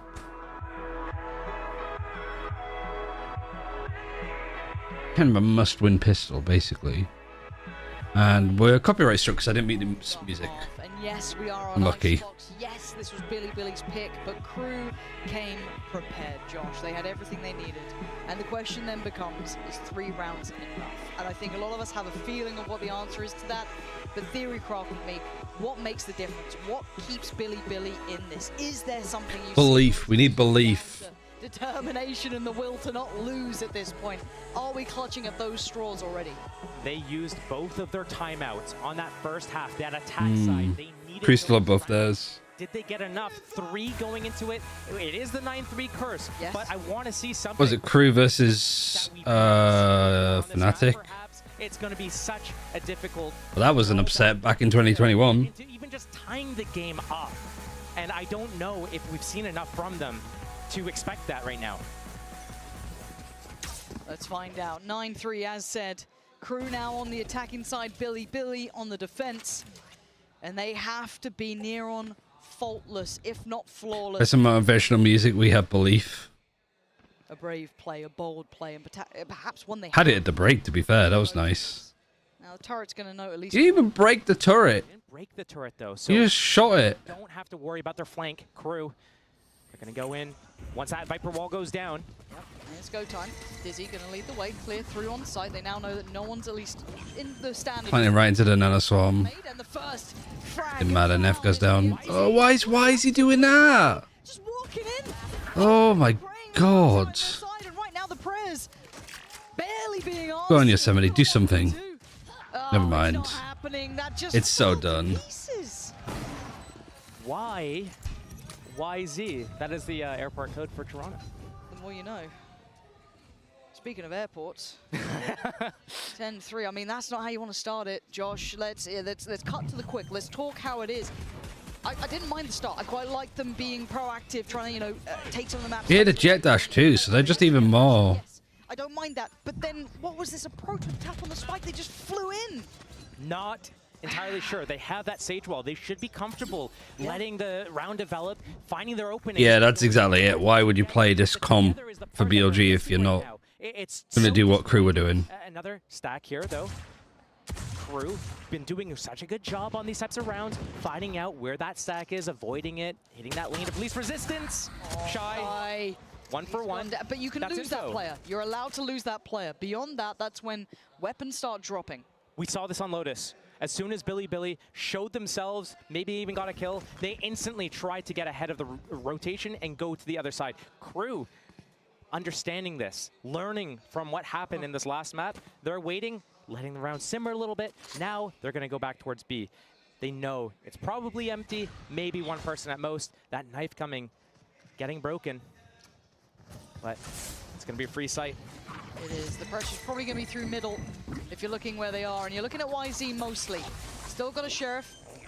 There's no Sage Wall for this retake. It's just pistols and pure grit, I guess. Yeah, how are you meant to break that against an Outlaw, a Guardian, and a Vandal with heat? We're going to need a round from the man on the screen, pretty much. YZ. He was on Raze. I might give him it, but this one, man, it is a tall task. You're kind of hoping someone plays him in. You got a flash there for yellow. Ching Dong bless BLG. Didn't really work that well for EDG yesterday.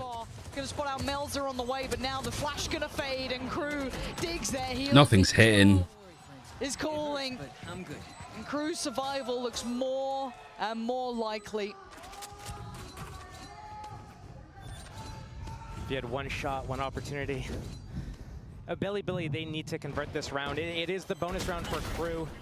Outlaw still in play. A couple of light shields on the Billy players, so that could be dangerous if Kaznet finds that opening.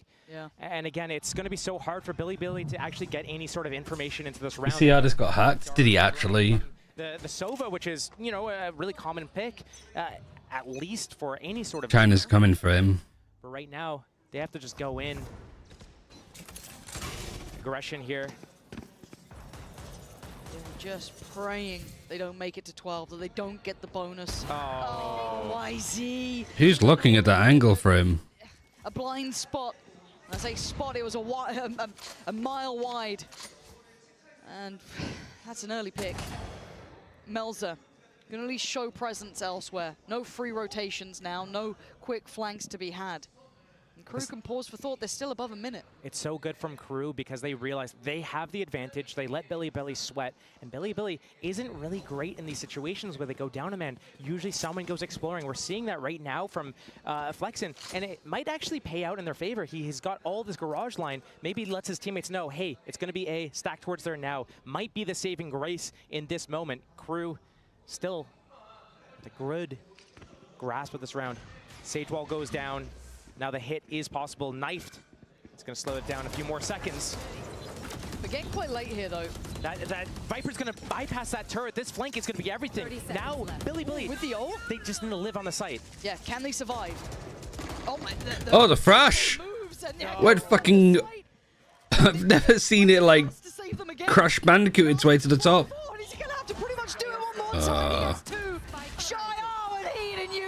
It's done. It's 12 for KRU now, and Billy's hopes and dreams ride on this round. And there's not much more to be said here. They got a good map against KRU. This should have been where they could have pressured, but it's fallen to pieces, Josh. This is what it comes down to now. No armor on half of these rifles they're trying to buy. 9 rounds in a row. They have to win just to get to overtime for their basically tournament. Pete's Gecko's pretty sick, though. Yeah, just the way that KRU's been playing this. The disparity is so evident. It's so hard. KRU are not letting this one slip, and Billy on the receiving end of all of that fire, all of that want. Back to me. And 3 rounds is maybe all they're going to be stuck on here, but another chance. Respect, though. They're still playing fearlessly. They're showing they're not afraid. They're on the ropes of going down, but they still open up aggressively. Yeah, that's one thing that's always the benefit of China. Reset. Look for it somewhere else. It looks like that mid-walk is their cure, their answer. Good trade. They only find Shy. Wow. KRU is so confident that they're just going for these fights and peaks. Both going to be considered here, but he's still going for more. He's still trying. Fearless, as you said, but to a fault. Point my out, they start supporting China teams is where they start to lose. They were losing a long time before then. From Yosemite, he needs that Viper flex and needs to be able to bait for him. Are JDG better than BLG? I'd have said so, but BLG did beat them in a series. And now that gets dealt with. Does he swing on it? He does. I think JDG would have done better here, though. Flexing, trying to save him. And now all down a heat with 14 HP. He's got a zoo worth of animals to go through to try and help. If you're a Chinese team that plays Deadlock, oh my god, I can't believe Flexing whilst your teammate is rotating almost just made it a 1v1. Round. But it is a long road to walk this game back. 8 chances. That's Billy. I mean, they found their openings. YZ was able to not only get those openings, but they were able to convert off of it and capitalize. But it's just so tough. A couple of the players down there, 4 and 2 kills apiece. Right now, not having a good game. But it's so hard to get into these situations. You're on Sage. Basically, you spend the Same script, 39 and 13-4. And then as Oh no. Solo initiator, you've spent the He's able to pick it up at least. flashes so your teammates can get in. And it just comes down to those post rounds. Yeah, and the worrying thing is Kesnet might just have a round. He spotted out 2 there. He knows where YZ is. He knows where K-Knight was. Or at least a pixel showed. And the swing from YZ, again, they're trying to play each other in here, but it's Heat to punish. Takes down YZ. And they How many first deaths has YZ had this map? Josh, they've got 1 minute 20. They're in no hurry. Pause and make them sweat. KRU, it's their signature move. And it works really well because, I mean, when you sweat, you're on your tournament life here. Oh. They peek again. Kesnet's got to be careful. KRU. Trying to bait out the flank a bit too. They can let this simmer for a second. Flexin's not falling for it though.